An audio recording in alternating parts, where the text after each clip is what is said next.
happy people? Happy Friday.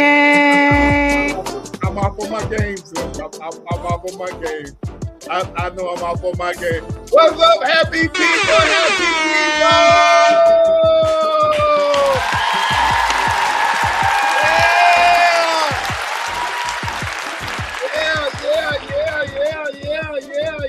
Yeah. How's everybody doing? What it do? Happy people, happy Friday. Yes, sis says happy Friday. Yay!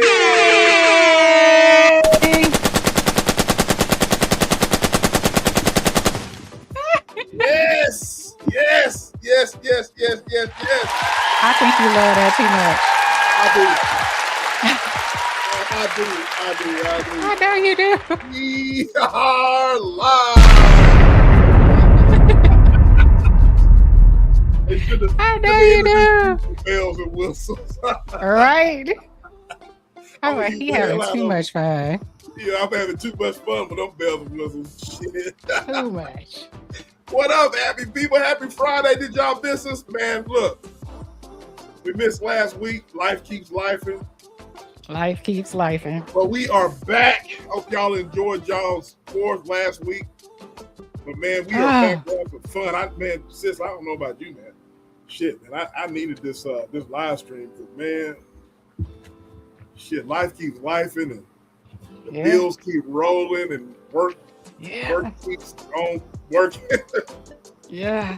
People keep on being people and problems keep on being problems. But damn, I needed this live stream so I can be myself and I can just, you know what I'm saying?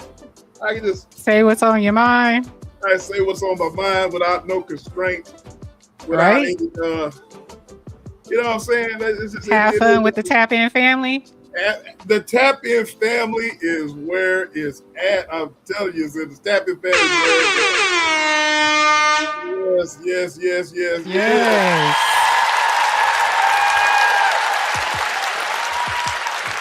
Hopefully y'all enjoyed yourselves on 4th of July. Yes, man. I'm over it. Well, I'm over it. I had to work, man. I had to work. When don't you work? Man, shit, all the time. So I had to work, and I had to be out there slaving and doing what I needed to do. You know what I mean? But but we are back this week, y'all. We are back, and we are ready to go. I hope y'all are ready because we got a hell of a show today.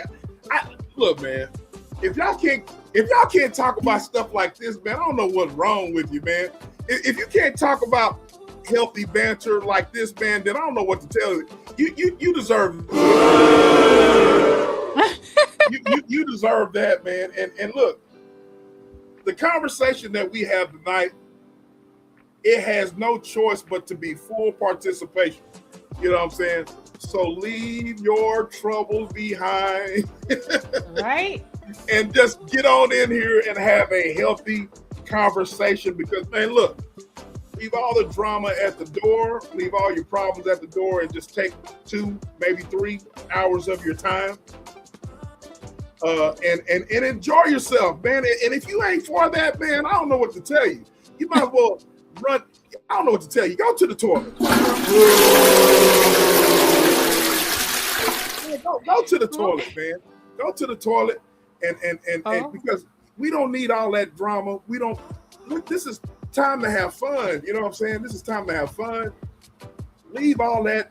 Leave it all behind. Leave all the bullshit behind at the door. You know what I'm saying? If you ain't with that, then, you know, that's what you can do. That's what you can do. Oh my God. You are cracking me up right now. You are cracking me up. I'm just saying. But look. I want to say this here, sis, before I get I'm hyped. You know what I'm saying? I'm always hyped, but you always hyped. I'm always hyped, but I want to say this here. You are now listening to the very best tag team dynamic duo on these YouTube streets. We are the Tap-In Podcast. I am your host, SBK. And to my right, depending on what you're looking at the screen, this lovely lady with the cowboy hat on, getting ready to later on mix some jungle love. Jungle juice. Some jungle juice. Some jungle love, jungle juice. Who are you, ma'am? Who are you? What is your name? It is I. It is me. It is she. It's just E from It's Just ETV. Man, I ain't doing nothing. I swear to God. Swear to God. Swear to God.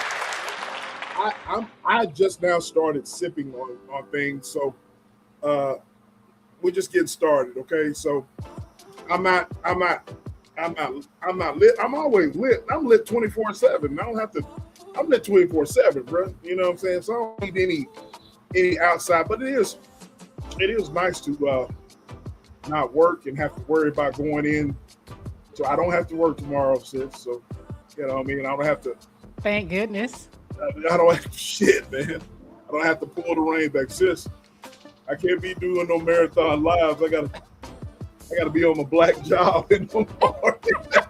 You ain't gotta be on your black job this time. I ain't gotta be on my black job, man. So y'all come on in, man. Let's have some fun with this. I'm gonna salute the chat and say hello to everybody because we do have home training in this journey. And without further ado, let's do that. And so we got real and odds, evens, real. Salute to you, bro. Salute to you. Good to see you. Good to see you. The little bro is in the house. And the lovely Thrive and Glow with Joe. She must be back from her wine run. Wine run? Yeah, her cab. Did you go get you a cab, Joe? Did you go get you a cab? Or cab. So you heard what? Hey, sis. Like, share, and subscribe, and she's welcoming in everyone, and she is also saying happy Friday to everyone. So y'all like, share, be sure you hit that like button and share it, and we're gonna have some fun. My bro, Black P Stone is in. Hey, Black P Stone. Salute to you, salute, bro, salute. And we got some ghost watchers up in here. We know you got some Bushwick watchers. We do. Who else? Am I missing anybody? Yeah, the ghost watchers are up in here, man. She got the cab in here. Yep, cab in here. So to the Bushwicks. Oh, Bushwicks. We gotta salute the Bushwicks. Go ahead. To the ghost watchers, the Bushwicks. How y'all doing, family? Hey, Bushwicks. How y'all doing? Hey, Bushwicks. Bushwicks, our ghost watchers. Bushwicks. We see you. All we ask, since you're not down in the chat, is that you give us that thumbs up. You share us out. Yep. And you leave a comment if you so choose to. Yes. Right? It's free $99. Ain't that right? It's free $99. And I only have 2 requests. I need you to bring your butt. Bring your butt. Right on down. In this chat. It's anonymous. It is anonymous. I need you to get on this poll. Get on this pause. Pause. I need you to hit this poll. Pause. Now, we got a poll in the chat. Now, women, I don't oppose to. Never mind. Go ahead, sis. Go ahead. I need you to get on down here in this chat. Slide on in this poll. Slide on this poll. Answer these questions. Do us this solid. That's all we ask. It is free $99 to get the conversation going. We love y'all. Thank you for watching us. Slide on here on this poll. Slide on down this poll. Question. If you slide on this. You slide on this pole, it's gonna be the hunchy. It's gonna be the hunchy. You know what I'm talking about? All right. Jen J in the building. Slide to the left. Slide to the right. Yep. Crisscross. Everybody clap your hand. I'm gonna be doing a lot of that tomorrow. I'm sure you will. I was trying to get, hey, ladies and gentlemen, trying to get Big Sis over here to reconsider in doing her traditional jungle juice. Yeah, showing us her concoction. Shout out to my pops. That was his favorite word, his concoction. His concoction, her concoction of jungle juice. I remember, man, since I remember we used to do it. You had a whole bunch of shit in there. Yep. It's about 10 different alcohols. Man, I'm like, damn, that fruit ain't got no damn chance. You eat one damn slice of fruit, then you are effed up. Yep. My juice never lasts. It never lasts. So so you put that, if I'm not mistaken, what didn't you made all that stuff in a, did you put that all in a cooler? Yeah, it's like a big cooler. You put all that in a cooler. Yeah. It had ice in it already, right? No ice. Oh, you don't want to dilute it. You don't want to dilute it. All I do, I freeze the fruit. So I put frozen fruit in there. I cut it up the night before, put it in the freezer. And then the day we go, I put it in the juice. Okay. So for the people out there that don't, is this a family reunion? It's family. It's like a family reunion. Right. For the Bay Area. So the people that have not been following us for a number of years, we've been doing this since I'm old. I'm old. How long we been doing geriatric? This? I'm geriatric.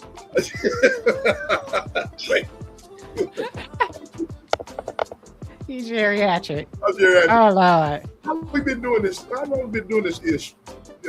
Almost 4 years, 5 years. Okay, so I'll say 4. Are you sure? Okay, so it's 2026. So we did this in 2022. Yeah, about 2022. Okay, yeah. so we just named something else. Yeah, I didn't want to go to you. That's why I try to take a year off because I don't. Well, you can't take the year off because of us. You got to take a year off because of other reasons. You know what I'm saying? Exactly. Because of, look, you got to take off reasons because of other dialogues. Yes. So you still got to add that, but you got to take into consideration that was another dialogue. You know what I mean? Dialogue. We good. So if you add the other dialogue, that's 4 years. About 4 years. Yeah, 4 years. Okay. About 4 years. So, ladies and gentlemen, before we get into the show, Sis has an annual, as all Black folks do. You know, we have annual, big family gatherings. She's got a family gathering tomorrow. So one year we did this show. We decided to, before we went live, Sis was in her kitchen and had a big freaking damn cooler. It was huge, whatever, big freaking cooler. And so she was making this trash can punch. Yeah. He call it a trash can. I call it jungle juice. Jungle juice, yeah. Trash can, jungle juice. Trash can, jungle juice. And so she had, as you just heard her, she had some frozen fruit, and she had a number of different liquors. So how many bottles of liquor did you have? I want to say about 10 bottles. I was going to say 10, but I know it was most important bottle. There's one bottle that's very important. The Everclear. The Everclear sets it all off. Everclear was. I got some 90 proof Bird Dog whiskey over here, but it never. For real. In Everclear 90 proof. Yeah. Yeah, I got some 90 proof. I got some 90 proof that Bird Dog is 90 proof. But I think it's 90 proof or 94. It's 94, yeah, it's almost 100%. So yeah, this shit I got over here that I was drinking with my sister last after work. Shit, I was drinking that shit on ice or whatever. She's like, damn boy, you still, and I was still talking like this, you know what I mean? So I have a high tolerance for alcohol. But anyway, yes, you do. I do. I could drink a whole bottle and still be function and drive straight and all that. You know what I mean? Because I'm almost 300 pounds. Since I weighed myself this morning, 294 pounds, and I can handle my shit. Your liquor. Yes, yes. So, anyway, so we did that show, y'all. If y'all haven't been following us for a while, and I was very intrigued by all the liquor that she was putting into that shit. And she says that her trash can jungle juice is always it's always the hit. Yeah. They asked for it. Yeah, they make sure that I bring it. Yeah. Hey, P Stone. I'm gonna be honest with you. I'm gonna be honest with you, bro. I have never been sloppy drunk. Never been sloppy drunk. I've never been. Now, whenever I drink responsibly, first of all, and then second of all, I remember what I've drank at 294 pounds, Joe. 294. That was this morning. That's a lot. And I have a high tolerance for liquor. But I will say this here before we get into the shows, sis. I was talking to your sister here, Thrive and Glow with Joe. I will say this. I get more so wine, and when I drink the Pinot Noir,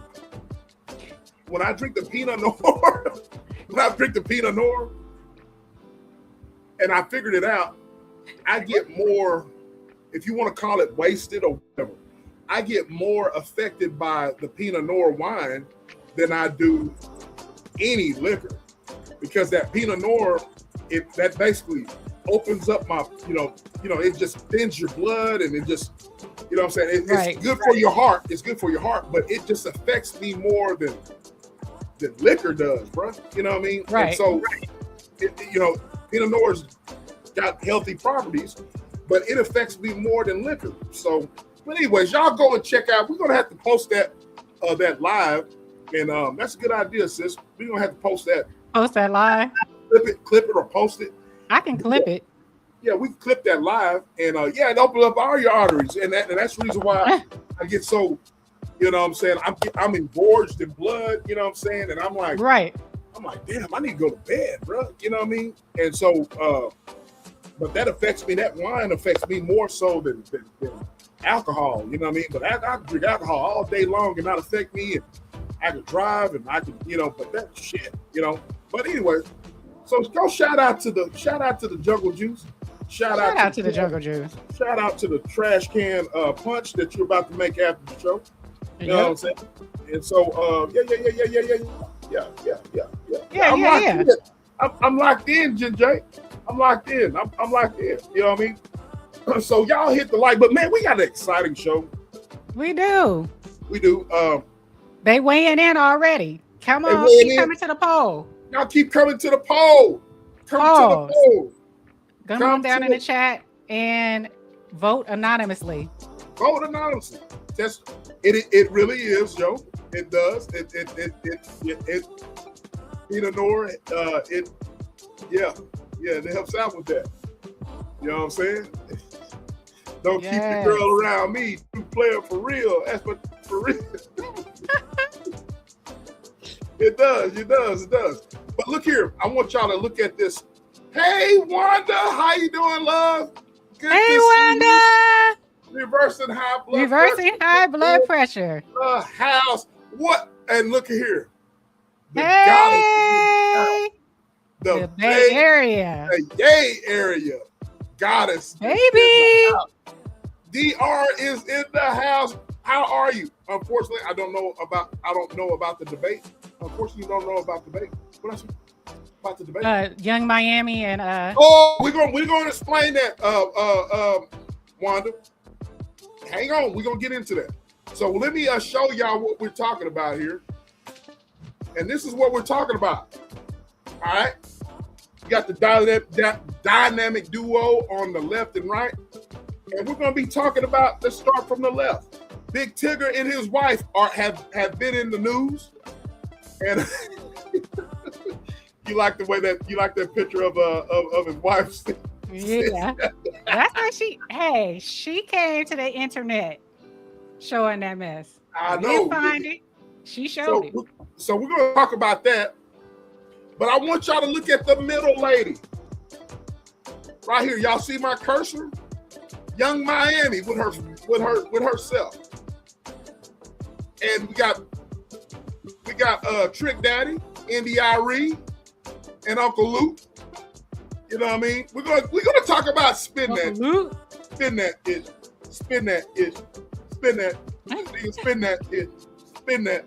We're gonna talk about Young Miami's controversial song, Spin That.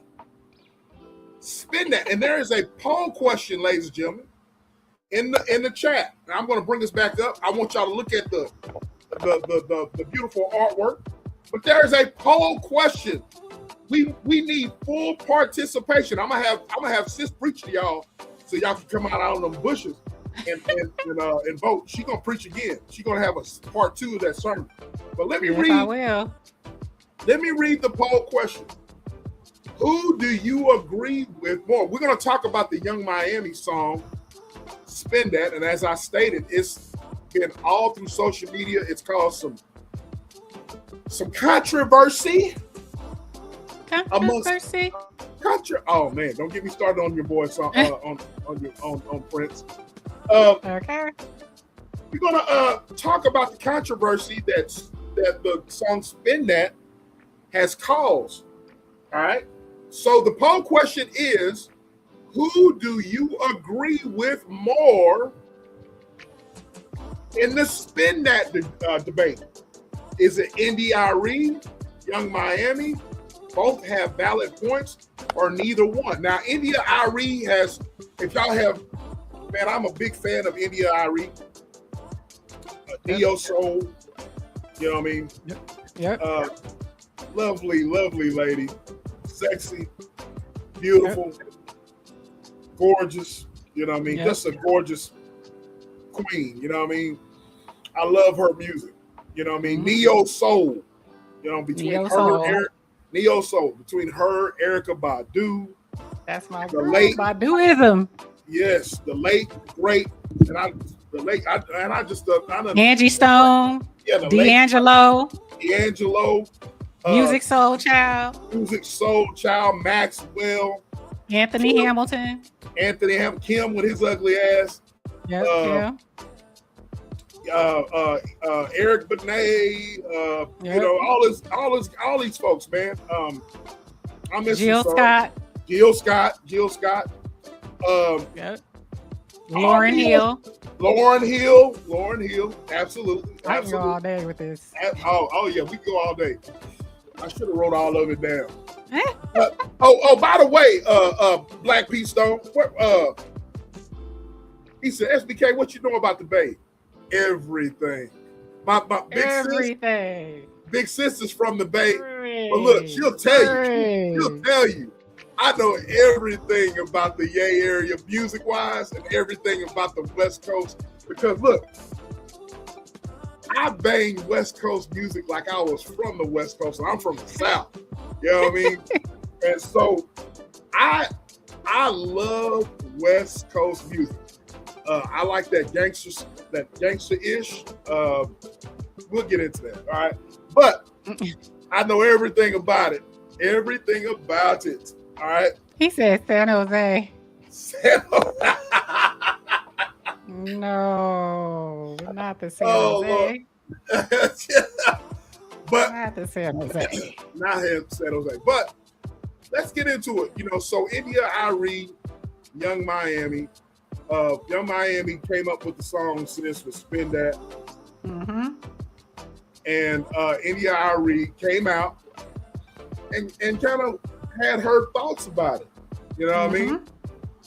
And so you know, let's, you know, and by the way, y'all are in the bushes. I need y'all to answer this poll question. Who do you agree with in the Spin That debate? So let me explain before I read it. I'm gonna have this preach to y'all again. Now, India.Arie came out and kind of had some criticism towards the song and of Young Miami with that Spin That. And then there was Trick Daddy. He backdoored. He had some criticism about it. And Uncle Luke from Luke Skywalker. from Two Live Crew. He had something to say about it as well. You know, and it was two. So what was her name? Dang it! I got it here. I'm talking about the girl 106 and Park. No. From the Brownstone, because she weighed in as well. Oh, she did. Okay, there's a lot of people that weighed in. There's a lot of people weighed in. It was the lovely Lisa Nikki Gilbert. Yeah, Nikki Gilbert. Okay, yeah, she weighed in as well. J. Stocks, how are you, love? How are you? How are you? How are you? Good to see you. Good to see you. Seems like it's been a while since I've seen all of y'all. But anyway, I got some beautiful bean footage of India.Arie. But go ahead. But do y'all know the song? Do y'all know the song? Do y'all know the song? Spin that. Put one in the chat if you know the song. Spin that. You got it cute. You got it queued up, sis. I don't have it queued up because I don't want us to get a. Yeah, I don't want us to get flagged. Yeah. But we'll put you up to speed. We'll put you up to speed, Lisa. Put a one in the chat if you heard "Spin That" by Young Miami. Where all my scamming ass niggas at?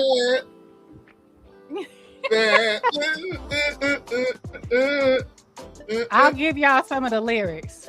How about that? Spin that. Spin that. Spin that. Spin that. She said, where all my scamming ass niggas at? Spending that money fast. 20s, 50s, 100s cash. Boy going that Goya bag. Busting bitches where y'all at. Stuffing that shit in your bag. Just to flip it, pop some tags. Girl, go in that Goyard bag. And speaking of the devil, this song, I swear, speaking of the devil that just came up in the chat. Lil sis? I swear, this song, Lil sis, I love you, Lil sis. I really do. I love you.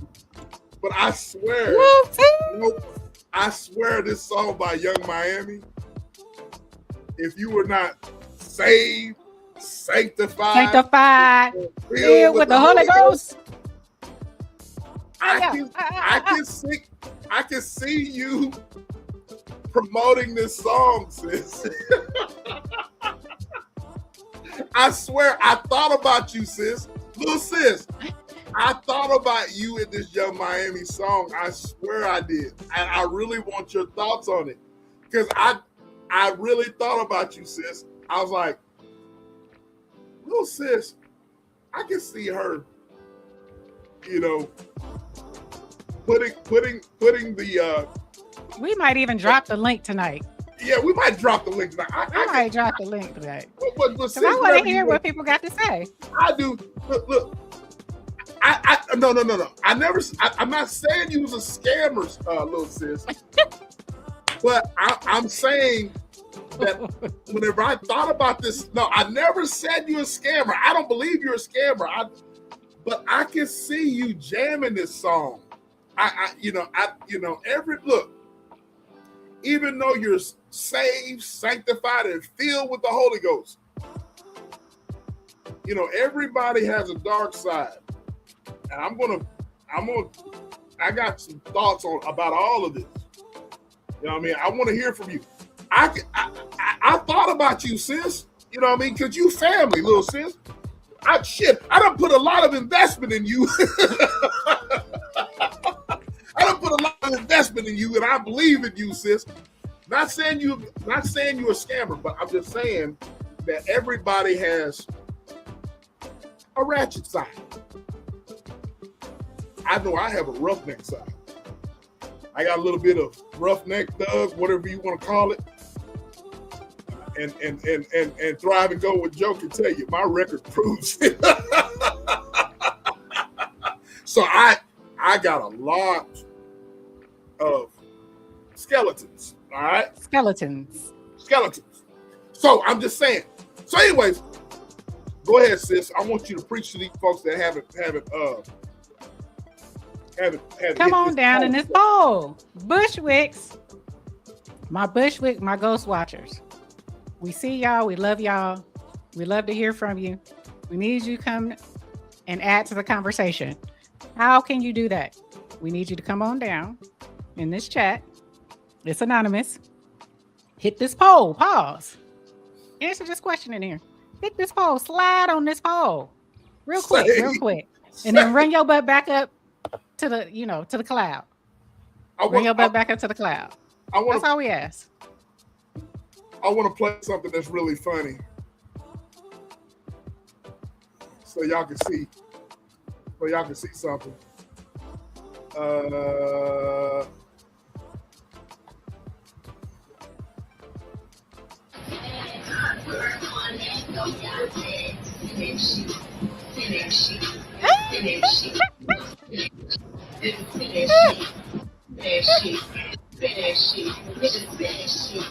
Look at it.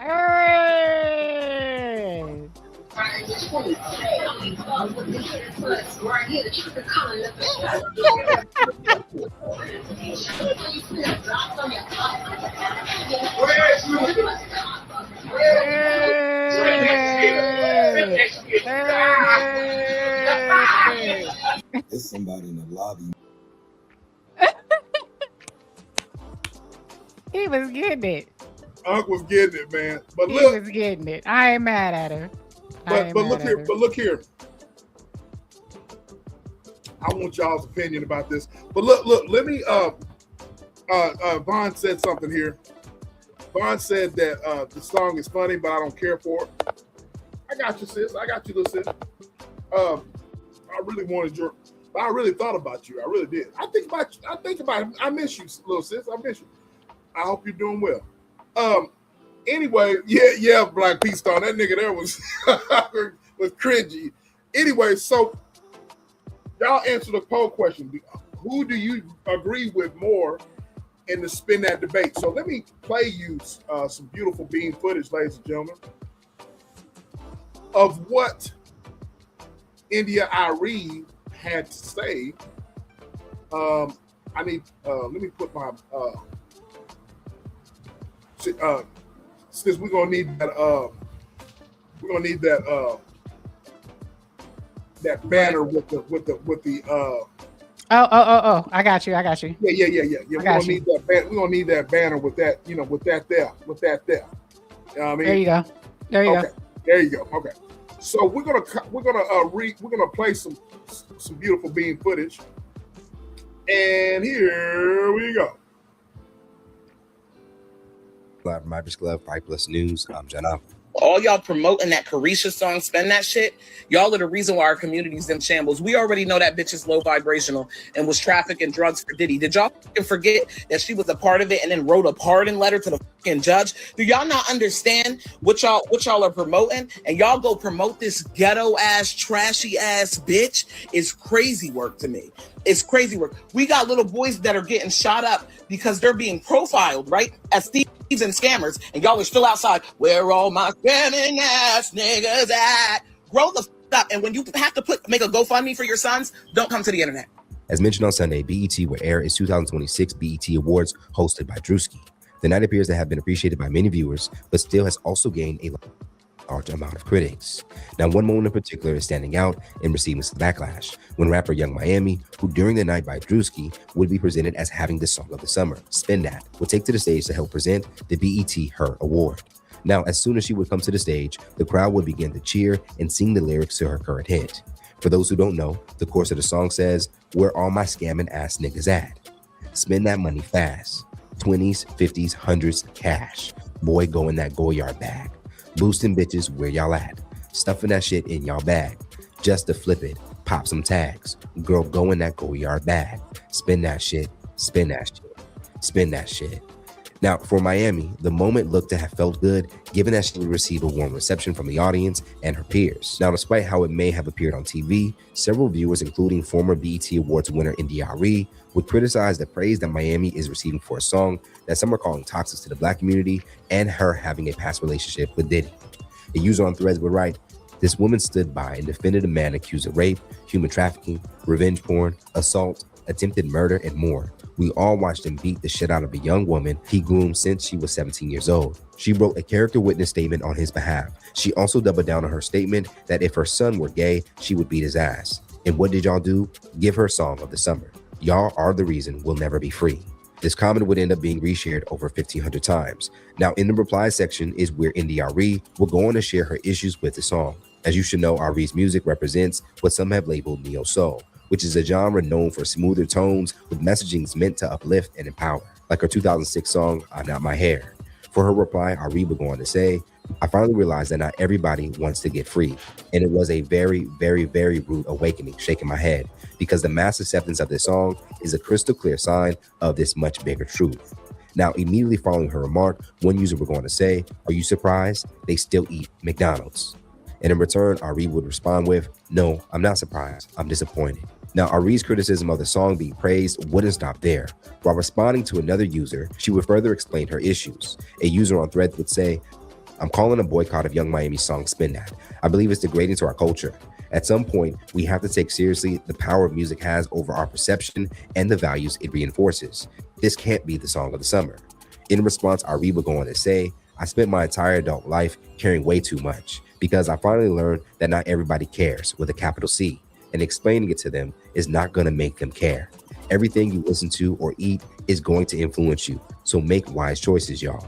Now, across pages like TikTok, the song will continue to be called out by other users. The devil is laughing at us as black people right now. You know how dumb we look? Because he got him a beautiful, black, influential woman, Young Miami, to make a hit song that's super catchy, that's glorifying scamming, shoplifting, and street life. And people who know better in the culture are too afraid to say something because they don't want to seem like a hater. Then when white people start jamming to her, we're not even offended no more. Watch this. We like, oh, she lit, invite her to the barbecue. But she not worried about if her grandkids gonna become scammers or shoplifters or caught up in the streets. That's Okay, I'm gonna stop sharing with that right there. So let me play some more beautiful bean footage of what Uncle Luke had to say and what Trick Daddy had to say. The chat is already lit, man. The chat is already. Yes, it is. I'm loving it. I'm loving it. I want all the smoke, y'all. The chat is already lit. So let me play some other things. Hey, Juicy Fruit. The gorgeous Juicy Fruit is in here in the house. Salute to your love. Salute. Let me play something. Let's go first to Trick Daddy. Let's see what he said about it. And let's go. We should boycott this song of the summer. I'm not going to tell you what it is because I refuse to sing that song, but either you know what it is or you don't. And if you don't, you can go find it. It's very easy. But I don't think you should boycott. What I want is to see people understand the power of words and music and to make choices that are healthy for them. That's what I want. Do I think it matters what I want for people? No. I have finally learned that it doesn't matter and that there's no amount of sacrificing my life force energy that is going to make anybody want anything better for themselves. All I can do is emanate what I emanate, stand for what I stand for, and hope that it reaches who it's meant to reach. And that's it. And that's all I'm going to do. And so my comment makes it very clear that I don't think we should boycott. My comment is tantamount to everybody doesn't want the same thing. And there are a lot of people who are saying it's just a song. Well, if that's what you think, enjoy. But what I know is that music has power. But of course, I have used that power to help some people. And I have traveled around this world twice. And I see the impact of what we export out of the Black American experience to the rest of the world. Longer story for another time, but I've seen it. So I know, and I'm telling you what it is, but you enjoy if that's what you want to do. I deleted the last live because I had some more. Hey. Shout out to Young Miami. First of all, goddamn, Trick Daddy, goddamn. Goddamn, sis. Yeah, he looked like he got gingivitis. Lord, he looked like he had give you your other nations. You know not now, nigga. That looks more struggle than him. Okay. Okay. All right. Let me. Let's proceed. Got the hottest record in the world, not just the country. The hottest record in the world. They singing this in China, in Russia, Ethiopia. Got. Shout out to Young Miami. one of the baddest, finest little shit in the game right now. You bad body old, not one give it how you feel about this young girl and her song. All the negative music that come out, you want to simply try to target a young black female that's doing something positive, that's in her bag right now. You talked about her bag when she put out certain singles. You talked about her over and over again with situations with who the nigga she was dealing with. Everything y'all get on this and act like y'all life is all peaches and cream. But I know you old bad breath smell. So I know you mad. I know you hoes is mad and you jealous. You look at that young fine girl on that stage rocking East clubs each and every night, these appearances, these hosts. She dropping her hottest single out there. Young Miami, you better not let these old raglan deter nothing you trying to do. That's why I don't old bitch. That's why I would not want you old bitch to gain the pass you by. You still stuck in the mother in the 60s. I don't want no old gray hairs on the. Let me explain something. In a minute. I got my LLC and my credit score 800. Stick your 800 credit score up your, and your LLC ain't making no motherfucking money. Stick 8 for everybody. If you don't like it, just turn off your radio, close and cancel your subscription. They do not want to be old and miserable like you for the rest of their life. They want to smoke a hookah, hit them a joint, take them a shot of Don Julio or Patron. They want to get flued out. They want to put that shit on and get real good, you dumb, ignorant. On behalf of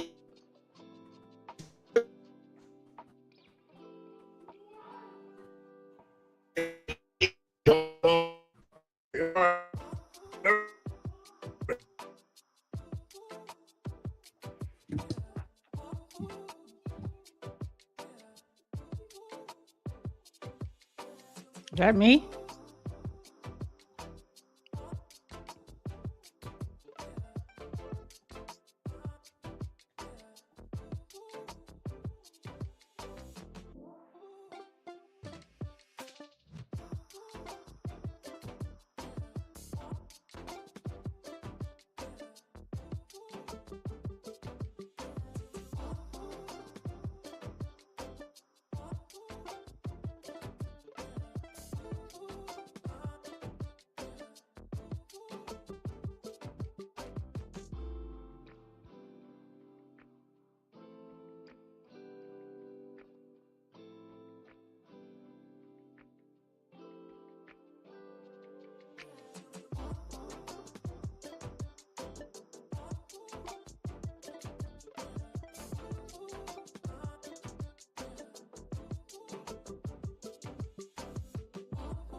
Uh-oh.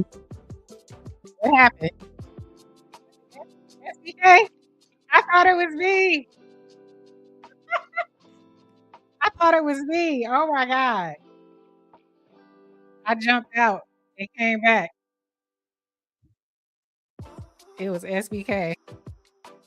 SBK is gone. Hold on. Hold on. Until he gets back, let me see. Let's look at the poll. All right, y'all.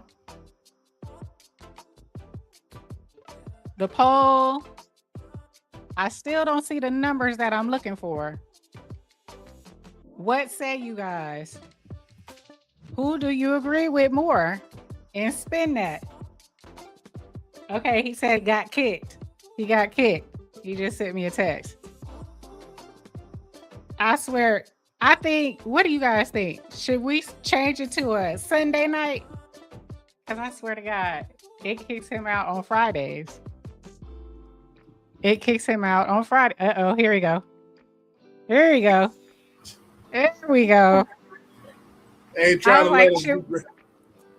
I'm thinking we should do Sundays. Because goddamn Fridays, it's always Fridays. Man, they will not let us. They will not let us be great, man. SBK is gone. SBK man. is gone. the whole panel froze. Right? I thought it was me, so I jumped off. My boy came said, back. my boy P Stone said, "Oh, the whole panel was froze." Yeah.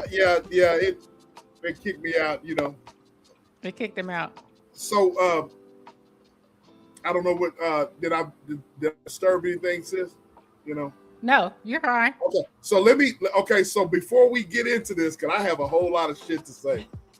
Let me play what Uncle Luke had to say. Y'all know Uncle Luke from Luke Skywalker. I know you know. I know. I know you know. I know you know, Jen J. I know you know about Uncle Luke, Jen J. Black P Stone. I know Joe don't have a clue about Uncle Scoop. You ain't nothing but a hoochie mama. Okay.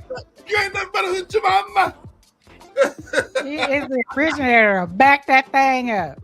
Shit, that's way before Back That Thing Up. Wait, he's the originator. He is the originator of Back That Thing Up. So let's play some beautiful bean footage of Uncle Luke. All right. I think we should boycott this song of the summer. I'm not going to tell you what it is because I refuse to sing that song, but either you know what it is or you don't. If you don't, you can go find it. It's very easy. But I don't think we should boycott. What I want is to see people understand the power of words and music. You enjoy if that's what you want to do. Anybody lived in the world of Jill Scott, and all music was Jill Scott and India.Arie and Afrocentric, we would be bored as it's just lyrics. So when this girl, India.Arie or whoever the hell it is, listen, I have no problem with these Afrocentric type people, but they're always jumping into the conversation of wanting art to be created like they are. If everybody, I love their music, I appreciate their music, I appreciate their artistic values, but at the end of the day, why are you having a conversation about something that's considered as art? I'm gonna stop you right there, Uncle Luke, because they can, bro. They have an opinion. Yep. Just because I was totally with you in the early 90s, whenever you free speech. Yep. You know what I'm saying? I'm a fan of yours. But just as you have free speech to speak about whatever you want to talk about on your lyrics, she has every right to say what she wants to say. Does anybody get all upset when the man is standing up there and people are looking at the sculpture, the art sculpture? Do you remember, Uncle Luke, that a lot of folks had a lot to say about your lyrics? And I will get into that. C. Dolores Tucker, Uncle Luke. Do you remember C. Dolores Tucker, Uncle Luke? Uncle Luke, do you remember when Gladys Knight was her and C. Dolores Tucker? They teamed up to get you and Death Row Records and all sorts of guys back in the early 90s. Get y'all canceled. Yep. NWA. Eazy-E. So you remember that? So just as India.Arie has a voice, sir, she can say whatever she wants to. Just like you can say whatever you want to. That's this man with his gym tools out. Nobody has nothing to say about that. But then it's always black on black crime. It's always black on black crime. You never hear them talk about each other. You never hear the white women talk about the white man. You never hear the white artist talk about another white artist. How do you know that, sir? That's a lie. Think about it. Where is it? It's always black on black crime. Yo.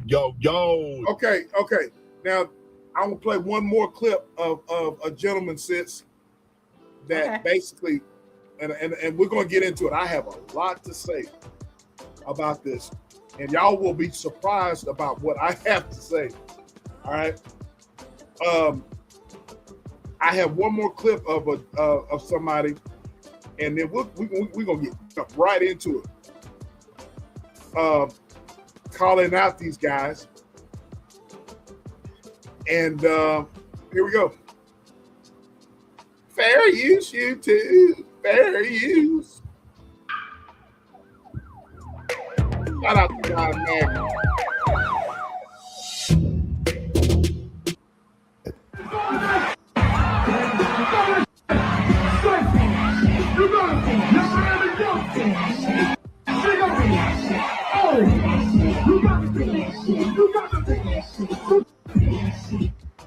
Do you think y'all Miami give a about you don't like her record? You take out time to go on social media to down talk a girl and spin that shit.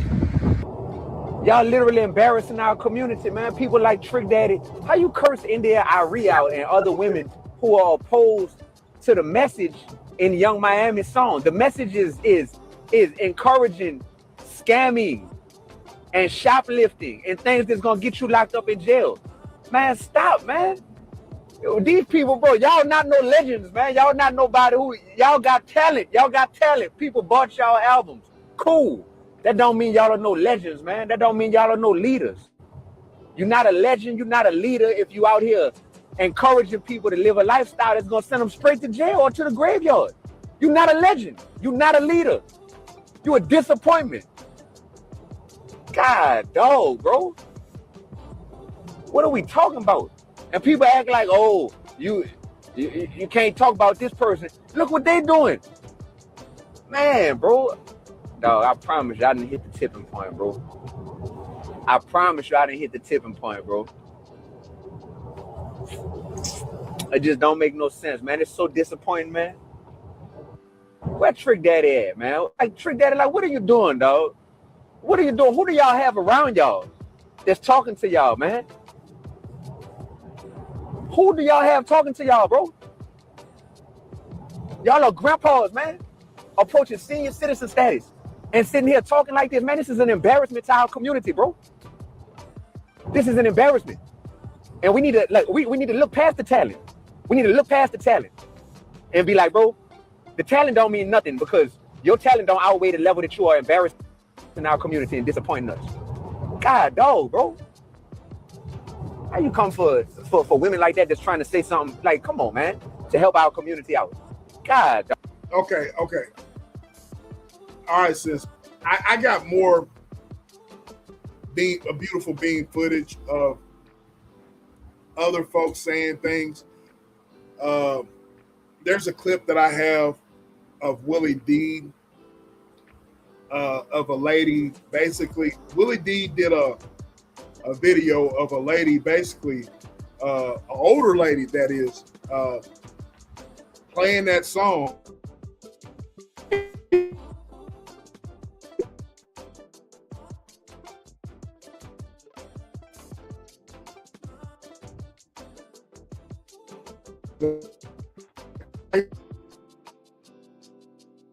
Is that you again?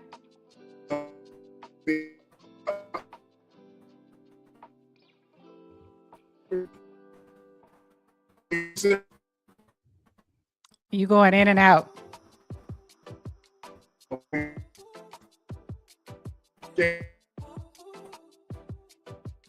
You going in and out.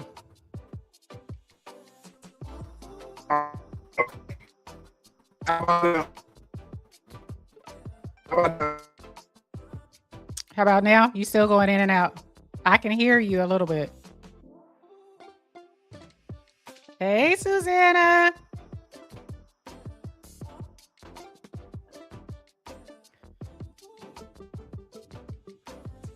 He doing it again. All right. Y'all, as we proceed until he jumps back out here, I'm going to read the poll and see where we are. Oh, there he goes. There we go. This time I think that was StreamYard, sis. I was StreamYard kicking you out? Yeah, that's StreamYard kicking me out this time.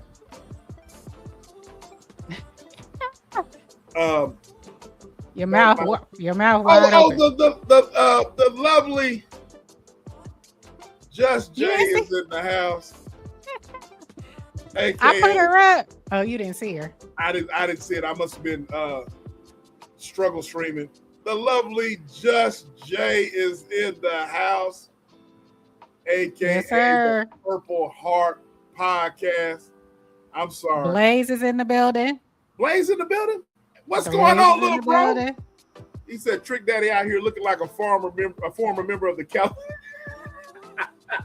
California Raisins. Exactly. That nigga need to go. You know down there, nigga. Okay. Me. Yeah, he need to go sit somewhere down. Anyway, sit down. He does. But no, sis, I got some more beautiful bean footage. I was gonna play a clip of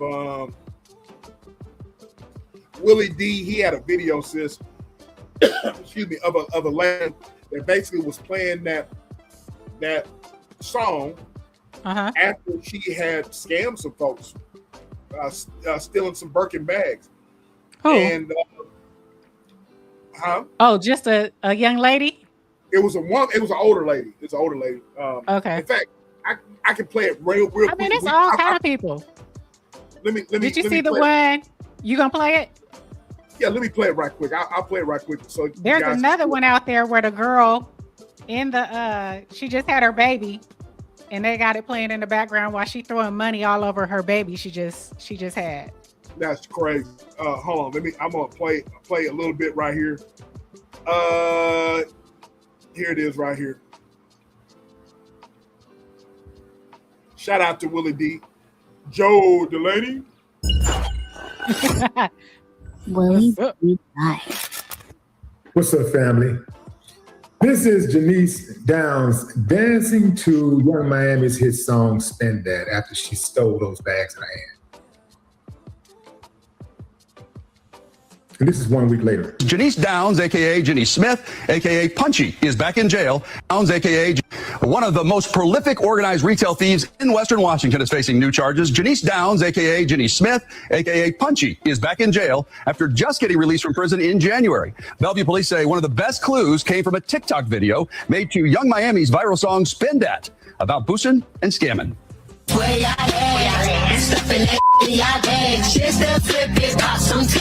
Bellevue police say this video shows Janice Wiley holding 2 stolen Louis Vuitton purses. It was posted 5 days after detectives say her daughter, Janice Downs, and an unidentified suspect stole the bags worth more than $7,000 from Nordstrom in downtown Seattle. Okay, so there we go. So sis, I've done a lot of talking. You just play videos. You said you wanted to weigh in. You want me to go ahead and weigh in? Weigh in. All right. Weigh in. I'll go ahead and weigh in. You already started with Luke. Luke set you off. Uncle Luke set you off. He did. But he did set me off. Okay, I'm going to go ahead and give my opinion. All right? All right. So, here's my thing, ladies and gentlemen. I'm Generation X.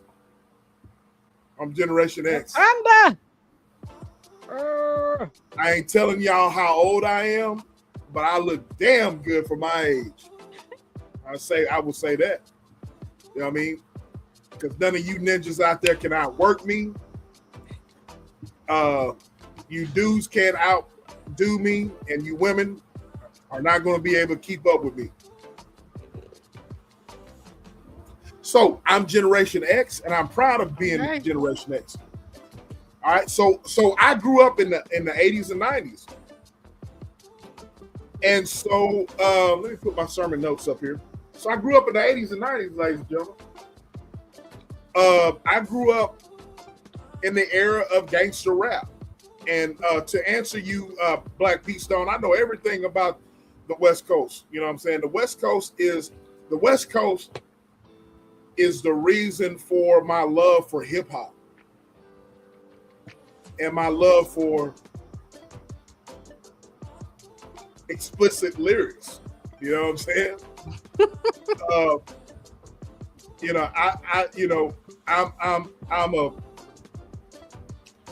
I'm a fan of gangster rap. Now, it used to be called gangster rap in the 90s, and nowadays it's called trap music. It's all the same. You know, nowadays people call it trap. In the days when E and I grew up, it's called gangster rap. Folks, they labeled it gangster rap.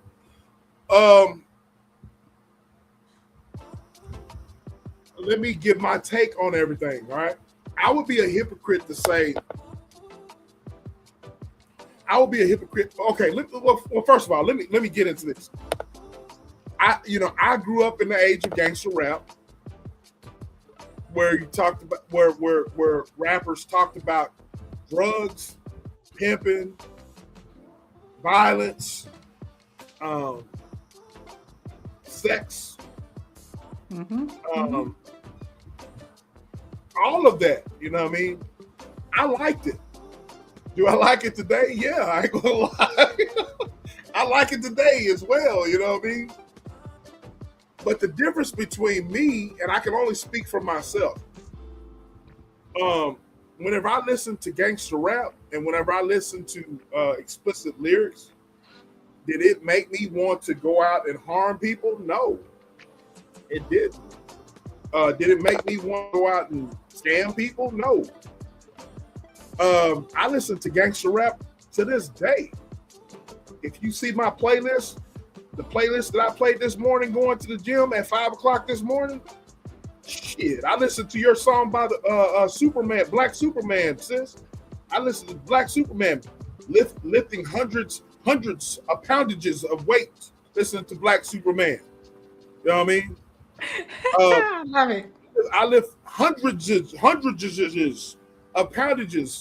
you know what I'm saying, listening to gangster rap.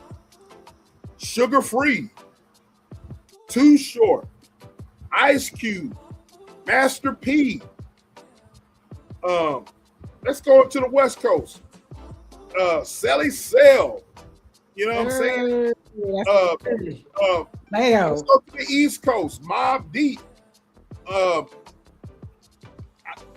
listen to a lot of gangster stuff. You know what I mean? Lost Boys. The Lost Boys. Yeah, Lost Boys. Yeah, I mean, I'm in love.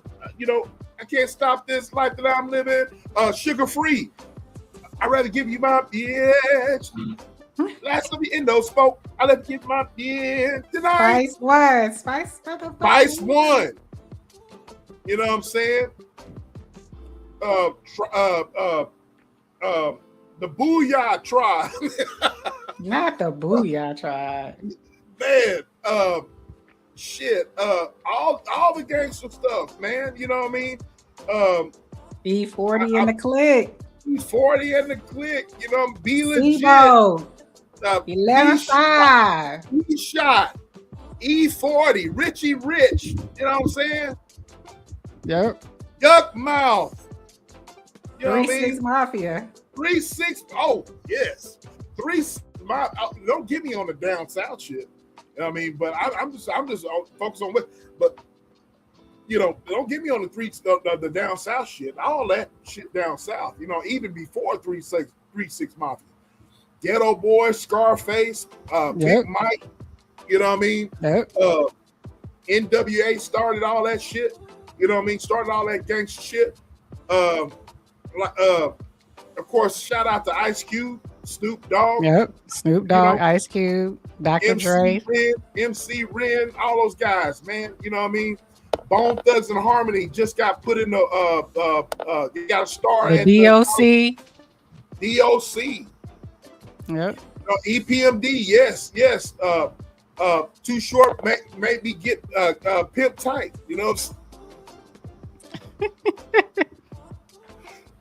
But I'm gonna tell you, before Pimp, even Sugar Free put me up more on game than Too Short. But look, man, I said all that to say this. You know what I mean? I listen to gangster rap to this day. It motivates me. Music motivates you, whether you want to believe it or not. It motivates you. It motivates you to whatever. It gives you emotion. You know what I mean? Love music gives you emotion. It makes you want to do things. The Delinquents, yes. The Delinquents, yep. Absolutely. Above the law. Fuck, man. I know all them cats, man, from the West Coast. You know what I'm saying? But anyway, so I would be a hypocrite to sit there and say to the young generation, hey, you shouldn't be singing that shit because it sends out a bad message. I'll be a hypocrite because I was listening to that type of stuff. That song by Young Miami, that shit goes hard. I'm not going to even lie. That song goes hard. Drew Down. Yes. Drew Down. Yes. Down. Here's a little short 5'4" butt. Yes. Conscious tolerance. Look. Yep. So something to ride to. I would be a hypocrite to say that people shouldn't listen to that type of music. But does India.Arie have a point? Yeah, of course she has a point. You know what I mean? Of course she has a point. But I put things in its proper perspective. I listen to music, but it's not going to make me go out and harm people. It's not going to make me go out and do things that are going to be detrimental to my freedom. You know what I'm saying? Aunt Banks, yes. Ooh, not Aunt Banks. Holiday. So stop it, DR. Stop it. Yes, I know. So I would be a hypocrite to sit there and tell young people to not do this whenever I did the same thing. I still listen to gangster rap to this day. But do I listen to it 24/7? No. Does it motivate me? Yes. It helps me get through my workouts. It helps motivate me. Richie Rich, do G's get to go to heaven? Because I don't want to die. If so, I like to know. Do G's get to go? Above the law. Yes. Above Superman. the law. Black Superman. That's my song. Don't let me play that song like P song. So I played that song this morning. That's my gym song. As I was lifting hundreds of poundages, I thought about this. Mac Ball. Yes. Mac Ball. The country club crest. Be legit. You know what I'm saying? But anyways. The south side of Vallejo.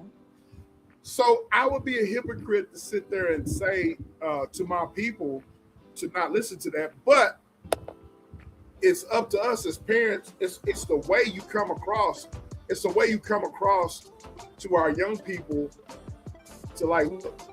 Rapper Forte. That's Filmo. Frisco. Filmo. Remember, sugar. Just my sister. My sister. So sprinkle me, man. Sprinkle me. Yo. Yep.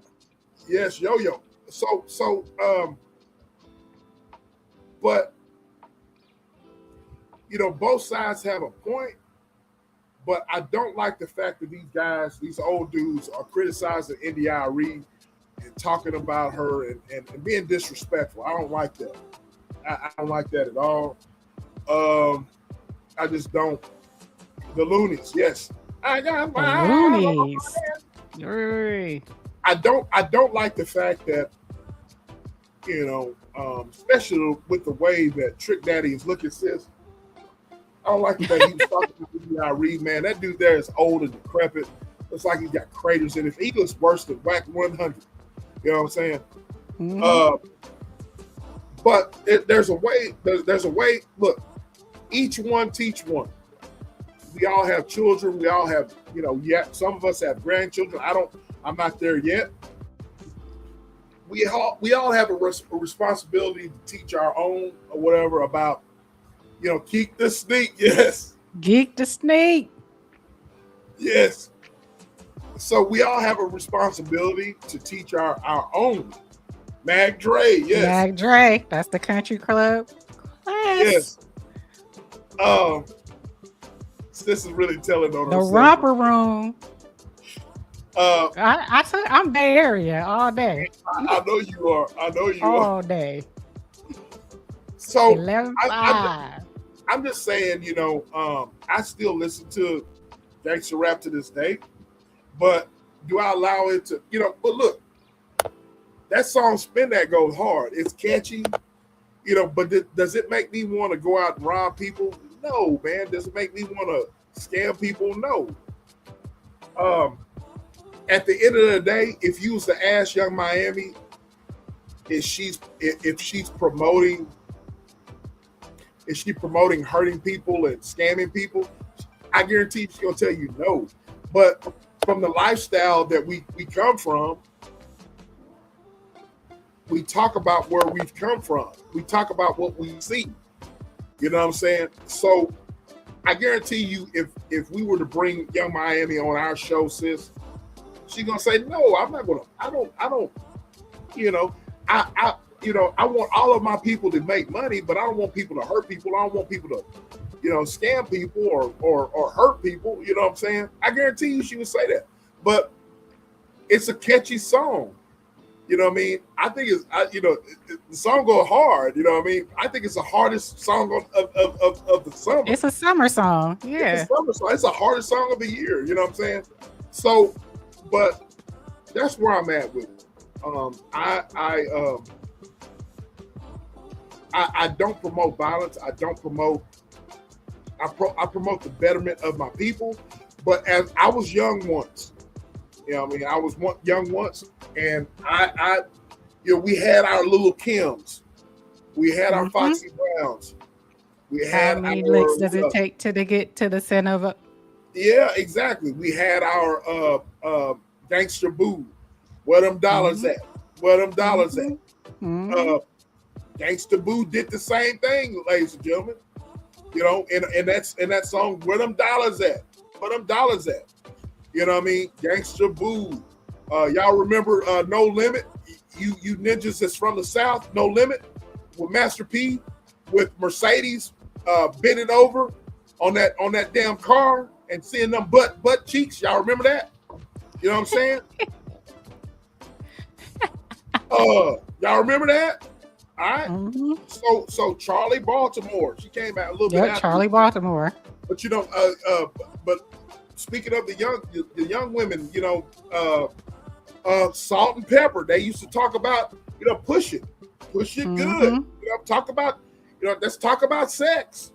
But it wasn't as raunchy. They weren't as raunchy, but they were talking about pushing. They were, yeah. You know what I mean? TLC, I remember TLC in concerts used to have. So I creep. Yeah, they used to have it on the down low. Yeah, they used to have condoms on their outfits whenever they went. Mia X. Mia X and my she sure was peace on. So that's where I'm at with it. You know what I mean? I think that as a Generation Xer, I'm not going to criticize the next generation because I would be a hypocrite.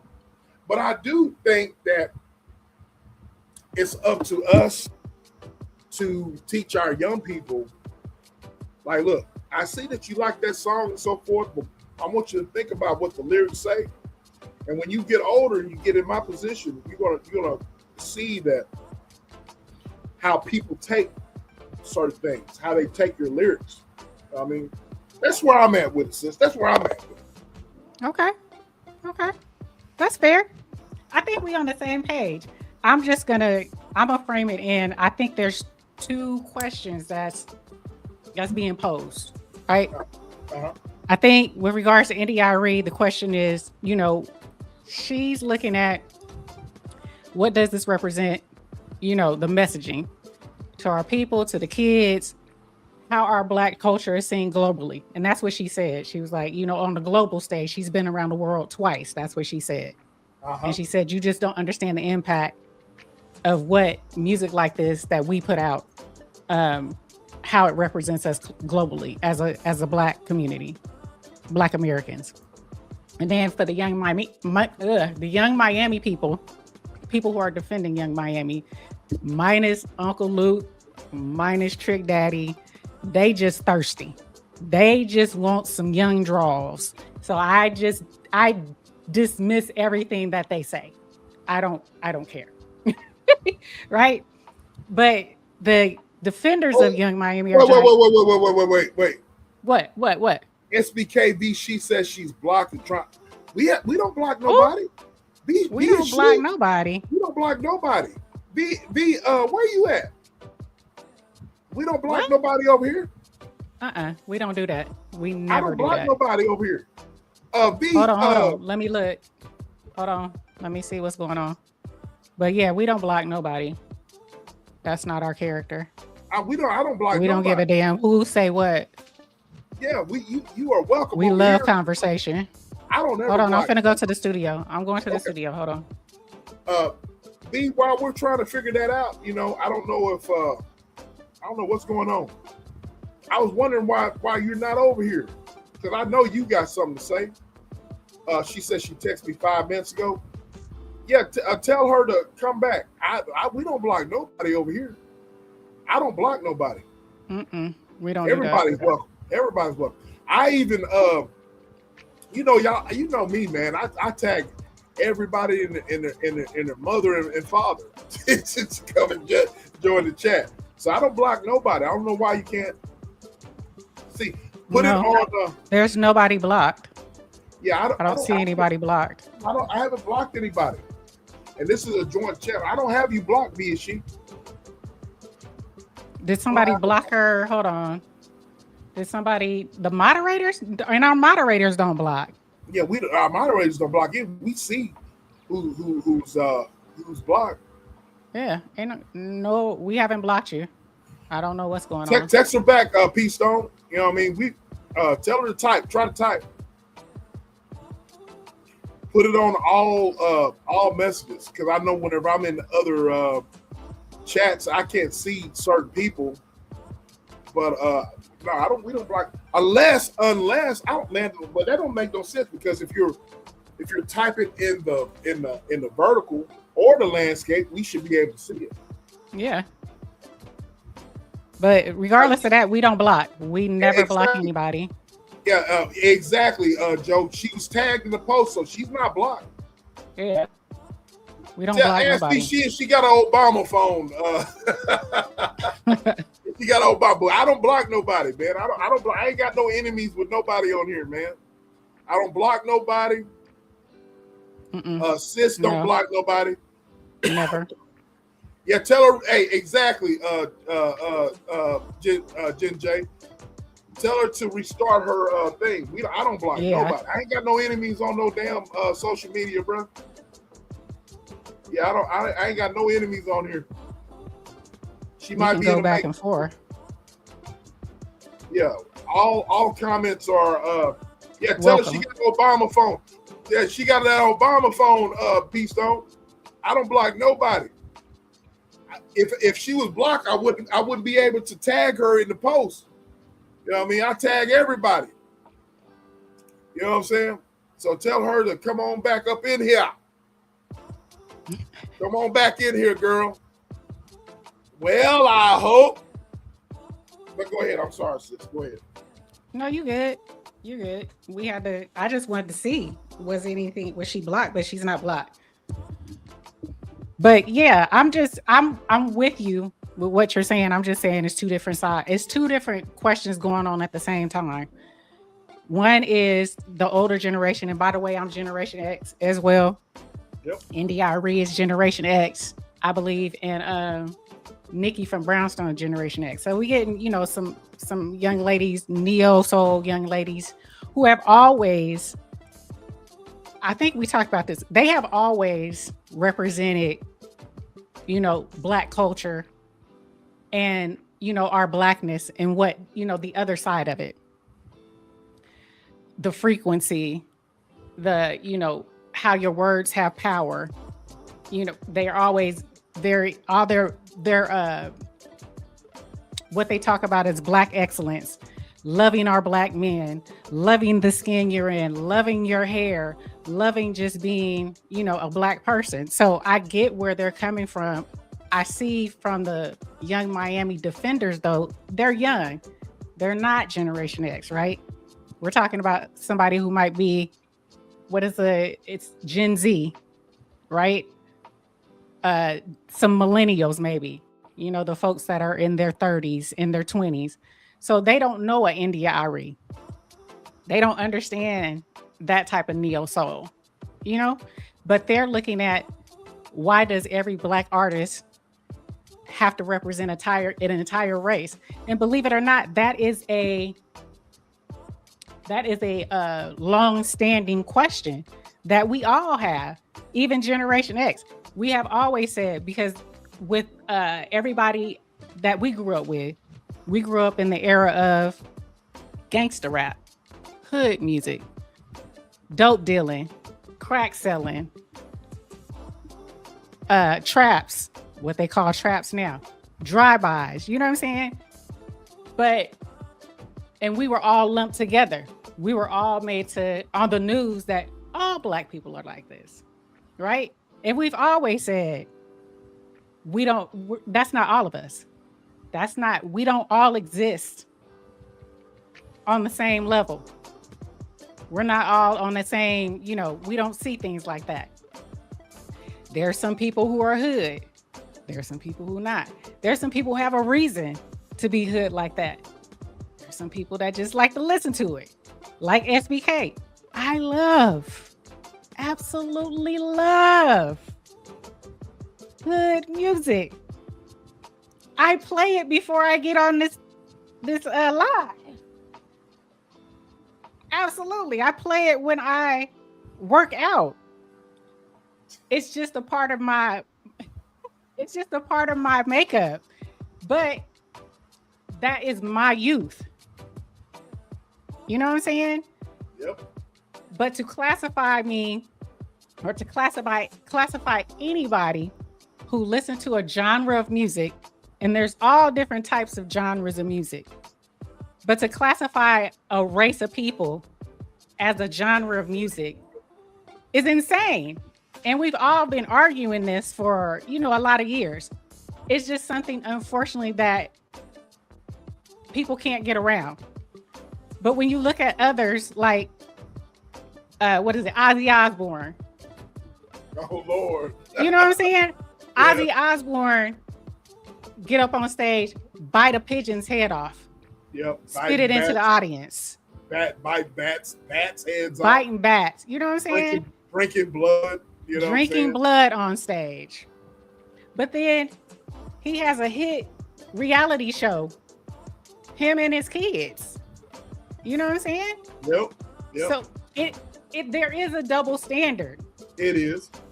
However, I don't believe that there's freedom of speech and there's free will. Uh-huh. Right? Uh-huh. We all have free will. We all have the freedom of speech. First Amendment right in the United States of America. Uh-huh. And so when you look, what you say, the old folks spin that. So when you look at it, I was young once. I'm gonna say that. I was young once. And thank God I wasn't born in this era where social media, oh Lord, is, you know, everything is caught, everything is monitored, yes, everything is snapshotted, everything is recorded. Yes. I might be judged a different way. I was born in the era of, if you didn't see it, it didn't happen. Right. You know what I'm saying? If you didn't see it, it didn't happen. I feel that everybody has a past, like SBK said, and everybody has been young before. Now, having said that, not everybody who was young has done some crazy things. There are some people who have never done anything crazy. I was not one of those people. I'm sorry. But am I still the same person? Am I just E in her 20s? Just E in her teens? No. Facts. I'm a totally different person. Why? Exactly. Because I had the opportunity, yes, to live, to go through some things, to make choices, to make mistakes, not in the public, yes, not in the midst of everyone. Yes. So I had the opportunity to learn and grow. This generation doesn't have that. They can make a mistake and be held to it forever because they have something that was recorded. They have something that was snapshotted, some text, a video. You know what I'm saying? So they're held to it forever. Thank God I was not. Yes. You know what I'm saying? Thank God I was not. Do I like the song? I think it's catchy. Yeah. You know what I'm saying? It has a catchy tune. It's a nursery rhyme. It has kids singing it. It has all the attributes of a song that's going to have kids and adults singing it, dancing to it, you know, all of that. Wisdom comes with growth. Exactly. We all get to live this life. We all get to make choices. But unfortunately, today, for a lot of folks, for the young people, they are growing up in front of all of us. And some stuff we shouldn't see. I always say, this ain't none of my business. I always say that and will always say it. It's none of my business. But since it's put in my face, I can have an opinion about it. Okay? Because it's put in my face. So I'm going to have an opinion about it. Do I agree with the song? Let's be honest. I told y'all about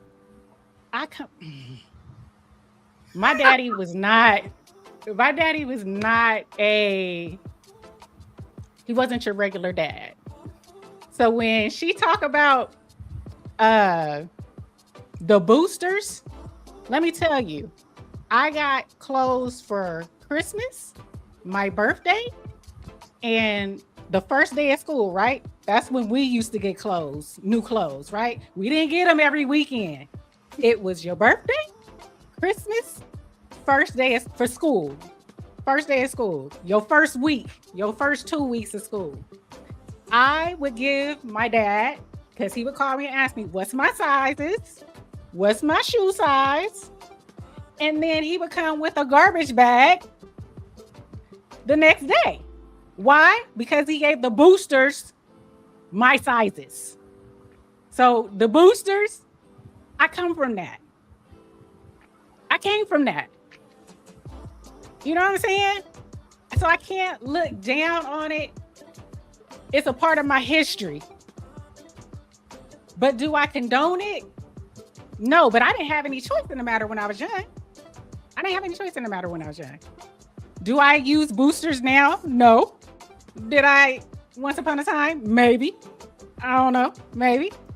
I wouldn't dare let my babies listen to, and you shouldn't. And that brings me to my next point. The only thing that I am concerned with are the kids. But who is responsible for the kids? Is Young Miami responsible for your kids? Uncle Luke responsible for your kids? Trick Daddy responsible for your kids? Preach. No. Preach. You are responsible for your kids. You are responsible for what they listen to. You are responsible for how they get down. He got a few dresses for. Yes, I did. Yes, I did. Jordy? Little Jordy?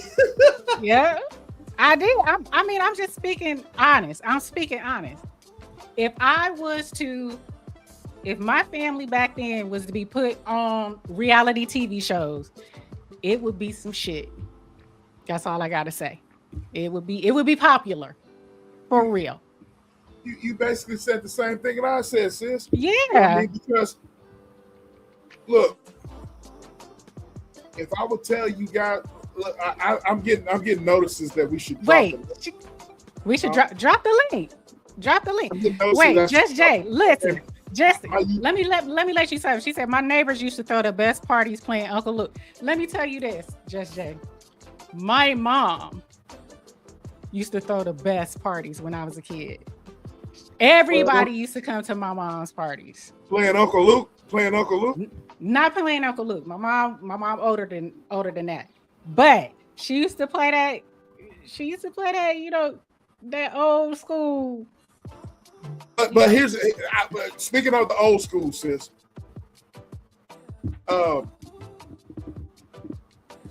Every generation has a generation that has similar lyrics.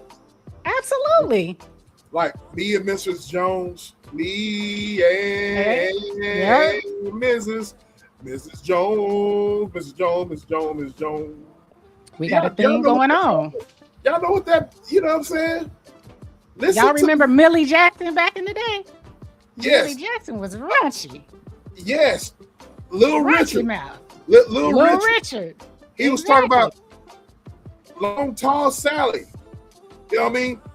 It's so sweet. She got everything. Something that I need. Uncle John need. You know what I'm saying? Called Uncle John in the every alley. genre. But every genre of music has raunchy. Country music got raunchy lyrics. Absolutely. Blues, jazz, soul, disco. Whatever. Everybody got raunchy. Funk. It's just the way. It's just, you know, with hip hop, it just comes on out and says it. That's It's the only artistry. difference. It's artistry. But the way, I love the blues. I love the blues. Y'all know me. If y'all have followed me, y'all know SBK by now. Did you drop the link? Yeah, I dropped it. I just need to pin it. Sis. I just need to pin it. I'll pin it. I'm gonna drop it again. But if y'all know SBK, man, y'all know SBK is country as hell. You know what I'm saying? But because I am country,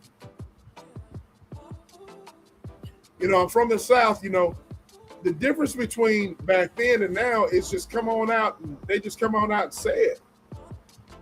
Right. You know That's all it is. Because it's allowed now. Yeah, man. And it you know, the lyrics back then in the 60s, 50s, 60s, and 70s and early 80s was all discreet. You know what I'm saying? Exactly. It was very discreet. Yes, Joe, it was and diverse. Some wasn't discreet. Some wasn't, but what I'm saying is the way you put things, whatever, you know what I'm saying? But it was just describing the lifestyle that people live on a daily basis. Look, ladies and gentlemen, people scam. People scam, people boost, people cheat. People cheat on their wives. People cheat on their husbands. Yep. There ain't nothing new under the sun. Nothing. You know what I'm saying?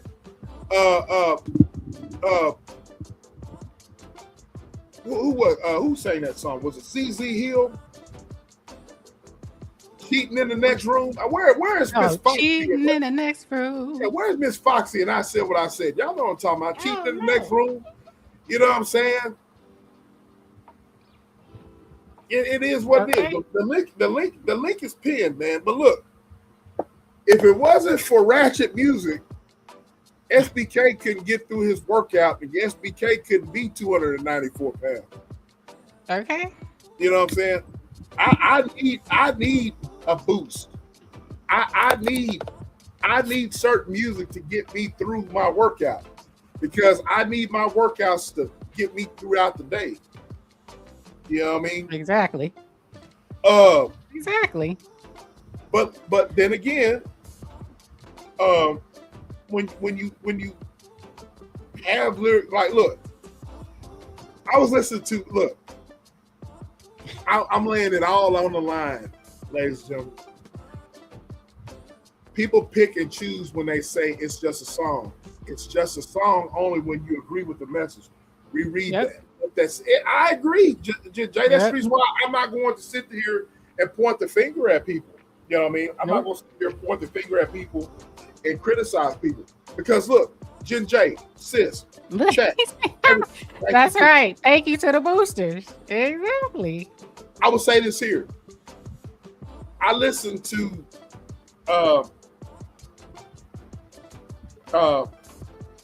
Ice Cube them. Ice Cube at Wait a minute. I get all gym clothes from the Carol side. But I listen to West Side Connection. That's who I think it is. That's who I think it is. Before we let her speak. I listen. This is what I want to say before we let Lil Sis speak. I listen to songs by West Side Connection. Mm-hmm. You know what I mean? Called "Do You Like Criminals?" Do you like criminals? Him and Your those. peers in the building. Wait, watch what you say. Your peers in the building. My peers, I'm being nice, my peer. Salute to you, my love. I'm being nice. But I'm just being SBK though. But I'm just confessing my sins. So what I was saying before my peer came in, salute to my peer. She had a great live the other day. I want to say that I listen to, nowadays the feds are all wrapped up in drill music trying to figure out crimes. Dudes are self-stitching, so times have changed. Yeah, absolutely. You know what I mean? So what I was about to say was, I'm going to tell you, I can't be a hypocrite. I'm going to tell you the type of lyrics that I listen to. Ice Cube and West Side Connection. Hey, they have a song called, you remember when they came out in 1996? West Side Connection, Dub C and Mac 10, sis? Mm-hmm.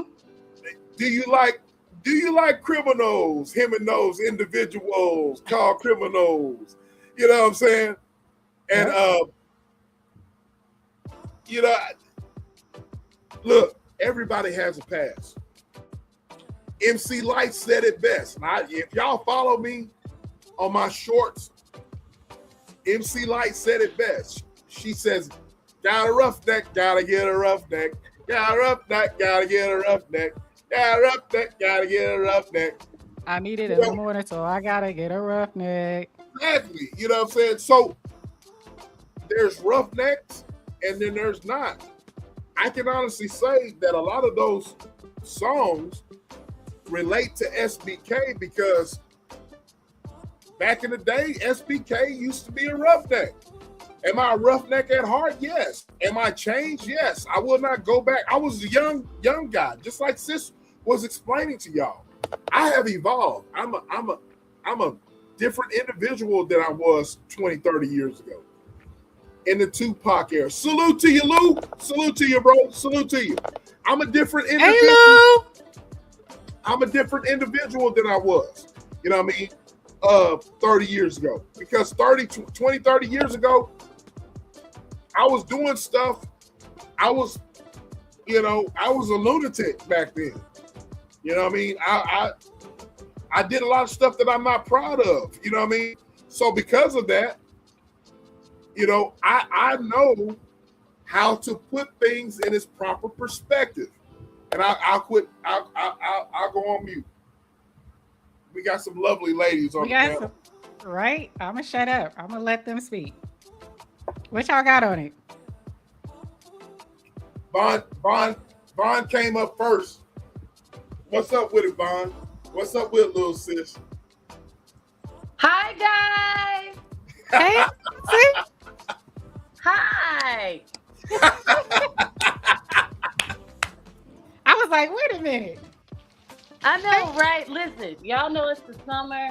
I'm actually kid-free, and I'm waiting for my husband to get back home. Okay, so you got a little time, just a little time with us. Yeah, I got a little time.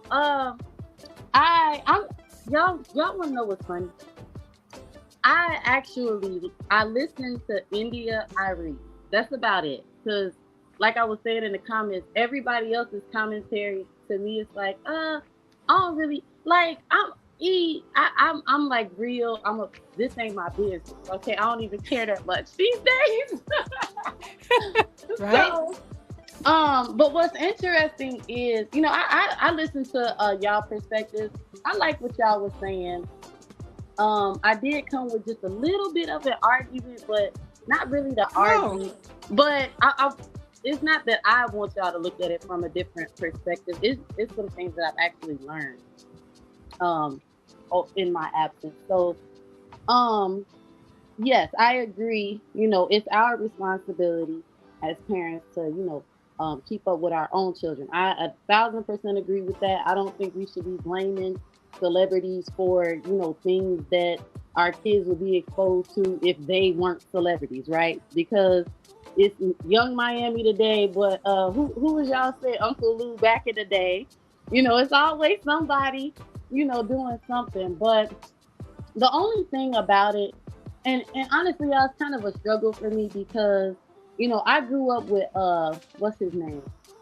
Soldier Boy and Chris Brown and Lil Wayne, and that was just music to us. We was walking around here, just doing the songs and the moves and emotions. I am a huge old school music fan. So the music of my actual, being a millennial, I really never fell into it like that. Like I was more friends of the older people,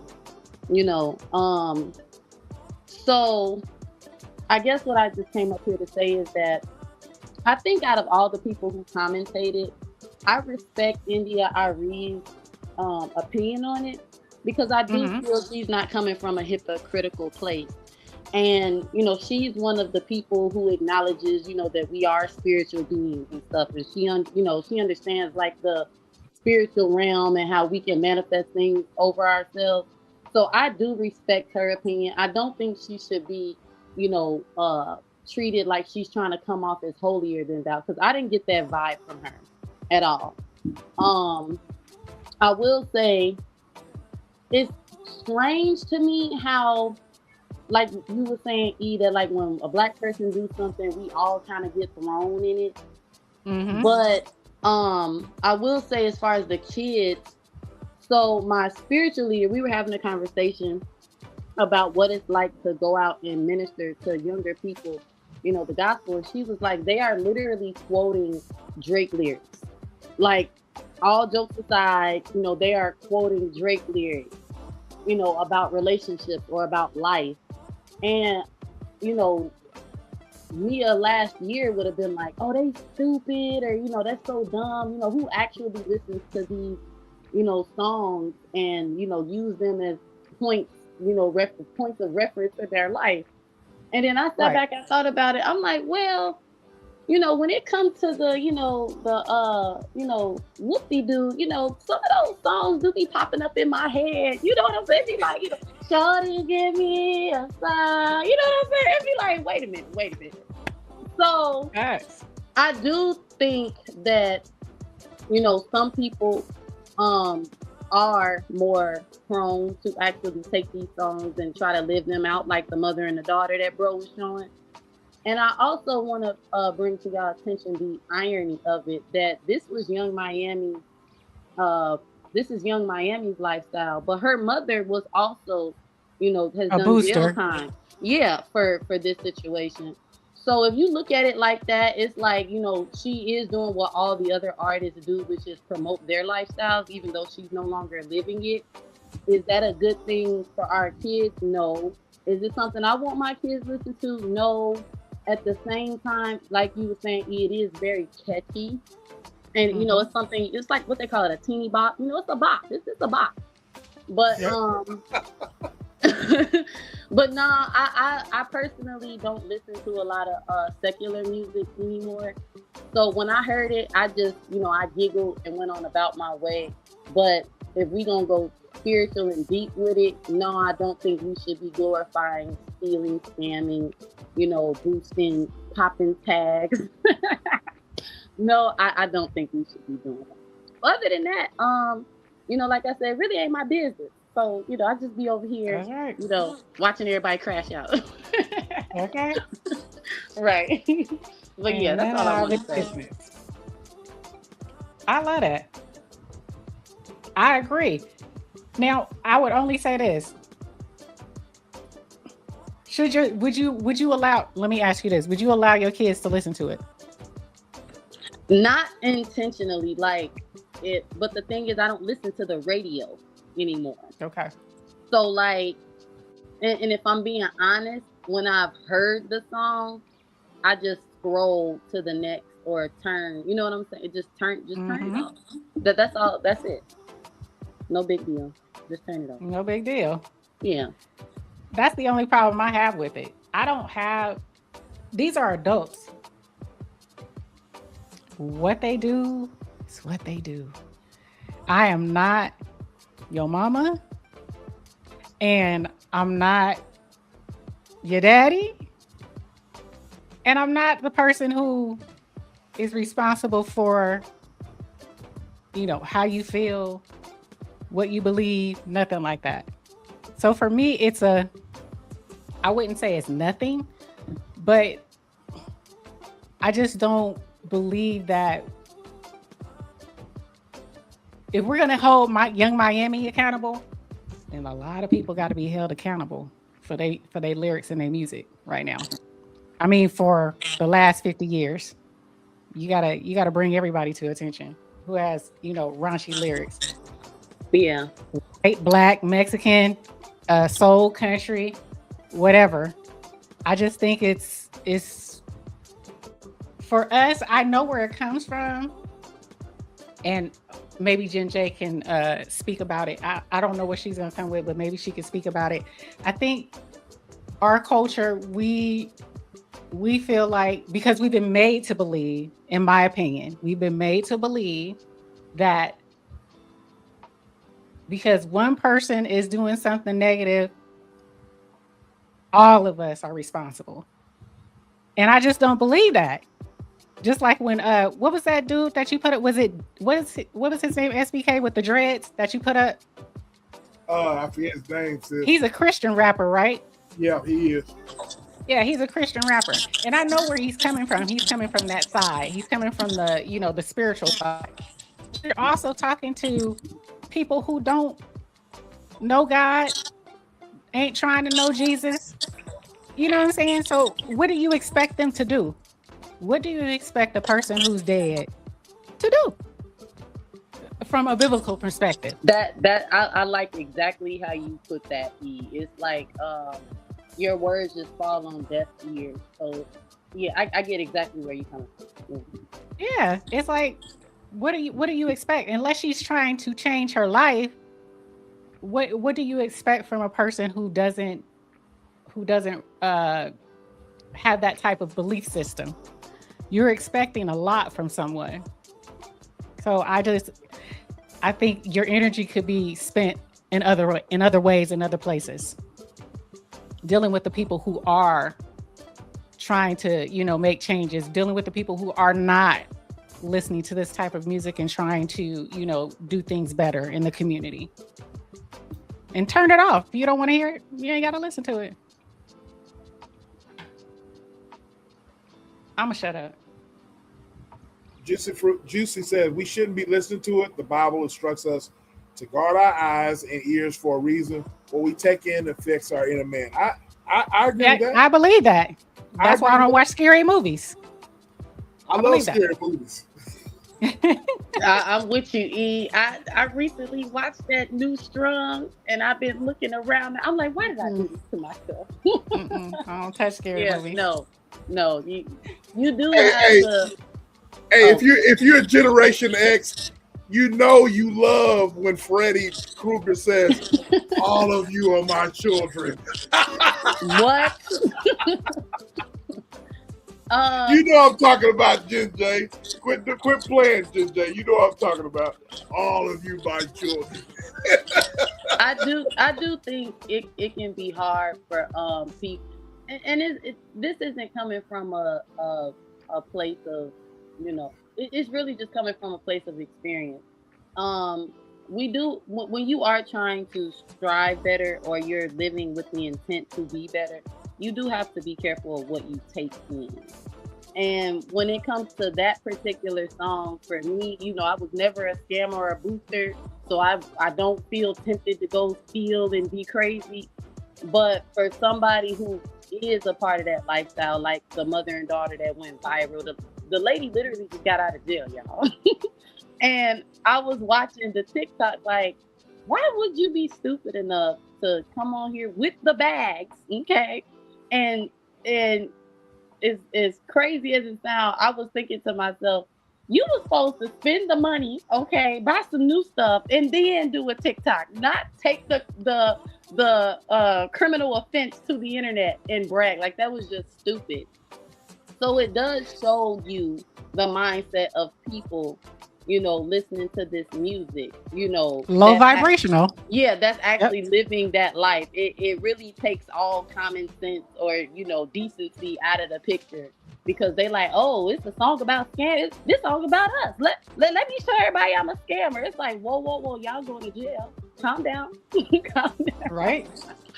I want to say this before I let Jen J speak. What DR just said, none of this stuff can influence me. That's where I'm at right now. Pretty much. None of this stuff can influence me except to get me. Like I said, I only listen to this stuff, whenever I'm in the gym and I'm wanting to get pumped up. I'm ready to go to war with the weights or go to war with the cardio machine. You know what I'm saying? None of this influences me to be violent, except to be Whenever I work out and I'm training and I'm trying to work on myself, it's me against me. You know what I'm saying? I'm trying to get my mind right. You know what I'm saying? Right. I'm trying to get my mind right, my body and my mind to be on the same page. You know what I'm saying? So I, that's where I'm at with that. But I also listen. Look, I also listen to Billy Idol. You know what I mean? Mm-hmm. You know what I'm saying? I also Rebel. listen to Billy Idol. Yes. Rebel Yell. Yes. In the gym, I listen to Billy Idol. I listen to the Police. Don't stand so close to me. I don't like That's the MTV days. I don't The like MTV days. coming close to me and standing close to me in the gym. So I listen to the Police. You know what I'm saying? I don't know who Billy Idol is. Yes. Oh my gosh, that's back in the 80s. You don't know who Billy Idol is? No, give me a song. Who is that? With a rebel yell, she cried more. Oh, yeah. Okay, yeah. That's Billy Idol. Okay, yeah, I know that song. That's Billy Idol. All right. I listen to all that. You know what I'm saying? I listen to what's the other song I listened to back in the 80s? Oh yeah, the Talking Heads. You know what I'm saying? Yeah, I listen to all of that stuff. You know what I mean? I listen to the Cars. Go ask KC about the Cars. You know about the Cars, E? You know about the Cars? Yeah. You know what I mean? When I'm on the treadmill, who's gonna drive you home tonight? Oh my goodness. I listen to all that. That's you know what I MTV mean? days. When a woman done pissed me off in the early days, I used to listen to the Cars. All right, so that's where I'm at. Jen J, what you got to say? What you got on it? Right, you quiet. Hi, Jen J. She's respectful.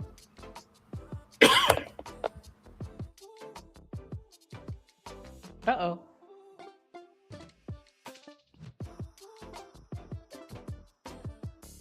How about now? Can you hear me?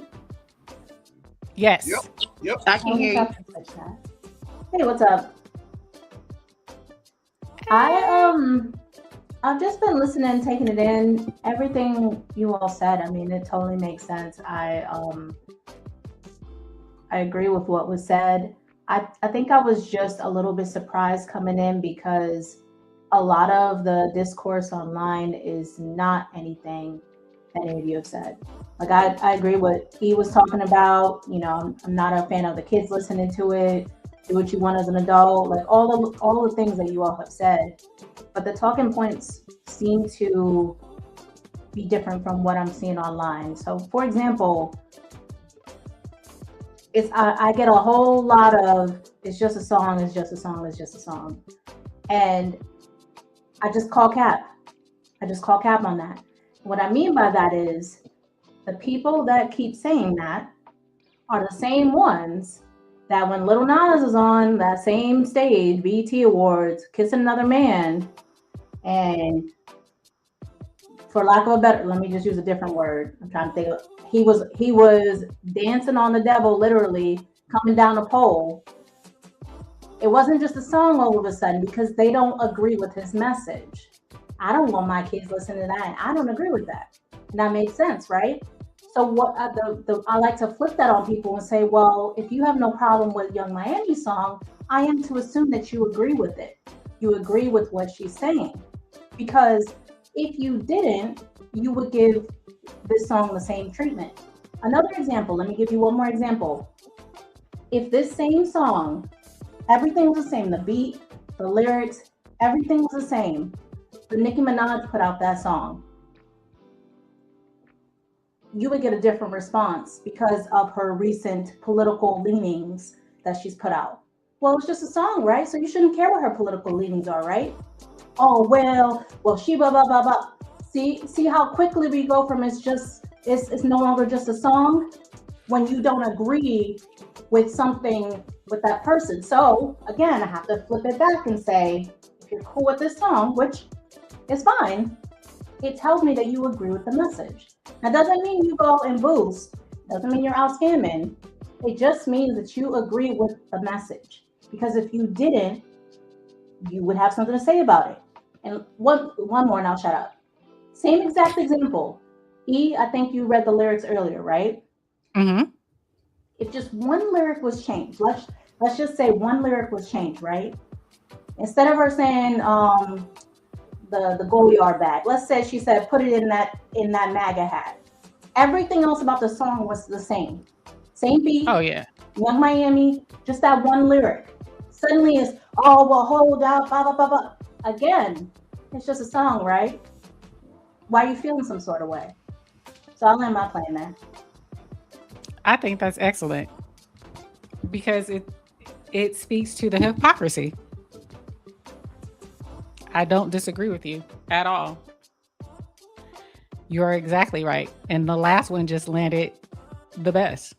If Young Miami in this current plight and this, this America, if she would have changed that one lyric to that, she would have been canceled.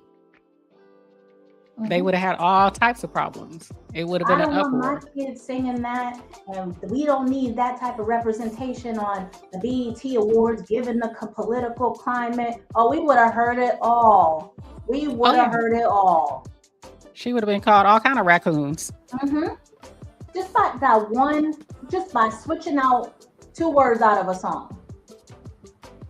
So I absolutely agree. I just find that interesting. I just find that very interesting how that plays. Ultimately, listen to what you want, grown adults, I agree with that. I don't think scamming should be promoted on the main stage, though. To Jen J's point, so do you feel the same about who did you just give? I forgot his name just that quick. With the cowboy hat.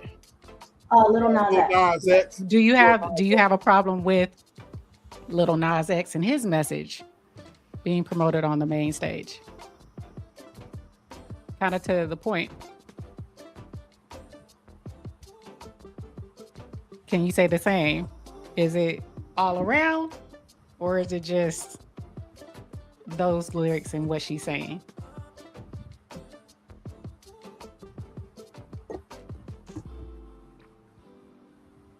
What you got on it, SBK? About the whole thing, about everything. Mm-hmm. Man, look, I'm not gonna judge. Look, I was young once, and I think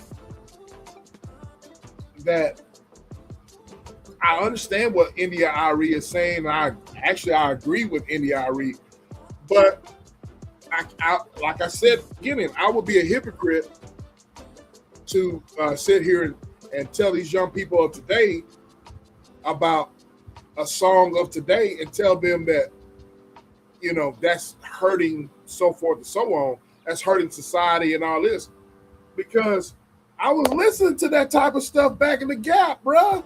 You know what I'm saying? I was listening to Sugar Free. Why you bullshit? tell me why you bullshit. You know what I'm saying? I was listening to, lyrics that were, that were way worse than Young Miami. You know what I'm saying? Right. I was wasting. I was. You know what I'm saying? So would I let Pooh listen to stuff like that? No, man. But does she know? Pooh is 17, right? Yeah. Would you let Pooh at 10 years old listen to it? Oh no. But Pooh is a very intelligent young lady. She knows how to distinguish 18. She's a very intelligent young lady. You know what I'm saying? I agree with Jen J. I agree with Vaughn. You know what I mean? So the answer to the poll question, the answer to the poll question, I'm gonna tell you my answer, y'all. My answer was both have good points, but at the same time, look, I don't agree. I don't agree with the way that those guys are coming at India.Arie, man. Being disrespectful. Yeah. I don't agree with that at all. I love India.Arie. That part. I love India.Arie. I think she's beautiful, man. I think, she's the epitome of what a strong woman is.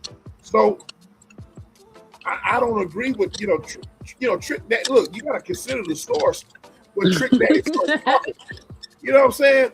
Look at Trick Daddy. You know what I'm saying?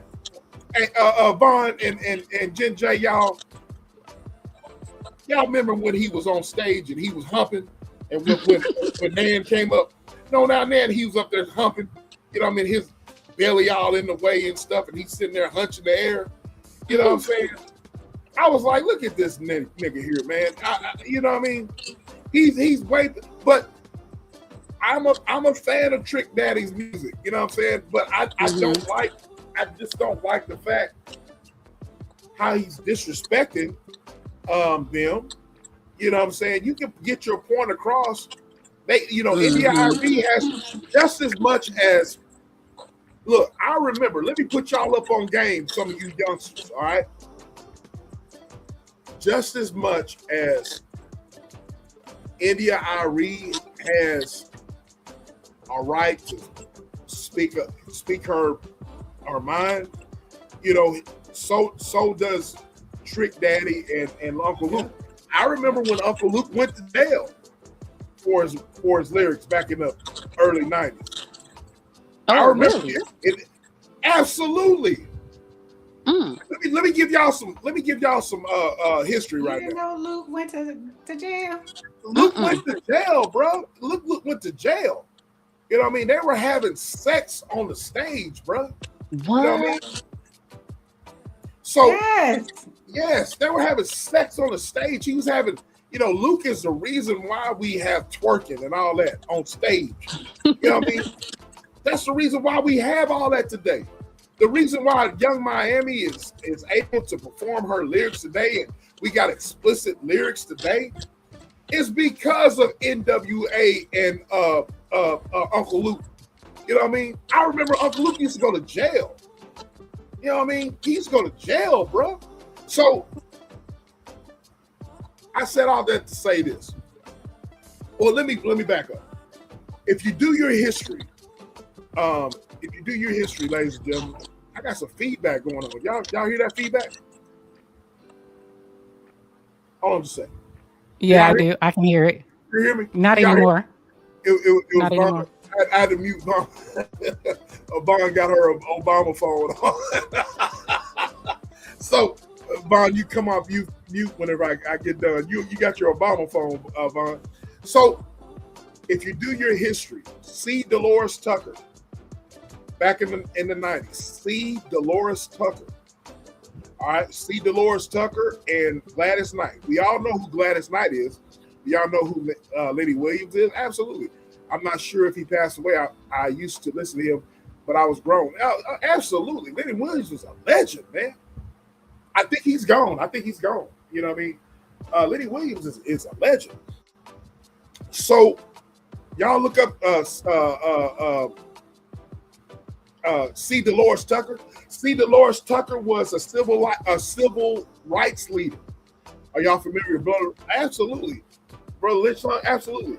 From Sacktown, he made national news in the 90s for his killing music because a white kid was killed by gang violence after the killer was influenced by his music. Yes. Brother Lynch hung, Ghetto Boys, Tupac. I remember when Dan Quayle, the vice president of the United States underneath President George Bush Sr., Brother Lynch hung, Tupac, NWA, Uncle Luke, they were all on their hit list back then. I absolutely do. So let me land my plane and I'll let y'all speak. So you got C. Dolores Tucker and you got Gladys Knight, the legendary Gladys Knight. You know what I mean? Gladys Knight and the Pips, the same Gladys Knight. C. Dolores Tucker. You know I'm telling the truth, E. You know I'm telling the truth, sis, on this. C. Dolores Tucker was a civil rights leader. She marched with Martin Luther King. I'm giving y'all some history lessons about hip hop. I never thought I would be doing this, man. Because it just seems like yesterday that all of this just happened. But C. Dolores Tucker was a civil rights leader, ladies and gentlemen, and she marched with Martin Luther King, but she was also in politics in Pennsylvania. Her and Gladys Knight were tight. C. Dolores Tucker made it her business in the 90s to take gangster rap off the market. All right. There was a lot of rap lyrics against C. Dolores Tucker and Gladys Knight. All right. Do y'all know who Suge Knight is? Do y'all know who Suge Knight is? Of course you do. I do. Legendary. Okay. Legendary record owner of Death Row Records. Gladys Knight and C. Dolores Tucker had a meeting with Suge Knight about cleaning up his image, cleaning up rap lyrics. All right. C. Dolores Tucker made it her business to take rap music off the shelf. Go listen to Tupac. Tupac was attacking C. Dolores Tucker with a vengeance. Go listen to How Do You Want It? You remember when he says Dolores Tucker is a mother? You know what I mean? He's talking about the civil rights leader. All right? So I'm saying all that to say this. There's nothing new under the sun. You know what I mean? There's nothing new under the sun. But the older generation has to realize, as we talked about it, the older generation was doing the same damn thing in the 60s and 70s. Yeah, she was trying to silence freedom of speech. Absolutely. Yes, basically. Exactly, Lou. Exactly. So what I'm trying to say is this. Exactly, Juicy. Exactly. There's nothing new under the sun. Y'all hear what Juicy said about history repeating itself? Absolutely. It will always. It always will. The only difference is, look, there's nothing new. In the 60s and 70s, early 80s, they had similar lyrics, but they were real kind of, how would I say? They were very, very much, they weren't explicit with it. That's the only difference. I mean, some of it was, though. Some of it was very explicit. But that was, you would hear it in a jig joint. You would hear it at the house. Yeah. You know what I mean? Clarence, what's the blues singer name? Clarence Thomas? Is it Clarence Thomas? Clarence Thomas is the guy in he's a SCOTUS. Yeah, he's SCOTUS, but I think it's Clarence Thomas that's in the blues singer. You know what I mean? Talk about I be stroking. That's what I be doing. Oh yeah. I be stroking. You know what I mean? And then you got ZZ Hill talk about cheating in the next room. You know what I'm saying? So the older generation has to realize that there's nothing new under the sun. The same thing that's happening today. The only difference is they're getting more explicit. You guys were saying the same things back in the gap. So it's up to us individually as parents to teach our children. You know what I'm saying? That's all I'm trying to say. You know what I mean? And that's the difference. What you say, sis? I'm sorry. I didn't mean to cut you off. That's the difference. Yeah, absolutely. What you just said, it's up to us to be parents. Absolutely. Right? Now, Absolutely. we were parents back in the day. There was no way that those type of lyrics, if the lyrics were that explicit sexually, you was what? If mom and dad had people at the house, they was chilling, they was listening to music, they was drinking, they was having a good time. The only time kids could be in the midst of that is if they were part of the entertainment or they were serving some food, right? When it got raunchy, you got sent upstairs. You got sent outside. I thought he was talking about writing when he was singing about stroking. Oh, Lord. No, he wasn't talking about writing. Shout out to Susanna. Thank you, love. He was stroking it to the left and stroking it to the Stroking right. it to the right. Okay, they ain't got Who nothing to thought do it with was writing. about writing? Right? Stroking it to the woman that he loved best. Stroke it to the east. Stroke it to the west. Stroke it to the one that he loved the best. But we weren't allowed in the room, y'all. Were you allowed in the room? Absolutely SBK? not. Hell no. When your mama was talking to her girlfriend or her sister, her cousin or her auntie, and they was talking, were you allowed to listen to them? Hell no, I get my ass whooped. Exactly. That is the difference today. Now you got kids who are in the same room listening to you. Now you got mamas with vans with about 6 kids in there, and she got this on, and all of them singing. Right? Yep. You gotta, they listening to it. It's a part of it's a part of Pop Warner. I guarantee you this is gonna be played at the Pop Warner game. I guarantee you this is gonna be played at the AAU game. Right? There is no separation. They're not separating it anymore. It's all joined together. So it's how do you for those who want to be adult parents and keep their children hide this stuff from them, how do you? Right? It just everybody their own individual. Like I said, man, it's up to parents, to teach our children. Look, man, ain't no song gonna make me want to go out and shoot a mofo. You know what I mean? No. Rob. I'm not going to do it. Well, I take that back. Okay. Would you agree? You're saying no song will make you, right? But say, for instance, 20-year-old, I'm going to be devil's advocate real quick. You're talking to a youngster that is listening to some drill rap, which I can't give you no artist because I don't listen to it. But I'm assuming it's similar to hood rap, gangster rap. Listening to that back in the day, a youngster smoking weed, smoking something else, snorting something else, on some alcohol, and they're in the car listening to that. My kids know me, but they don't know me. Right, exactly. And that's the way it should be. But it does influence you. It would influence you, right? Let's talk about it, JJ. You up here? You said SBK. I beg to differ. What do you beg to differ? If a song can make you dance, can make you commit crime. It can't. That's what I'm saying. It can. But how far? If you mixing it with alcohol and other things, how far can you? I think it depends, and I'm not saying that anybody's weak-minded. Like I really don't like to use that phrase, but I do think if you're if you don't have like a foundation of like principles and morals and values, you know what? I actually agree with that, Gen J.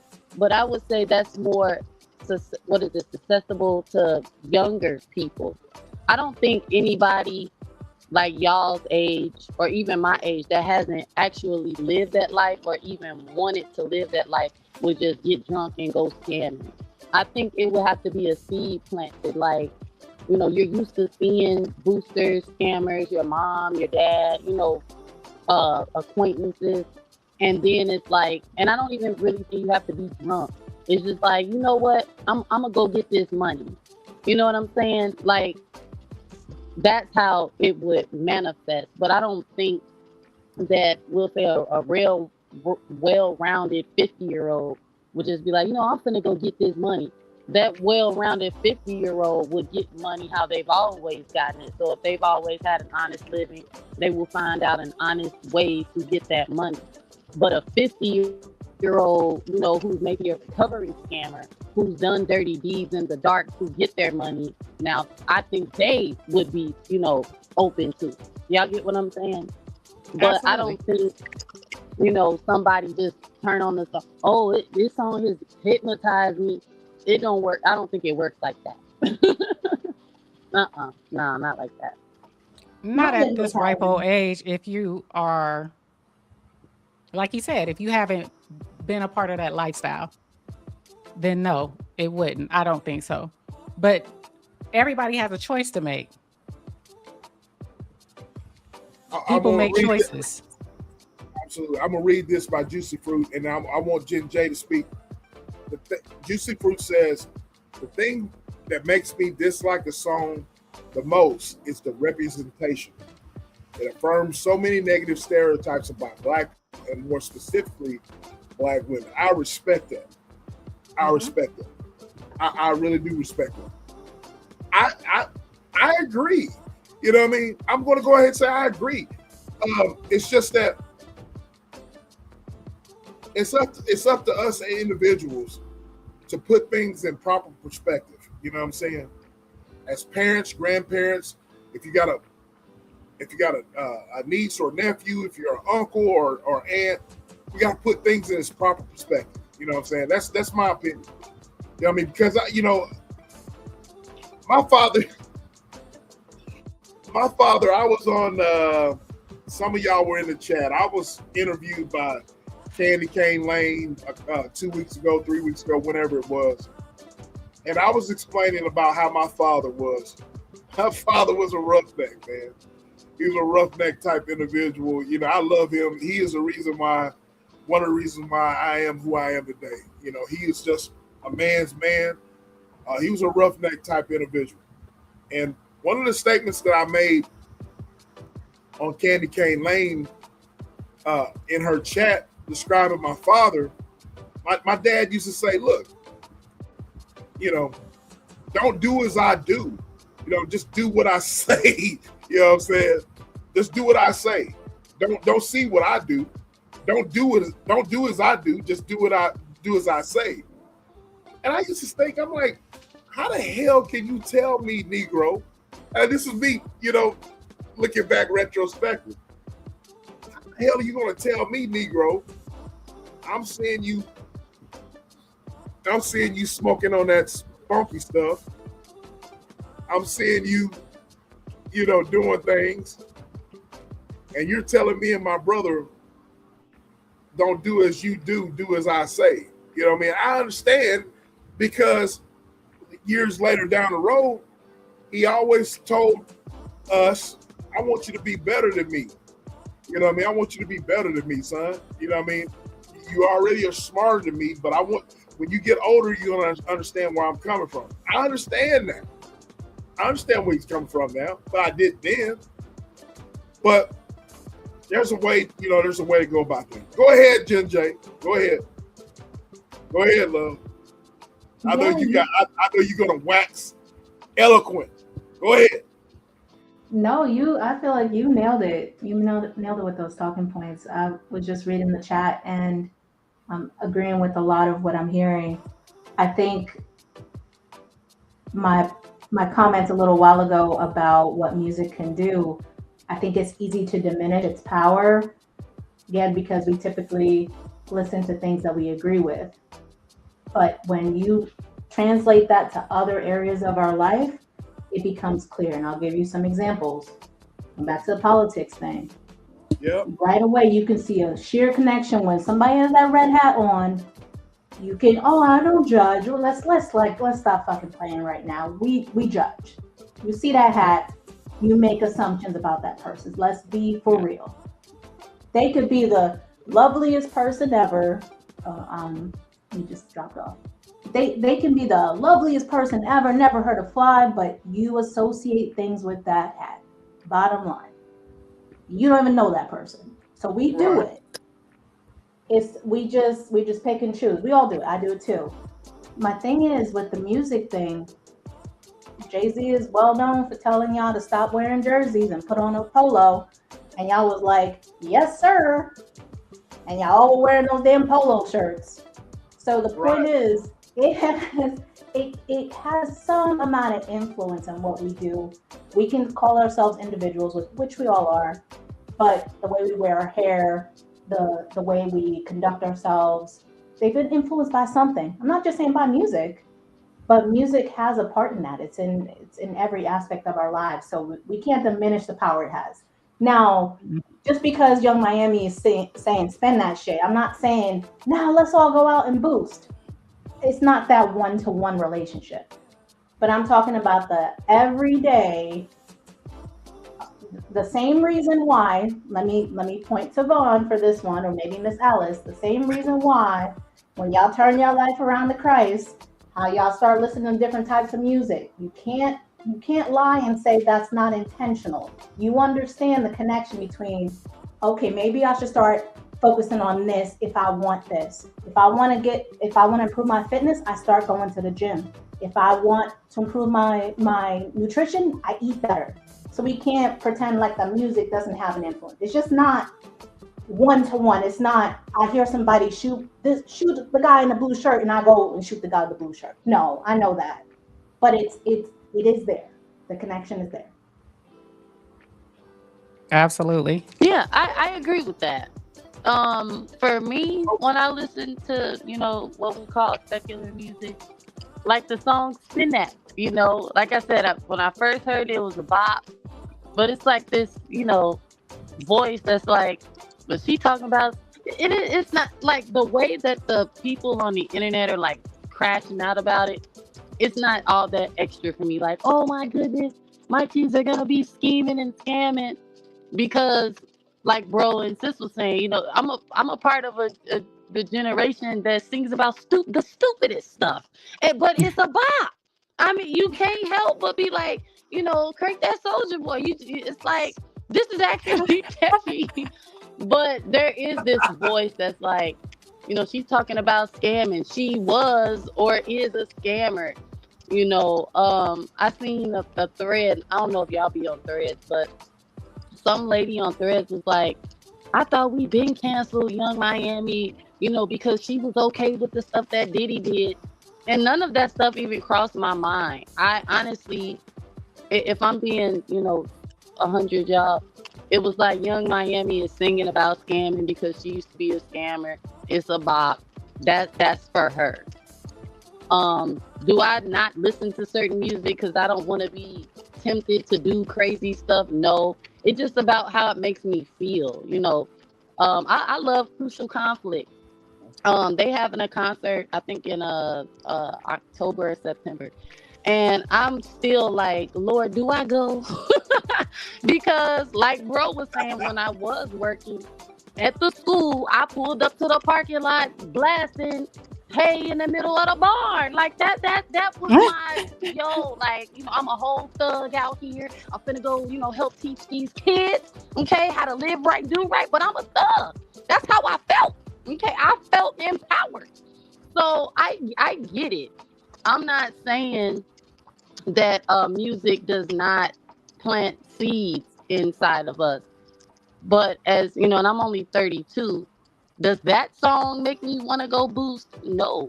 But there are certain songs that I cannot listen to because, it does bring on what they call it, lustful desires, or, you start The emotional songs, it makes you mad more. Your husband ain't did nothing. He ain't did nothing at all. But listening to this song remind you about a time he did do something. So I get exactly where you coming from, Jen J. And I don't disagree that music definitely plays a part in a lot of the craziness of the world. And I can honestly say, from a woman, talking to a woman of God, she's talking about trying to minister to younger people, and they're actually quoting Drake lyrics. They don't even realize it, that they are quoting lyrics, as points of reference of how to live. I think that's mind blowing. And it also, lets me know, like, hey, some of these young kids don't have any kind of guidance at all. Because, Exactly. like Eden was saying, I come up in a time where they listen to a lot of old school music around the kids. And my mother told me, a couple last year, some songs she used to listen to when we was gone. And I'm like, you used to listen to this? Like, I never would have thought. Because, she was a part of the India.Arie, Jill Scott, Erica Badu. That's what she listened to around us.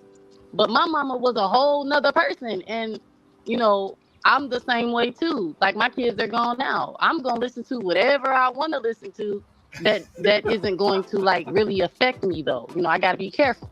And Young Miami may be on that list. I don't know. I don't know. But, yeah. Yeah. I know I'm just talking, y'all, but yeah. No, I love what I love it. I love it. I want to show y'all. If y'all follow me on Instagram, the music that I post on there is music that I listen to at that point in time. For example, I want to show y'all something here. The song that I posted on this picture on my Instagram post, this is the song that I was listening to. You know what I'm saying? Shout out to Future. Oh, it won't play, man. Oh, shit, it won't play. Oh, hell, it won't play. It won't play for some reason. Damn they blocked it. It doesn't have it up there. They blocked it. Yeah, they done blocked it. Yeah, they blocked it. Never mind. Let me see if I can go to my. I'm just saying. I'm bringing out my true. I'm just being honest with y'all. You know what I'm saying? Because like I said, I'm only responsible for me and mine. Right? I'm only responsible for me and mine. And those who respect me, I have a responsibility to, tell them right, lead them in the right direction. But I'm not going to berate them. You know what I'm saying? That's where I'm at with that. You know what I mean? That's exactly where I'm at with it. Go ahead, y'all. I agree with everything you said. I just hope y'all can hear me clear. Can y'all hear me clear? Yes. Okay.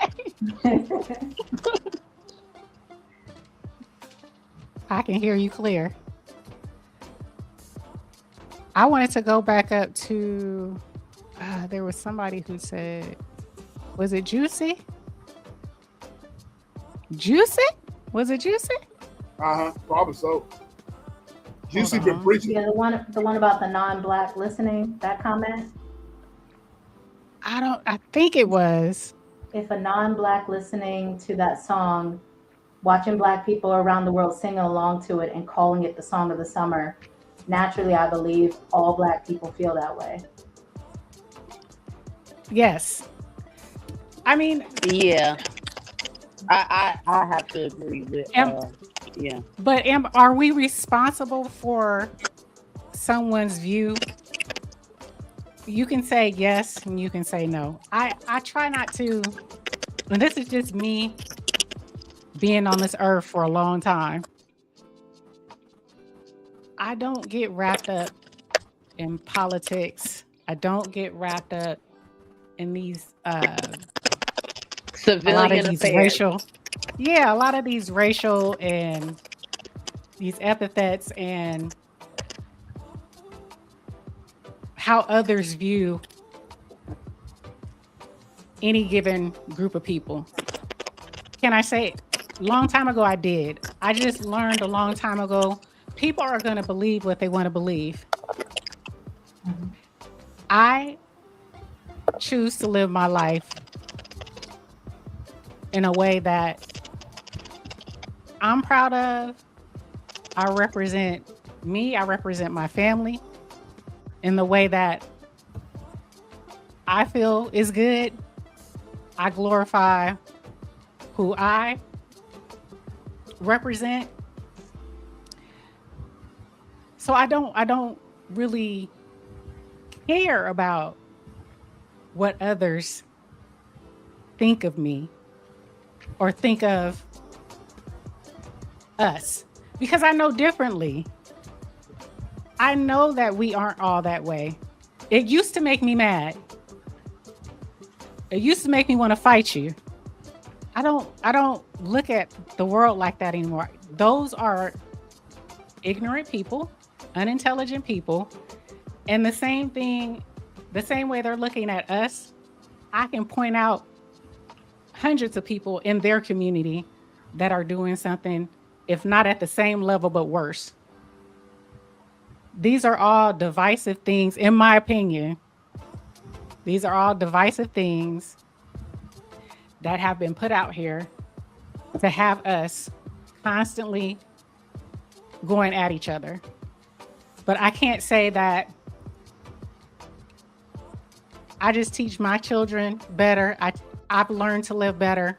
And I don't subscribe to everything that goes on. To be honest with you guys, I did not know about Young Miami song until this whole situation happened. That's how much I don't listen to this stuff anymore. There's certain things I don't listen to. There's certain people I don't watch. There's certain shows I don't watch. It's certain movies I don't go see. I just don't. I'm trying to better my life and the people around me, their life. So I don't play into a lot of what's going on. I think I have opinions on it when it comes my way for this show. Y'all hear me? Yes. Yeah, we hear Y'all you. hear me? We hear you. Yes. Yes. Yes. Can y'all hear me? Yes. We just, your eyes look like you in a daze, like you high, you drunk. That's it. That was it. You were in a pause state. Can y'all hear me now? Yeah. Yes. So we talk about beast mode music and all that, you know what I'm saying? This is, can y'all hear me? Can y'all still hear me? Yeah, Yes. we can hear you. This is, hold on. Damn, That's not gonna show. That's not gonna work. One did play though. Never mind. Shit. I can't find it. Never mind. I want to chime in real quick on what E had just said, because that's huge. I'm going to give credit to the wrong person, but someone in my life alluded to that when I was younger. You don't have to make the effort to push people out of your life or to cut them off or to disconnect. If you just keep doing what you're doing and take the path that you are meant to take, they will just naturally dissolve out of your life. Yes. So the effort that you put in, I'm cutting this person off or holding a grudge, and all of that is not necessary. If you just do what you need to do, the stuff that you're having an issue with will cease to exist just naturally. It naturally falls off. So I love that you said that.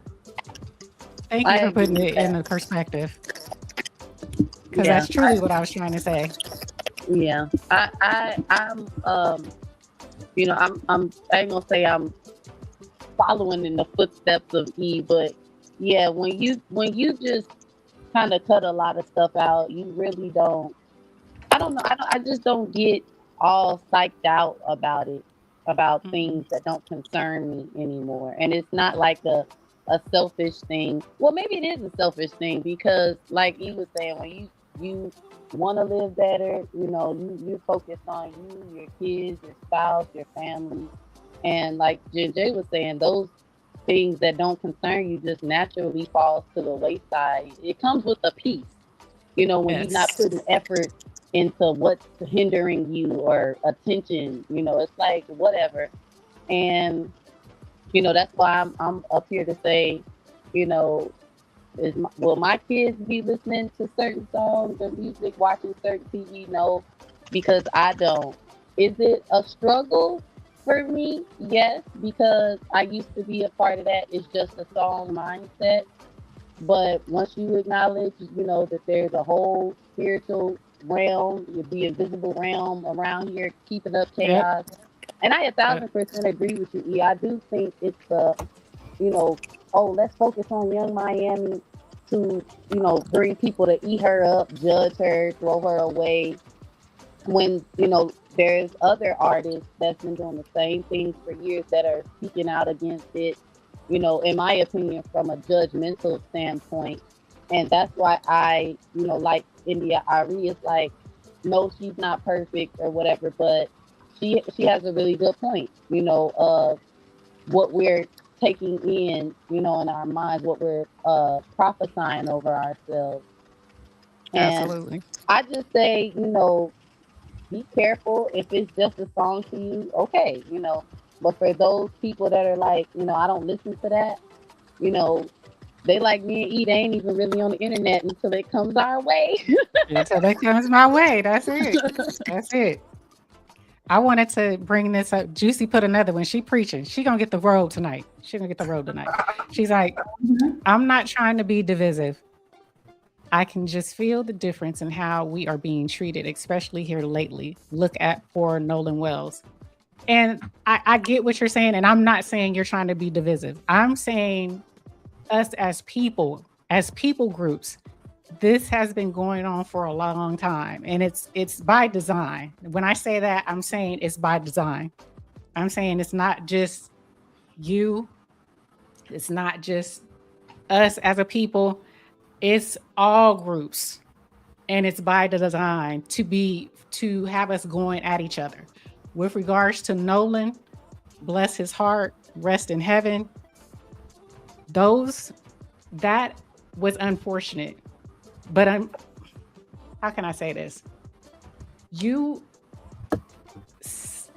Sometimes we think that when we get in other places and spaces that don't have a lot of us, there's a lot of people around us that don't look like us. We think we're in a better position, where we think we're in a better place. There you go. There you go. And sometimes, even if that's your thought process, you should never be blind, and you should never neglect, and you should never not educate your children. There you go. About our history. Yes, Lord. And about being aware of certain things. I'm not saying don't look for better, don't go to better neighborhoods, but I am saying don't forget who you are. Don't forget, you know, the things that you were taught. And I'm not saying instill fear, but you should always be aware with our people too. It's called a genocide. Yes. There you go, sis. But you also have to be aware of your surroundings. And when you're the only one, your parents should have told you should never be the only one.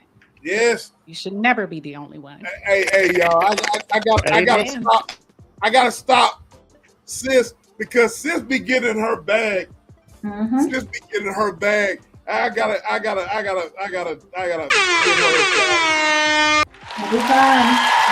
time.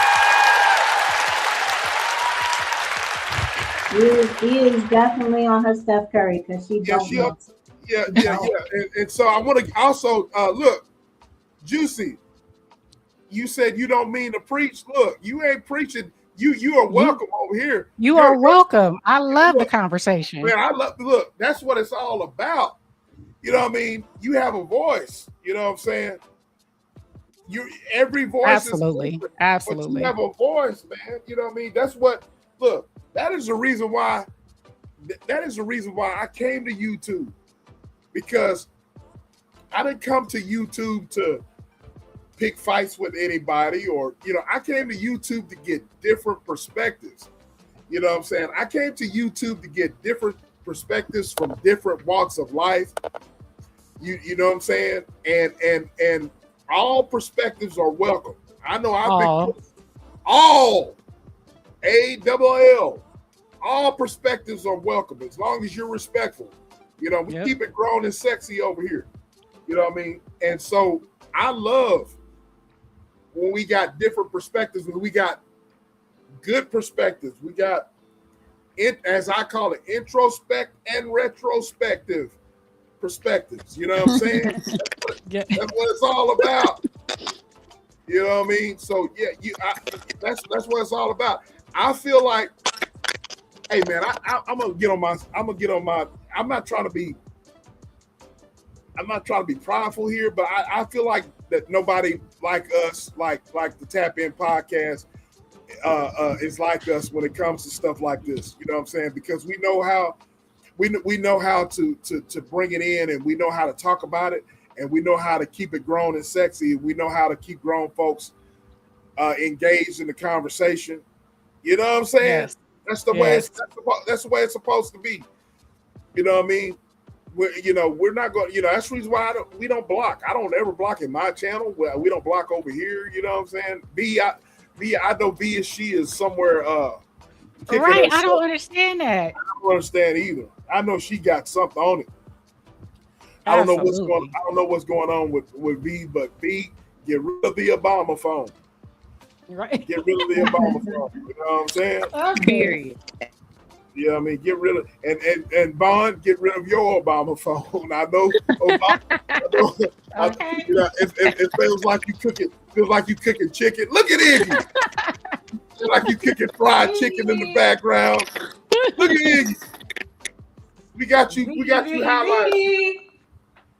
While little sis is cooking fried chicken in the background, we got Iggy in the background. Shout out to the homie. Shout out to the homie. That's my furry grandbaby. That's a furry. Hi, furry grandbaby. I agree with what Juicy just said about the channel being special in that way, because that's not the norm. I will definitely say it's not the norm to be inviting of different perspectives, even in a cordial way. I'm not even saying even in that. So it is definitely a special channel. I do want to chime in on something that E said and something that Juicy said. And maybe this is not where you were taking it, Juicy, but just let me land the plane. Let me land the plane. Land the plane. Young Miami. I can relate to what Juicy's saying from a relationship perspective and going through the dating process. So I just got married a few weeks ago, but of course before that, dating and what have you. Anyway, wait. We gotta get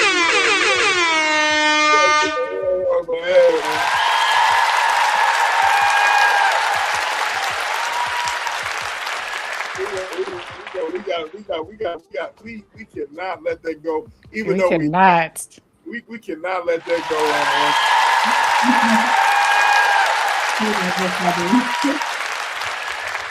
Jen J is under lock and key. Yeah, I'm off the streets. She is off the market. On the sidewalk. Congratulations. Thank you. What Juicy said stuck out to me because I was thinking of it from a relationship standpoint. I'm not saying all men, but the type of music that Young Miami makes, and that whole category, whether you want to say Glorilla, Meg, that whole category of music, let's just say that subcategory. Some men apply that to the women that they're meeting. They think you're going to be the same way, whether that's what they're looking for or that's what they're not looking for. They see that aesthetic being what's popular and go, oh, you must be like that too. And either that's what they're looking for, or that's the total opposite of what they're looking for, and they don't even give you a chance. So I have seen firsthand, just from a dating perspective, it's like you can't go to the club because you're instantly in 304. Heaven forbid you just want to go out and just have a good time and maybe have a drink. But it's just a bunch of city girls. You just get labeled. You don't. Never mind that I'm at home coding and playing video games and stuff. That's not even the type of person I am. But that's how I feel it from a personal level. It impacts the dating space because that's all they see you as. That's all they see you as. Oh, you wear the same outfits that Meg do. You must act like her. You must agree with what she like. I don't even listen to her music like that. But that's what you see. Or I'm just throwing names out there. But you get my point that it has an impact on how we're viewed, not even by non-Black people, but just in general, how we are viewed as women. In the same way that they have video vixens and things like that, there's certain expectations of, oh, I just got to buy you a bag and you giving it up. What? Like, what? Where would you get that? Oh, the music. That's where you're getting that impression from, because that's all you hear. So that's how I related to Juicy's statements. That's a great point. Great point. You know Great what? That's a great point. Great point. This is yeah.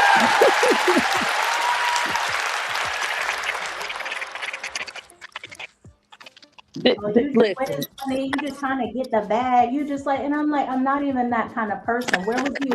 We're on date number 1, and you already talking about, I ain't spending that kind of money. Or you like, where are you getting this impression from, other than from, music and certain things online? Go ahead. I definitely agree. Go ahead, Lucy. See, this is why I have no business. Because all while Jen J was speaking, I had a flood of thoughts and a couple of realizations. Because for years, men were mostly the mainstream, rappers of glorifying, intimacy, fast money. And I don't recall women, I was pretty young too, but I don't recall women thinking that all men were like that, all Black men. I'm going to say that because that's who, yeah. And I the thing is, I see the double standard, because it's like, now that women are doing the same thing, glorifying quick money, intimacy, all types of stuff, right? It's so all women are like that, but it's like, it's almost like I'm getting frustrated because it has been a long time, y'all, since I've been quote unquote single, right? So I can't say that I've had the same experience as Jen J completely. I've heard a lot of things that Jen J, but what about so back in the day, when these songs were, y'all was listening to this kind of music, y'all thought all men were, murderers, drug dealers. You know what I'm saying? No. Right. So I'm trying to understand why men, and what's funny is, y'all know, when like you're playing the R&B songs, and like I said, we women, we might get triggered for something, right? He ain't even did nothing, we might get triggered. But men have a problem with women doing what they do. And so now, you listening to her? I don't recall any woman saying, you listening to that Tupac, so you must have a problem with political standards. Or you listening to that Jay-Z, so you must be smashing chicks in the back of the truck, giving it up. I don't recall them arguments, conversations, discussions. Like, this is why I don't be involved in civilian affairs, because I be wanting to defend women. Now, I will say, I'm gonna say Young Miami, because I do like Meg. I'll even say Nicki Minaj, or forget it. Forget Nicki Minaj. Young Miami and Cardi B have actively lived those lifestyles, right? Like we know that. So I can understand a man not wanting their teenage daughter, or their young daughter listening to Cardi B. But to go out into the dating world and think all women are trying to be like Cardi and Young Miami is insane to me. It's like, what? That's crazy. Because who was out here mad at Jay-Z and Big Nas and all of them? Who was mad at ZZ Hill for calling out cheating in the next room? Who was mad about that? I'm sorry. No, it's so true. So true. We weren't. To answer your question, little sis. No, we didn't assume all dudes that we ran up on were like Eazy-E or Ice Cube or the ninja selling drugs. Now, there could be assumptions. Now, if you was rolling around in a 6'9" Camaro sitting on Dayton's and White Walls, and you came out with a gang of money, the assumption was there.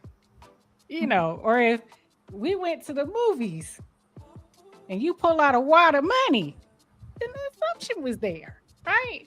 But I didn't automatically deem them to be that. It just, it ended up being that.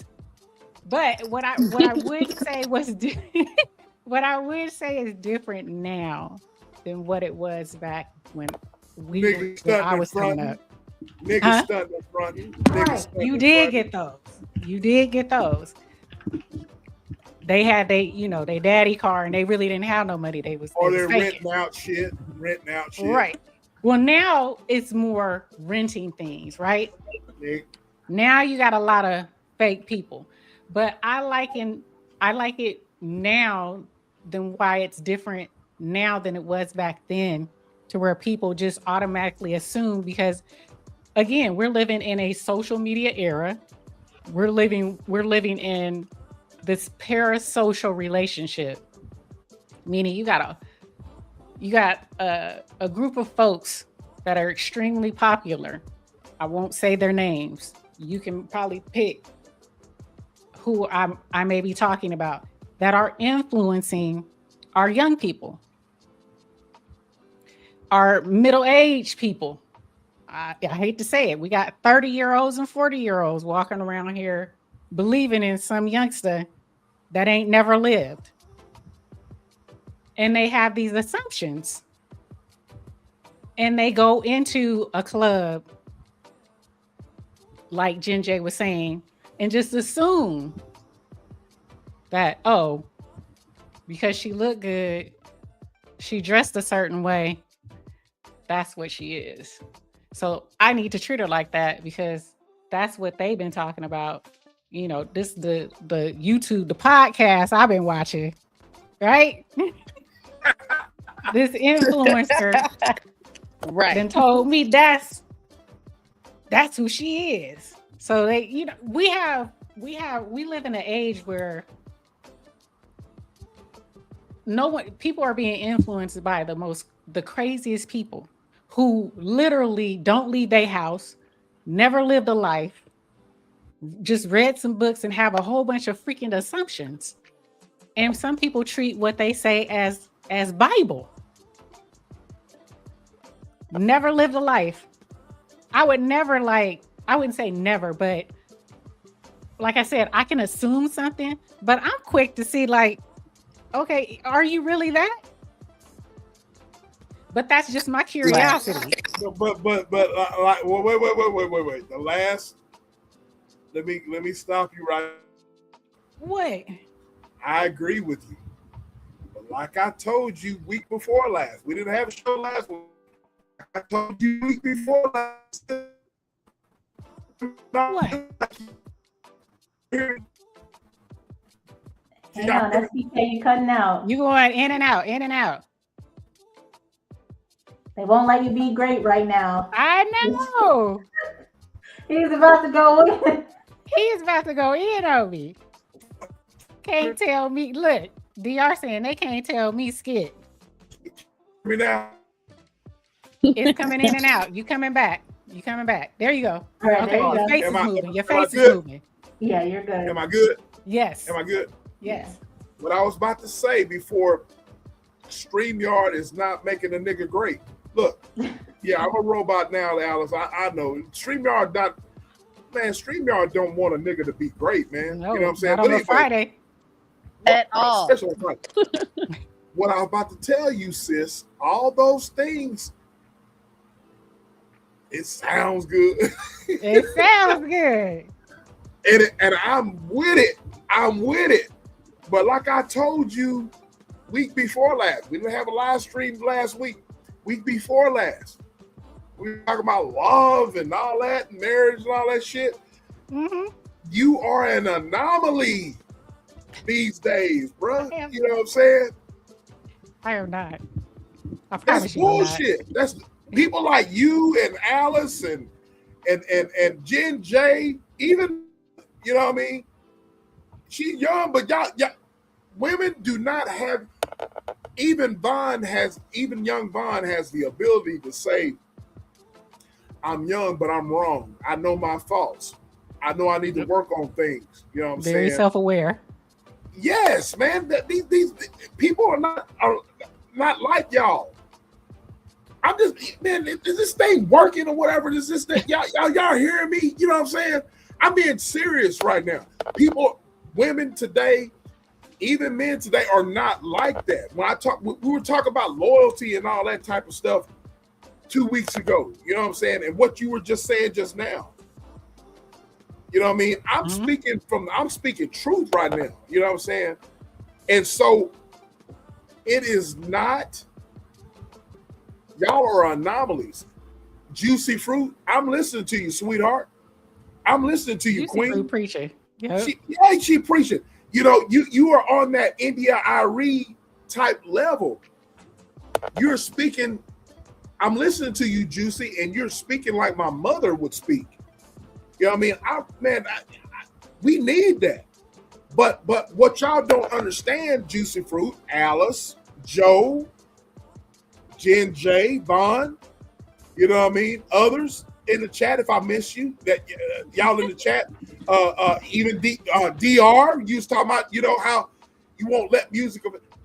Y'all got to understand, there are females that are not, the females, the average female is not like y'all.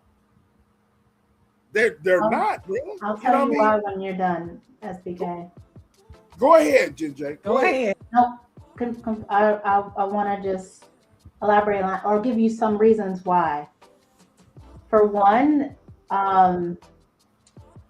nowadays people only do what they're obligated to do. It's not about going above and beyond.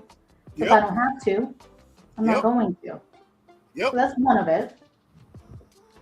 Also, there's a lack of accountability, just overall. Yeah. Nobody holds anybody accountable. I learned at a very, very young age to pay attention to how people treat their kids. And I made this point, like, nobody taught me this, I don't feel like, but I kept it inside. I would always say that I would never be friends with somebody who didn't take care of their kids. That was just always a rule. I never understood how somebody could be friends with a deadbeat. How do you sleep at night? How do you hang out with somebody who you know don't take care of their kids? But that's the point I'm trying to make, is there's a lack of accountability across the board. And then the third thing is, there's also that element of, I tried to do it the right way and it didn't give me what I wanted. So just forget it. I'm not going to try to work to get that A+. I'll just get a D and graduate anyway. So I tried to do it the right way. I tried to be self-aware. I tried to do all those things. I didn't get what I wanted in the amount of time that I wanted. Something I didn't get out of it that I expected. Therefore, it wasn't worth it. Therefore, I stopped doing it. And I equate that to the same people who start a meal plan, a diet plan, a fitness plan. I went to the gym 2 times this week and I don't have a flat stomach. This is totally worthless. Or my cholesterol level didn't go down and I've been eating clean for the last 3 days. This isn't worth it. That's how people treat like the dating situation. It didn't work out. Microwave. Yeah, yeah. He's so wishy-washy. He was happy today and he's sad tomorrow. Forget that, he's not feeling well today, but no, I can't do it. People just throw their hands up. There's no effort. There's no need to make effort. There's no need to be accountable. And there's no need to own up to your mistake because I'll just move on to the next one and swipe right. I don't need to be held accountable to the last person as the next person come in. Oh my gosh, she preaching. She preaching. She made three great points. Three great points. Go ahead, sis. Go ahead. The swipe right. Yep. I think I said this You last did. year. You did. We live in an age where we think that we have an abundance of choices. Mm-hmm. And so why would you put in effort when I can just go and get on a Tinder or whatever these dating apps are called and find someone different, find someone new? Yes. Then Jen J said, oh, what was that one? Dang it. Damn it. It goes to our next topic though. I would never date a man or a woman who treated their kids a certain way. That goes to the other topic that we have. But that's another point. But yes, I actually, believe it or not, when I met my husband, like I said, I met my husband, we are extended blended. I too felt the same way. He treated his children, when we were dating, the first thing he sent me was pictures of his kids because he loved his kids, his son and his daughter. He loved his mom. Men who love their mothers, it's a different type of man. Hold on. Love their kids and love their mothers. Hold on. Go finish. I'm sorry. Forgive me. I'm sorry. Those are things that I look at. So I definitely resonate with what Jen J said. Especially if you're dating someone. I'm not saying, because some people will not date someone who has children, and that is your right. That is your God-given right. I actually told myself I would never date a man that had children, but I ended up marrying one, and I've been married for over 20 years. But I did look at that, how he treated his kids, how he was in their life, and then how he treated his mom, how he loved his mom. Those were key things for me, because 9 times out of 10, men who dog their parent, dog their mom, a good mother. I'm not saying sometimes it's justified. If you know, you know. But men who love their mothers, men who love their children, it says something about them. Man. It says something about their character. I can preach on this. I can go off on this. It's a whole nother subject, bro. You know what I'm saying? It is. But I want to say this before we get into, you ladies, please stay on the panel, and the link is pinned, right, sis? Yeah, the link is pinned. Y'all come up, man. But I want to say this before we can just talk about this subject. I'm telling you, since I told you we could talk about one of these. I know you did. I told you that. You know what I'm saying? You did. But look, I want to say this here. Juicy Fruit, I've been knowing you for a number of times, and you're talking to me whenever I was going in and out, and YouTube and StreamYard wouldn't let me be great.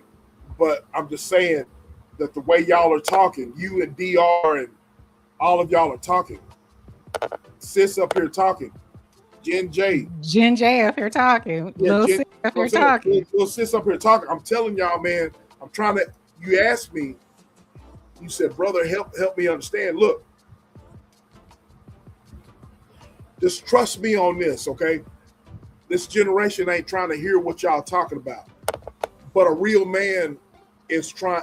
A real man wants to hear that from women. You know what I mean? It did my heart good to listen. Alice, I don't know if you're still in the chat or not. If you, you still here. It did my heart good to hear all of you ladies get up on Alice's panel. Even though I want to call out, I said what I said. You know what I'm saying? I got a bone to pick with her, but it did my heart good to hear Vaughn and other ladies on the chat talk about y'all's role in men's life, because Alice had a panel about men's mental health, and I really love what Vaughn was saying. Some of the things that Vaughn was saying on that panel last week, she's saying today. You know what I mean? I really believe that little sis is a good wife. You know what I mean? Don't let that get to your head, little sis. But, you know, I'm just being serious, because by your fruits, I know what, by your fruits and what you say, out of the abundance of your heart, your mouth speaks. You know what I'm saying? And so what I'm trying to say is that today's lady, today's woman, today's queen, or whatever you want to say, you know, is not, the things that y'all are saying today is not popular today. You know what I'm saying? It sounds good. It sounds good to talk about. It sounds good to chat, but it's not popular today. It is what it is. You know what I'm saying? And so, you know, me and sis, you know, we go back and forth about this marriage thing and about marriage life and all that. You know what I'm saying, and her and bro, her and her husband, they're an anomaly. You know what I'm saying? And so that's where I'm with on that. All right, Juicy Fruit, we share the same spaces on YouTube. We're in the same chats on YouTube. You know I'm telling the truth. The way let's just take it, you know, the way we hear people on YouTube talk to each other. These men talk to women. These women talk to men, right? We're in the same space as Juicy Fruit. I'm just using you as an example. You said, hey, bro, help us understand. I want you to listen to the way these men talk on here. Listen to some of these guys talk on here. That is, I'm proving my point on that right there. Mm-hmm. I'm proving my point. I love our women. You know what I'm saying? I love women. You know what I'm saying? I love the way, like I said, the conversations that y'all have. Y'all are being honest. Jen J, Bond, you know, Joe might be on that cab and can't be talking. You know, okay. She on that cab. She on the cab. She on that cab. You know? So I'm being honest when I'm saying I'm opening up my heart to y'all, and I'm being honest. The only way I can only be, you know what I'm saying? And I tell sis this all the time, and I think sis sometimes doesn't take me serious when I say this, but women like herself, Gen X, and people like my sister, my mom, and you guys that are talking, that ain't the norm today, bro. That ain't the norm today. I hear what you're saying, Lou, in the chat. I'm listening to you. I absolutely agree with what Lou said. I'm too lit right now to pull it up. Wait, hold on. But Lou said there's a difference between a woman and a lady. He's absolutely correct on that. You know what I mean? He's absolutely correct on that. You know, you're a woman by design. You're a woman by how you're made. But being a lady, that's all with actions and how, you know, especially with a man. You are a male by design, how you were created, how you were brought into this world. But being a man, standing on business, you know what I'm saying? There's men and then there's bitches. And I'm sorry, Alice, I gotta say it. You know what I mean? I'm sorry, Alice, forgive me. But DR, you said it. Some of these cats out here can't handle the truth. I want a woman to put me in my place when I'm wrong, because I'm humble enough to understand when I'm wrong. I'm humble enough to listen to a real woman. Hey, you got a line, you got a pocket, bro. You know what I mean? I want a woman to do that. The average man does not have my mentality. They don't, man, fuck it. They don't make men like me no more. I'm just saying. The stuff that I'm saying right now, they don't make men like me no more. You know what I mean? Because these clowns are calling them simps and stuff like that. Alice, come get your peer. You know I'm telling the truth, though, my peer. You know I'm telling the truth. You know I'm telling the truth, my peer. But here's the thing. It all boils down to putting things in its proper perspective. So I agree. I go on mute. What do they say? I'm telling you, come get your peer. Lou said, that's why respect is more valuable than love in relationships. I think we were talking about that week before last about love, right? Yep.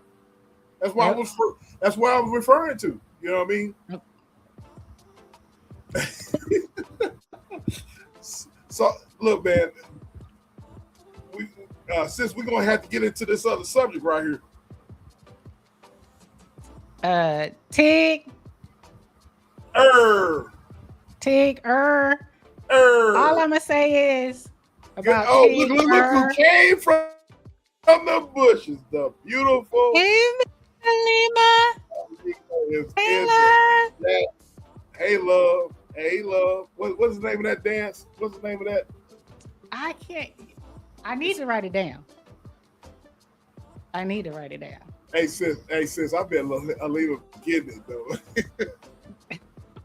There you go. I know she be getting it. She can bust some moves. I bet she can bust some moves. I bet she be Petty mode. What'd she say? Petty mode activated. Big Tigger. 3, 2, 1. Big Tigger. Yep. All I have to say is about this. I'm gonna say this one quick thing. I think this is where social media works. There it is. Look. What is it? I'm missing. That's the dance. Oh, there it is. I gotta write that down. Hold on. Hey, Halima. I know where to get the lessons from. I know where to get the lessons from, Queen. I know where to get the lessons from. There we go. I'm gonna remember that. I know where to get the lessons from. You Lock her up. That's right. That's what I'm talking about. That's what I wanted to talk about. Real quick. This is the power of social media working in a positive way. Because when all of us were talking about Big Tigger, when all of us were talking about Big Tigger and his wife, right? Uh-huh. But the goat, shout out to the goat who had one of her baby daddies on the show. And it was the young girl, the baby who Tigger's wife got arrested for leaving her in the car for 8 hours while she was in a casino. But she kidnapped her. And everybody was tripping off, where's the baby? Well, she's a teenager now. She's been 7 years she's been missing. Everybody's like, bump Tigger and her, her hitting her head. Where is the girl? Where's the young girl? So it wasn't until I think social media was like up and like, why has she been able to be free for 7 years and not produce this little girl? So this is when social media works, because the news wasn't even checking for her. The police weren't trying to apprehend her, even though she's been married to Tigger for how long? What, like 5 years? I'm like that. So I like the fact that people like us, when we were talking about it, because both of us, we said, where's the daughter? Yep. Bump her. Where's the girl that's missing? Yep. And a lot of people were saying the same thing. It became an echo chamber. Yep. And so now she's arrested.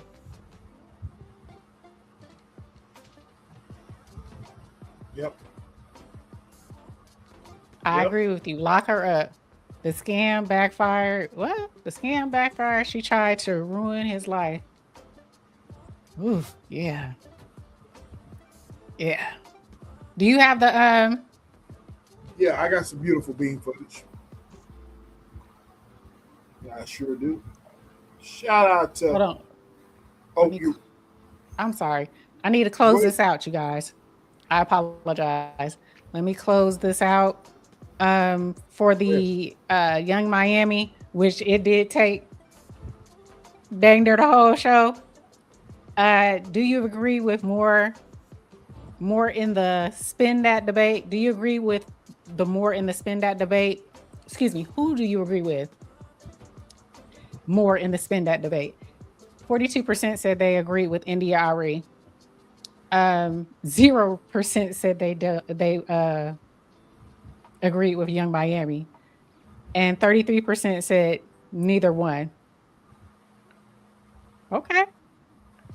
And then one last one, the vertical. I think this is the vertical. 35% agreed with India.Arie.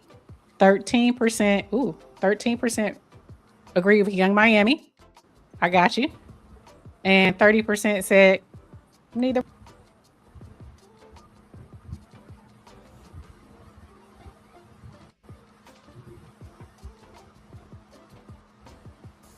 There, sis. Can y'all hear me?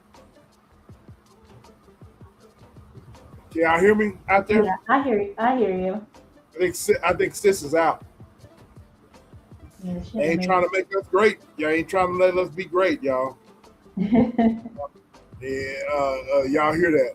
So with that being said, sis is stuck. So with that being said, let me play this so she can come back up. Mm-hmm. Let me play this tidbit of this beautiful bean footage about Big Tigger. Big Tigger. Shout out to River TV. I want to say categorically, these allegations and accusations that have been circulating about me are false. Mr. Tigger, get off of her now! Take a picture. Alicia, stop. Take a picture. Alicia, stop.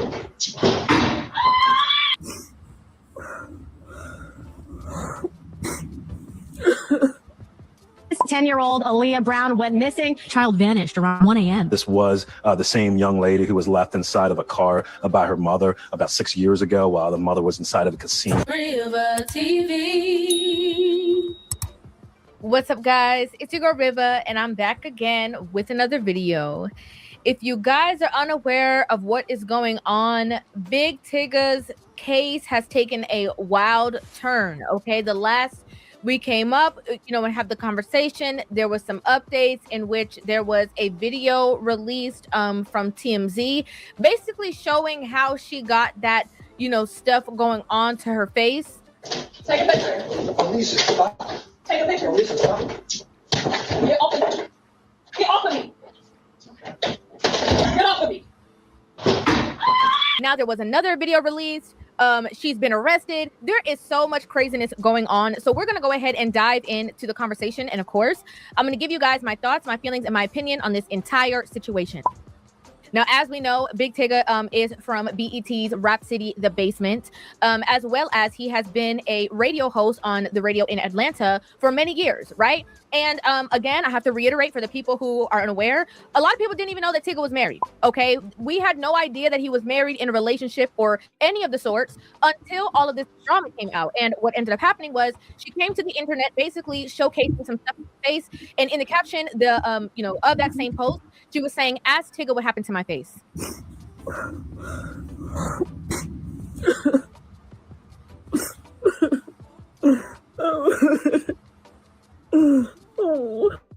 She also had accusations of Tigger fooling around with his female co-host, to which the female co-host vehemently denied it. I would like to reiterate that I have never, nor will I ever, have an affair with anyone in a relationship or marriage. As well as Big Tigger vehemently denied it. I want to say categorically, these allegations and accusations that have been circulating about me are false, untrue, not happening, didn't happen. Additionally, it's important to clarify that Francesca and I have never been anything more than friends and respected colleagues. I just want to offer my apology to you and your family. You and I both worked very hard over the course of our careers to get where we are and where we're going. I don't know if I can ever repay you. Now, as you guys saw from the clip before, TMZ ended up releasing the clip of the home footage. And basically what happened is that, they had a disagreement. He walked away from her. She followed him downstairs and started, snatching stuff out of his computer, basically trying to, ruin his equipment. Take a picture. Alicia, stop. Take a picture. Alicia, stop. And him trying to subdue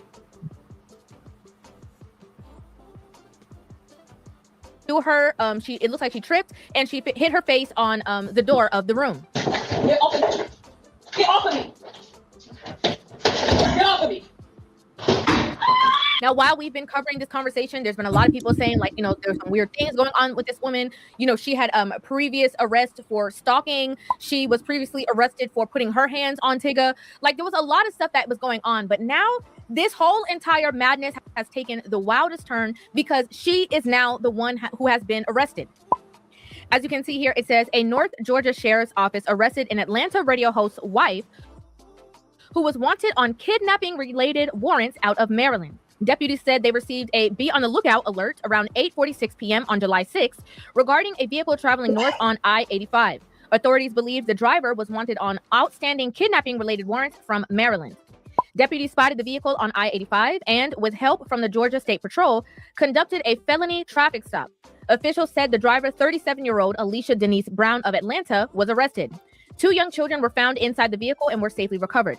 Authorities said neither child was injured. According to the sheriff's office, Brown was wanted by the Baltimore County Police Department on warrants connected to the disappearance of a 10-year-old child who was reported missing in 2019.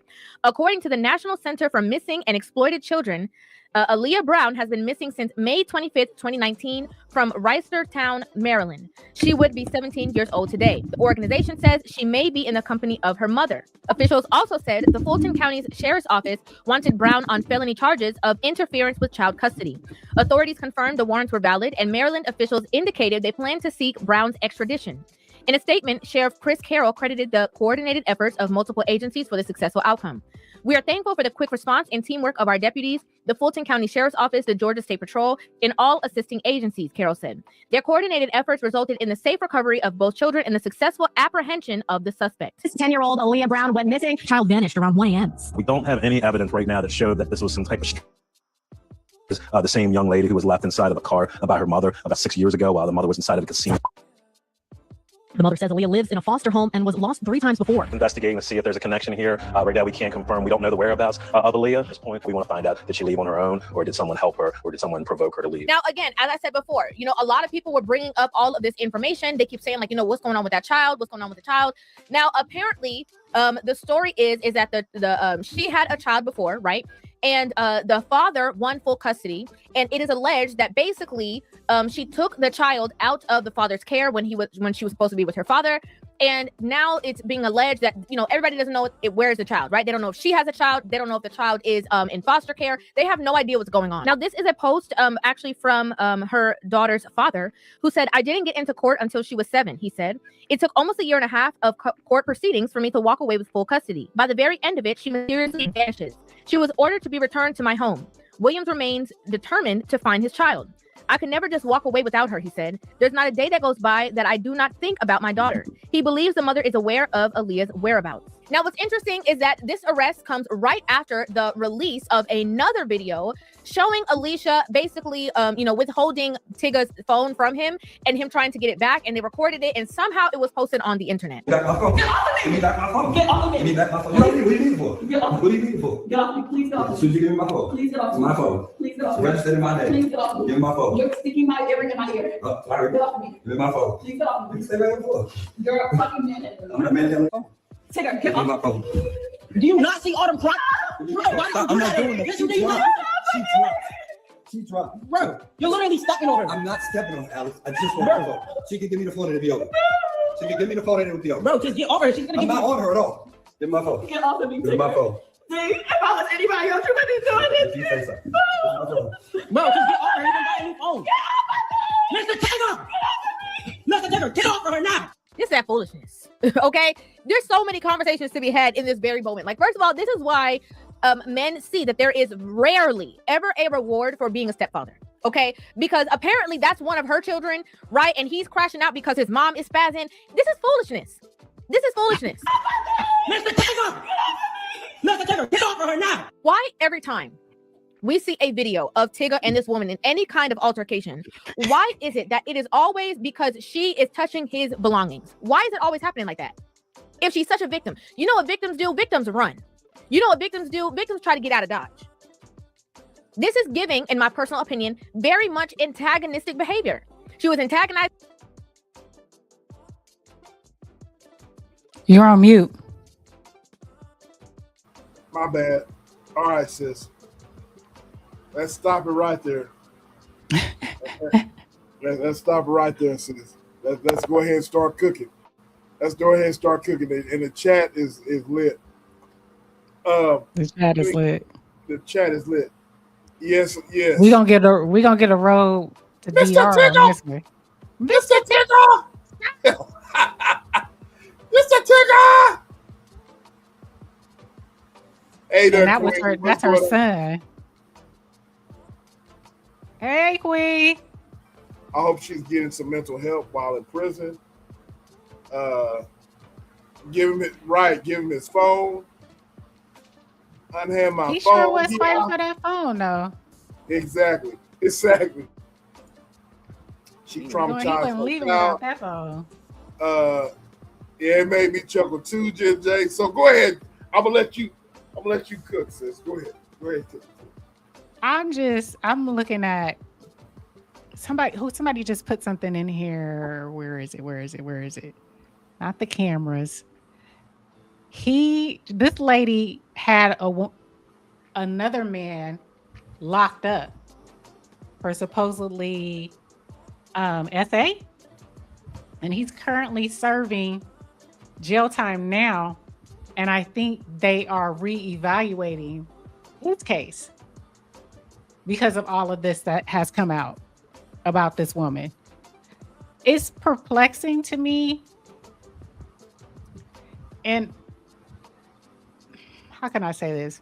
This is the type of woman that a lot of these men are afraid of, are afraid they're going to get. Okay? She is the poster child, unfortunately, right? But that's not all women. But this could happen to you if you don't do your homework. I don't understand for Tigger. I'm like, shout out to River TV. No one knew Tigger was married. Did y'all know Tigger was married? I didn't know Tigger was married. I haven't heard nothing from Tigger in years, man. I didn't even know he was a radio jockey in Atlanta. Nothing. I didn't know nothing about, he's influenced me. Shout out to him. I remember him on Saturdays. Right. Rap City, all of that. You know what I'm saying? That's my generation, y'all. Big Tigger is my generation. You know what I'm saying? That's generation. Big Tigger is the definition of Generation X, bro. You know what I mean? Do you see your private chat? I'm sorry. Look at your private chat. So, yeah, I agree. Okay, I got you. Okay. So, I'm with you, sis. I hadn't heard nothing from Big Tigger. I didn't know he was a radio jockey in ATL. No, I didn't. I had no clue about him and what was going on. But he, to the best of my knowledge, so I'm going to give some updates because I actually heard the father of the young girl, what is her name? Aaliyah Brown. He says that she is alive. And I believe she's with one of her relatives. She's with one of Alicia Brown's relatives. So that's a blessing, right? It's just that they have been hiding her for some reason from her father. And now she's 17 years old. So that's a good thing. But with this young lady, I thought Tigger was smart because in this age, I'm just gonna say this: we are in electronic age. We use the internet for everything. But you here to tell me that you didn't do a Google search on this woman before you started dating her or after you started dating her? Right. Because he had very strong views about specific types of women. I seen the tweets before he even got with her. Oh, really? So you didn't do a Google? Yeah. He was red pill. Tigger was red pill. Wait. Wait. Yes. Tigger was a red pillar. He was red pill? Yes. He has red pill talking points back in the day before he met her. Wow. Yes. Hey, you pulling up. You have to. Uh-oh. You went out. The Google search. What did you say? The Google search doesn't matter. She a freak. No. There you go. There. Notice how those standards don't matter when she a freak. When she a freak. Right. That I'm sorry to say. You could have easily did a Google search on this woman and her record came up because she kidnapped her daughter. She is so diabolical, y'all. The daughter that she did have that was living with her, she named her Aaliyah Brown as well. So the 17-year-old daughter's name is Aaliyah Brown, and the youngest daughter is Aaliyah Brown. You tell me that's not diabolical? You telling me that she didn't do that on purpose so they wouldn't put two and two together? Some people just, she has her daughter. Her daughter's name is Aaliyah Brown. Well, she has a daughter living with her that's Aaliyah Brown. You can't tell me that that's not diabolical. You can't tell me that she didn't do that on purpose. She's very, very calculated. Man, no. I'm gonna use the words that you want to use. She's scandalous. Man. Yes, crazy work. That's trifling, bro. Yes. And they said that she used to be in, or she has her profession or her work experience is in cybersecurity. Oh, Lord. Damn. But yeah, I found that to be diabolical. Okay. We got two beautiful ladies on the chat right now. In the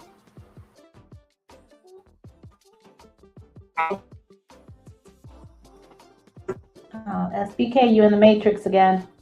In the Matrix. Take it over, Jen J. Take it over.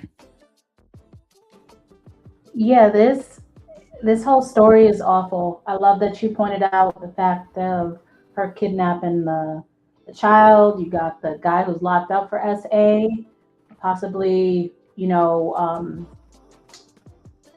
that might be something that needs to be reviewed. Revisited, yep. It's bad all around. Now I'll give this back to SBK, but let me just rage bait for just a second. I am kind of chuckling over here, not just because of let me just rage bait real quick. So thank you for reminding me about his red pill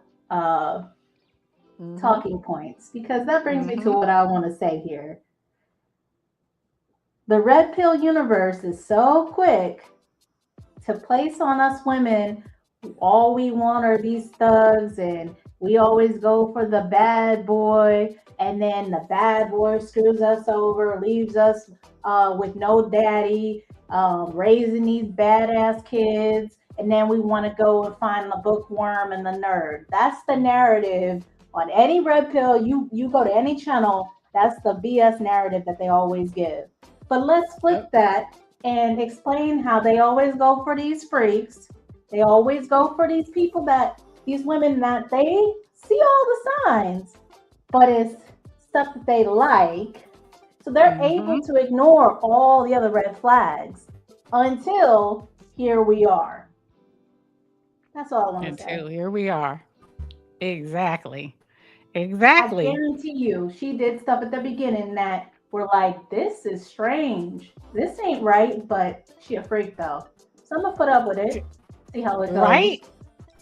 See how that Right? goes. Ain't no fun when the rabbit got the gun. That's all I gotta say. Right? I listen when when I first saw this, I thought it was some type of skit with Mr. Tigger. I didn't know this man. Okay, I still don't know this man. Y'all up here talking about he did this and I don't know who this is, but I have to agree.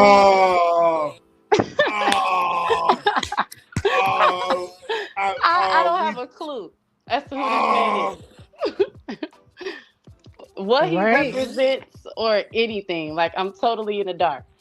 But I have to agree with Jen J, because this is ironically hilarious.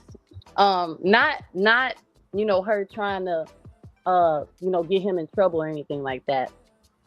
But it is hilarious how on point Jen J's comment is that they make it like us women, we when y'all gonna admit y'all love crazy women? How much y'all want to bet? Okay, he gonna be putting money on her books. They gonna be having late night jail calls. He love that woman. He knew she kidnapped her child and named the other child. He's aware. This is news to us. He knows his wife. Okay, this is hilarious. Okay. Now, I will say, yeah, I thought it was all like a skit or a joke. I didn't know that this was like a real thing. And then I did hear about kidnapping charges, but I was so, out of the loop. But she definitely needs to get some help. Because so let me get this straight. She has a daughter named Aaliyah Brown, and then she gave birth to another child and named that child Aaliyah Brown. Absolutely. Yeah, that is absolutely some Lifetime non-melanated cousin script. This is crazy. And I am 1,000% sure that he is aware of all of this. He's been using his own lifestyle to warn other young men. He's working out his issues through the podcast. Okay, Red Pill community, am I right? He's working out his issues through the podcast. He's trying to help other young men because he knows, what type of women are out here because he's been married to one. So that's all I got, y'all. This is hilarious. It's crazy. Now he lost his job though. He got fired. Because of all this bullshit, right? Because of all of this. This is not the first time. So they weren't even, they're still married, but they weren't living in the house together. Oh, okay. Well, okay. God, sis,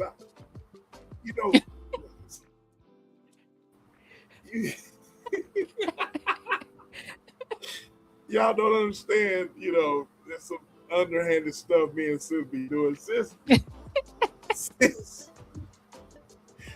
Okay. I'm gonna get you, sis. That's a I got you moment. Like, sis be pulling out this information. I be pulling them out. I'm like, damn. Now look, I'm gonna be petty right now. I want to say good night to my peer. One love to you, love. Thank you for coming. Good night, Miss Alice. I love you, my love. Good night.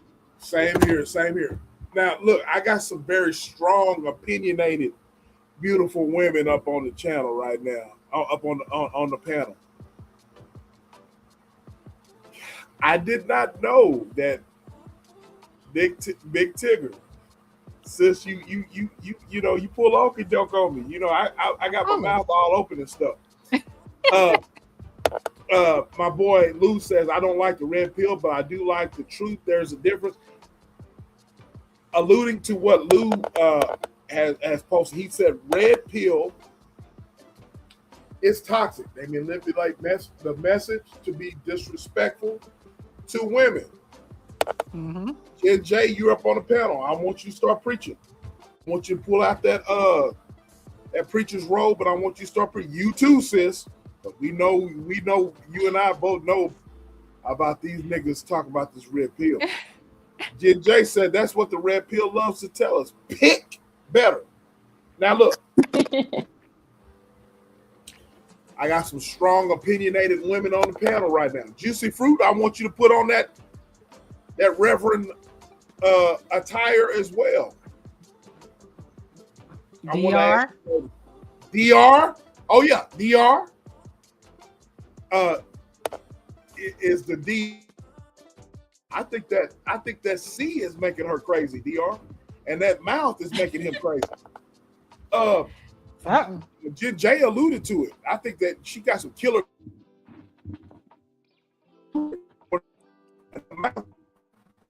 She got some killer cooter.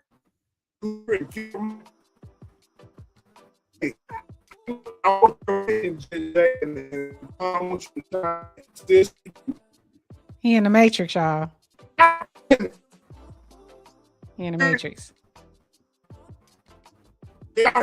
I need you to go when you come back on SBK. I need you to go back real slow because you're in the Matrix. I need you to pull that move, that Keanu Reeves move.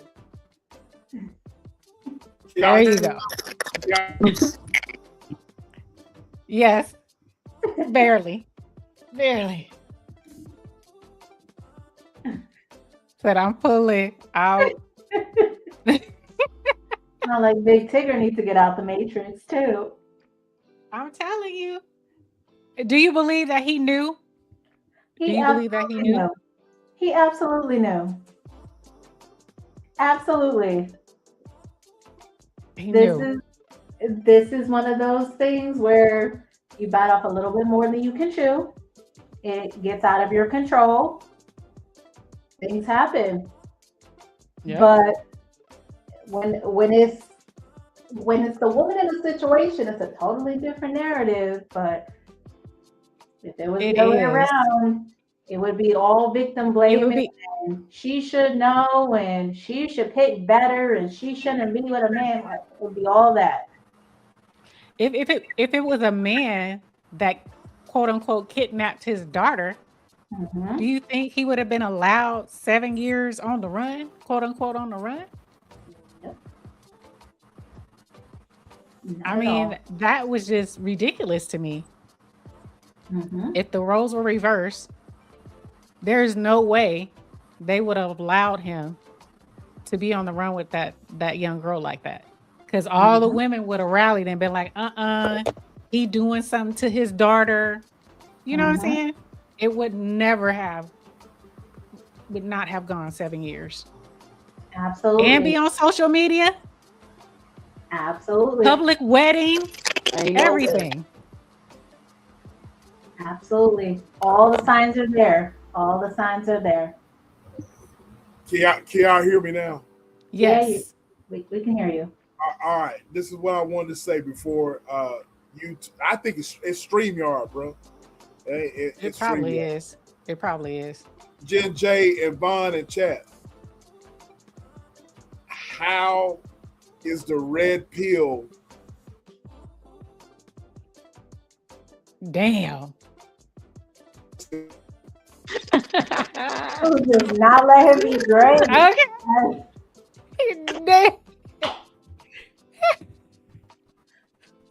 You got right to it. Gold. This is gold. Okay.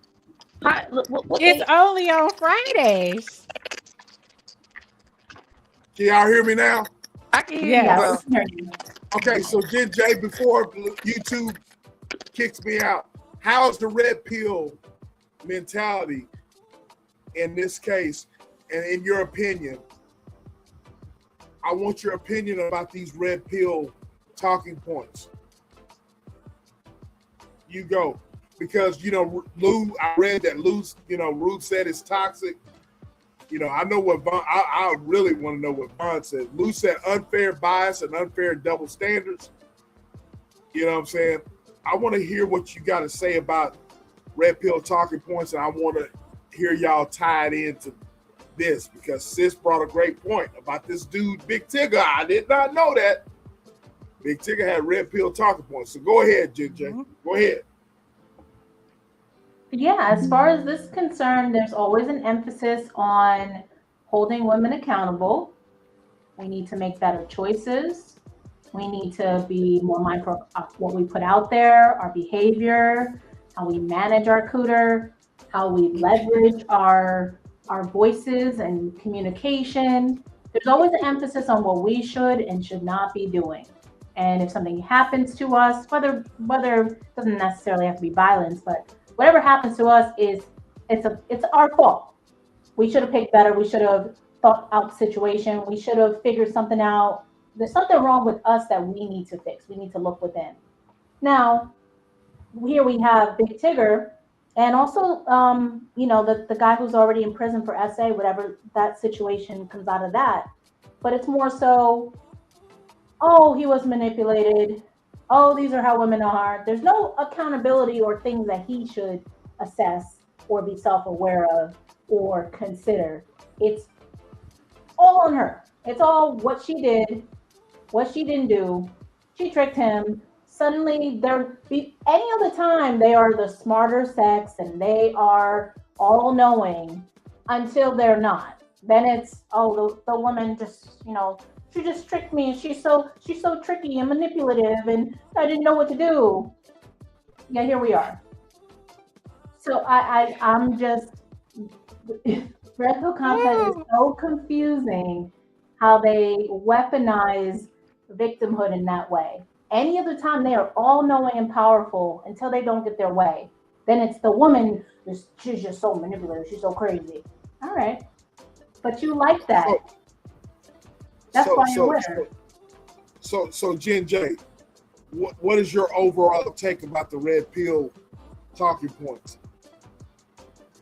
My thing about the red pill talking points, there are parts of it that I agree with as far as when they're looking to build up the man into the man he should be. I like that aspect of red pill content. Whether it's pull up your pants, present yourself in a certain way on a date. Let's just say it's a dating situation. Like, don't go to the date, looking like you just came out the gym. Dress up, wear some dressy shoes. That could be a red pill talking point. Present yourself in such a way. That's a great message to especially a young man, treat it like a job interview pretty much. On the other hand, it's the aspect of the misogynistic side of it that I don't personally care for, where it goes into women are really dumb, but then they're also very manipulative and smart and cunning. Which one is it? Either we're stupid or we're not. So that's where I kind of go back and forth with. I see some benefits in what they do, especially for men who are lost, who may not have men in their lives leading them. They're beneficial in that way, but not when it leads into the misogyny. That's where you kind of lose me. But I consume red pill content, all kinds of black pill, white pill, pink pill, yellow pill, all those different pills. And red pill content loses me at that point. Keep it on what I can do to get better. Don't just blame the other sex for your problems. Go ahead, Vaughn. I know, Vaughn. Don't hold back, Vaughn. Listen, I didn't want to got snacks because this is so funny to me. Okay. This is why I think this is pure gold, y'all. Because now I'm not saying that listen, she wrong. She wrong is two left shoes, okay? But it's the fact that he's in the red pill community talking about these women. And he likes them kind of women, okay? So all I have to say is, ladies, okay, city girls up.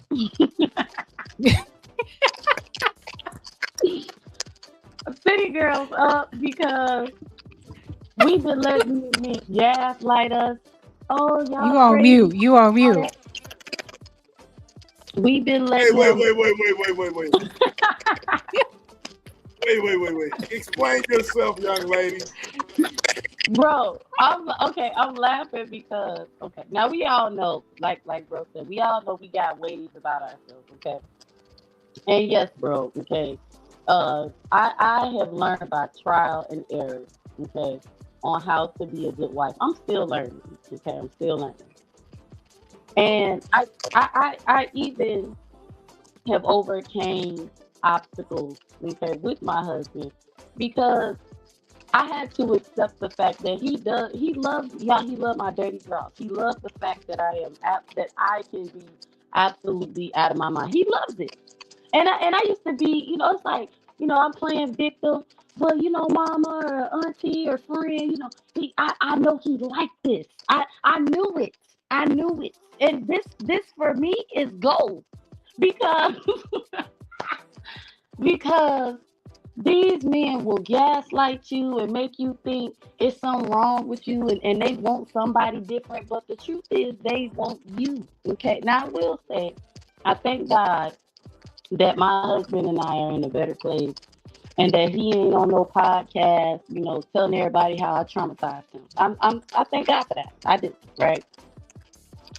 However, it just goes to show that y'all men be putting on this front.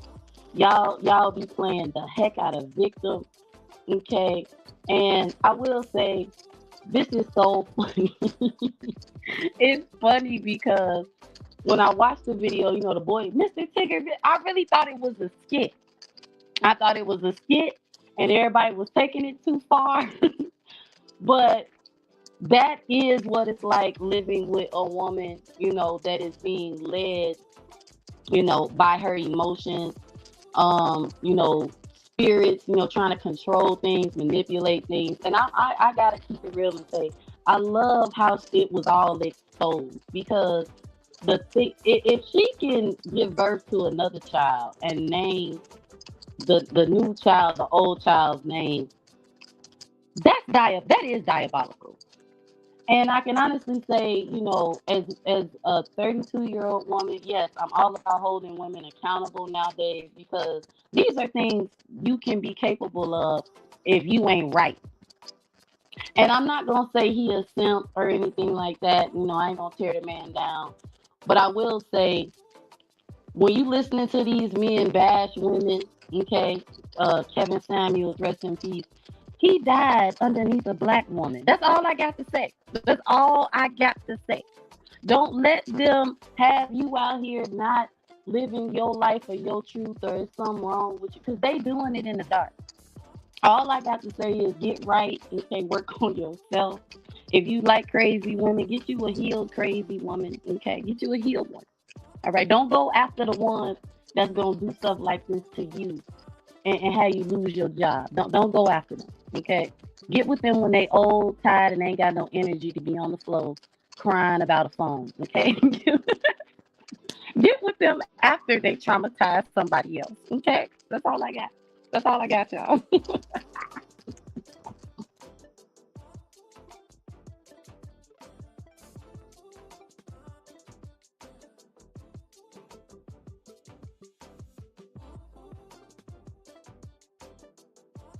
I'm on mute. You on mute. I'm on mute. God damn. We both on mute. Damn. Talking. God damn. I will say this. I don't believe in the bullshit and believe in all women. Mm-mm. I don't believe all that shit. I don't believe all that shit at all. In this case here, when it comes to domestic violence and so forth and so on, seriously. This is my whole take on everything. I wanted y'all's take on the red pill, but in this situation right here, I wanted to give my takes on this. Domestic violence is serious. I feel like this broad was all capped from the get-go. Sis and I knew that we were going to talk about this. we sent each other videos about this situation, and in my humble opinion, there was no domestic violence on his part. I think she's a drama queen, and just trying to perpetuate violence when it wasn't there. So I'm not with the nonsense on, because people lie. You know what I mean? You shouldn't believe anybody without the facts and evidence. Evidence, as Sis would say. Evidence. Evidence. But in this case right here, the public opinion, it often forms, you know, the public's opinion. It matters. You know what I'm saying? And it sometimes it trumps over the truth. You know what I mean? I think you can see right through this bullshit, right through this lady's bullshit. You know what I mean? And I think that we talked about scammers and stuff like that earlier. I think this chick here is all about, it's all cap. You know what I mean? All fucking cap, bro. You know what I mean? You laughing at me. You laughing at me, little sis, but you know I'm telling you. No, I agree with you because I didn't know about the video. First, look, y'all. Go ahead. I am so tickled because when you dig a hole for somebody else, like what dig grave for somebody else, you might as well dig one for yourself, right? This chick went on social media crying about ask him what happened in my face. When you got a whole kidnapping, you have a warrant for your arrest. Yep. And Absolutely. Crazy. Like what did he do to upset her? We should have complied. Okay. I want to answer Jen J, since you're up on the panel. Love, I took my glasses off to get serious with this shit. You know what I'm saying? You said, what did he do to upset her? He should have complied. I think that's absolute bullshit, Jen J. I think that's absolute bullshit, what you just wrote. What she said? And let me explain. Okay? That's what he did. That's what he Texting his did. co-host, right? That's exactly what he did. So why comply? That's his shit. That's his phone. You know what I'm saying? He you know what I'm saying? That's his phone. So why should he comply and let her keep his phone? That's why she reacted like that. Vaughn? That's why she reacted like that, because she lost control. So she's mental, bro. She got some mental issues. Yes, I agree with you. She reacted that way because she lost control, and in trying to regain control, she actually buried herself, trying to get in trouble. But I'm gonna blame Tigger because, like I said, they are estranged. She wasn't even living in that house. He's still getting cooter. You know that, sis. Right. But he opened the door. He opened the door, let her in, let her walk down to the basement where he does his show. I agree. So to answer, Jen J gonna get ready to cook me but I'm all with it, Jen J. You up here on the panel. So I ain't with that complying of shit. That's his phone. I don't give a damn if he was. Do I believe that he knocking that co-host off? Possibly. I think DR said the same thing. You know what I mean? But don't take my shit. You know what I mean? If I'm not, look, I'm from the streets, man. I'm from the streets, man. You know what I'm saying? I told y'all that I'm a rough man. You know what I mean? I ain't gonna put my hands on no woman. I'm not gonna rough up no woman. I'm not gonna do all that.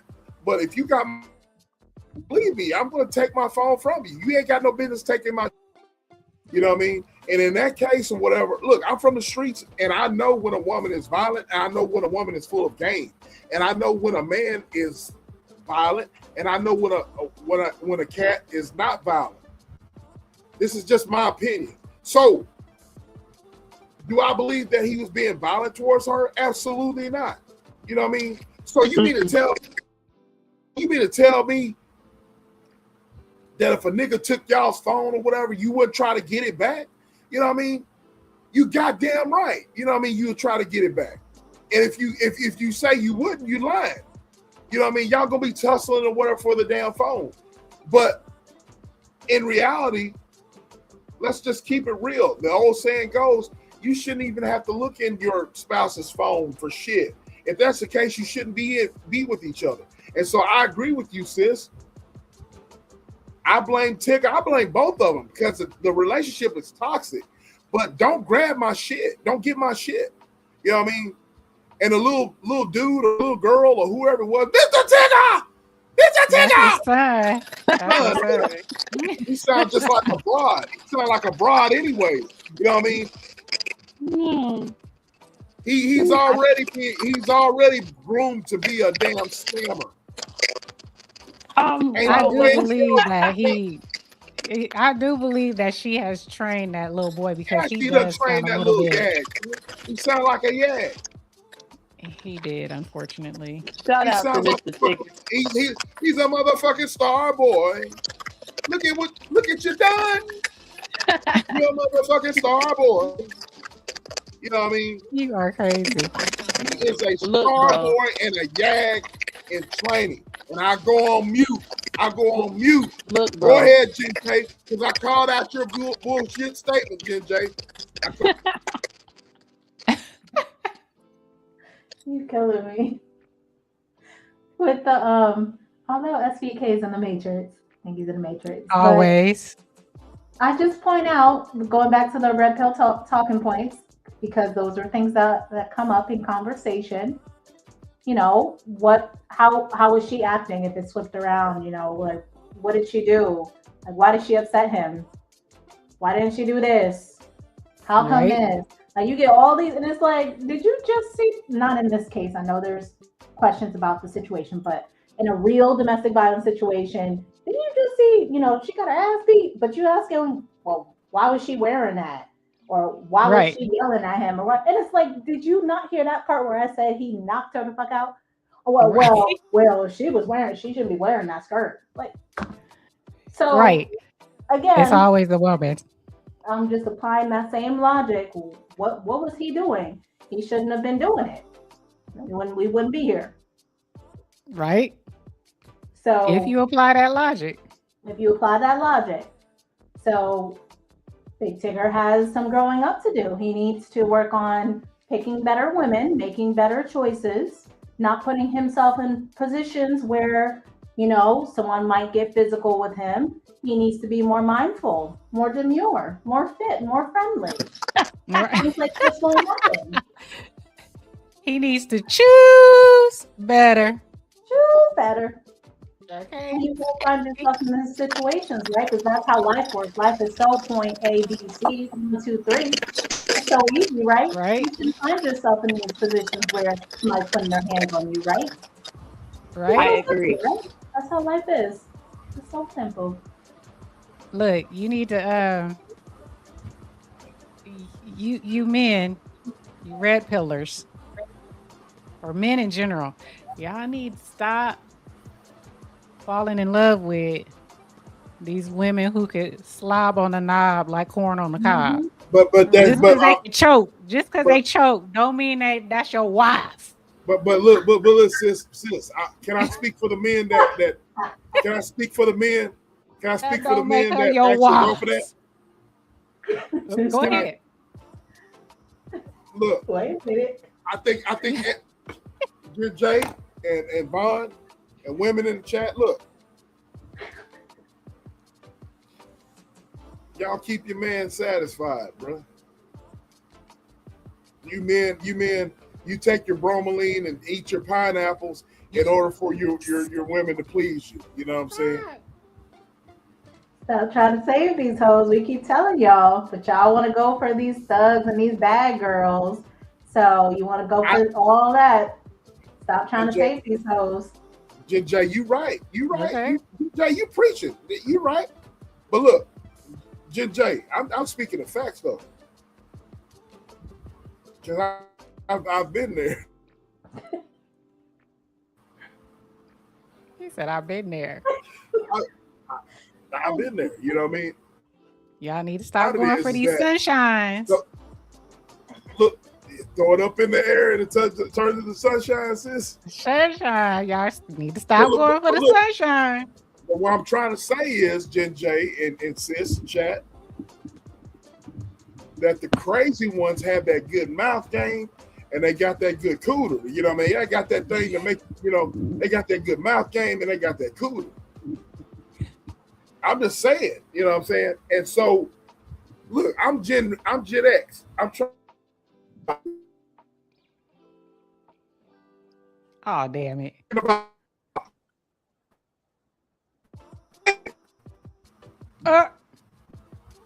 Man, there you go. You back. God damn, man. They every time I start preaching, man, they don't want your sermon. They don't. They hating on you. They hating on me, bro. But look, we go, Jay, you right. We go for these these crazy ass broads. Yeah, but some of these really soft girls eating they fries with a fork. They ain't gonna do what you want. You gotta train them. You gotta train what you want. This is what I want. Girl, this is what I want. Eating their fish fries with a fork. Oh my God. I want to go. Hey, DR. Oh, you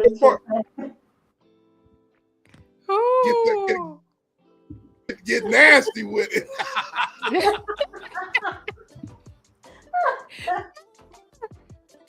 Oh my God. Get on down in there. Fuck that fork. Put your hands out. Get on down in there.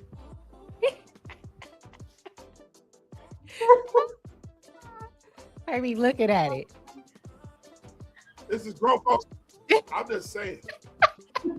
Bro, I don't wear this shirt for nothing. Hunchy, I don't wear this shirt. I'm just saying. Oh my God, I gotta use that. Some of these soft chicks be using a fork to eat their fries. I am screaming.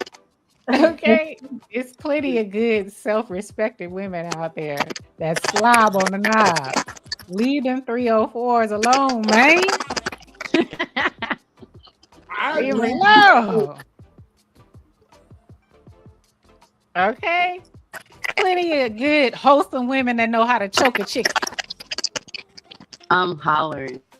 I am absolutely hollering. Listen. And know how to make you a sandwich. Choke a chicken and make a sandwich. Absolutely. Listen. I think men should. I really do. No, not men. I'm gonna say this. I think all women, should don't allow a man to listen. Don't allow men to manipulate you. That's just what I have, because how I look at this situation. No. Bro, let me explain. Okay, please explain. Let me explain. Please. How I'm looking at it is that this is the reason I'm looking at it like that, because it would be different if he was doing this podcast and he was in a different place in his life with a different kind of woman, right? So what I'm saying is that I believe he's emotionally broken too, and her emotional brokenness is I'm gonna say more explosive than his. And listen, we obviously know they had no business being in a relationship together, right? And with him doing the podcast and he's, trying to come off as this man that, I just feel like, ladies, don't allow men to use you as a scapegoat for their issues. Because if he was really living the life that he talks, this wouldn't be happening right now. It just wouldn't be happening. I know you. I'm trying to put it into words that'll explain what I'm trying to say. So just let me land my plan, bro. Let me listen, ladies. These men, okay, be all types of broken up inside, and they come off as all healed and got it together. But then things like this happen, where both of y'all looking crazy, bro. You, I listen. Never mind. I'm a hush because the way I'm looking at it, I really want to understand what you're saying. no. Go ahead. Because the way I'm looking at it is that he's just as at fault as she is, except I feel like whatever it is that brought them together, you know, obviously was based on trauma and wounds and all types of manipulation. And I just feel like he used her as like a scapegoat to come off as something that he's really not. And I also feel like that she had these issues that he's aware of. He knew who this woman was. So I don't really see him as a victim either, is what I'm trying to. I don't see either of them as victims. And that's what I'm trying. It's like, so I guess what I'm saying is, if you are listening to these red pill, whatever pill dudes, look at him and ask yourself, do you want to be like him? Or do you want to be a real man that actually, you know, wants an emotionally intelligent woman and not, you know, do you want to be the kind of man that goes after these type of women, are attracted to these kinds of women and play victim? Do you understand what I'm saying? Because I feel like the podcast has a lot to do with why this is coming out.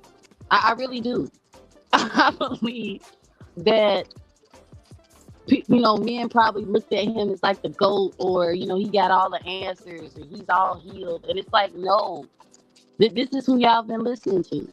This is who y'all been, somebody who got to hold their hands up like the police is at their door and say, I'm not even touching her. Like, why don't you understand what I'm saying, bro? Okay. Because sis, some points I'm with you. Some points I don't understand. Because in the videos of her hollering and screaming and acting like, I'm lost too, Lou. She lost me, bro. You're blaming. Look, I do agree with you. I do agree with you and Sis, because Sis said the same thing. I blame him and her because it's a toxic relationship. Let's just keep it honest with, you know, she got that good cooter, man. She got that. I guarantee she got that good cooter. Right. You know what I'm saying? And so she got that comeback, as we used to say.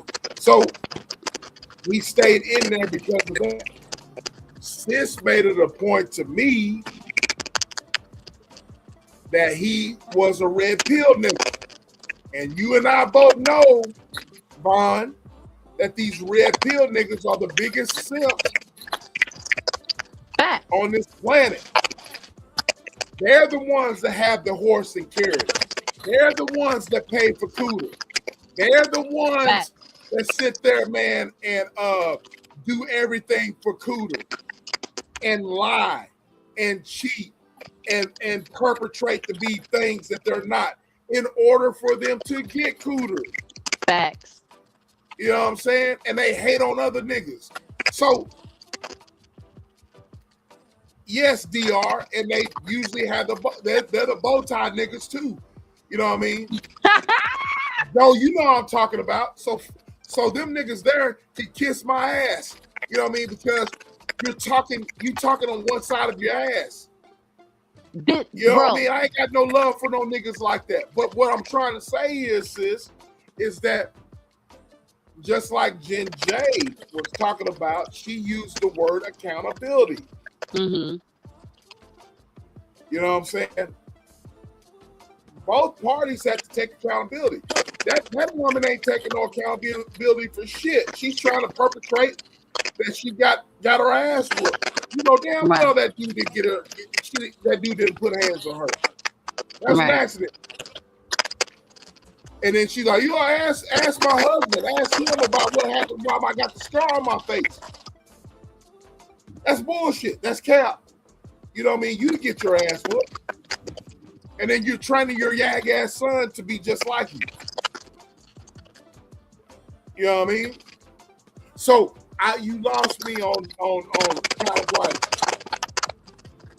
yeah, he does. And while you're in there frying chicken, that's me why I hear the cracking. You frying chicken.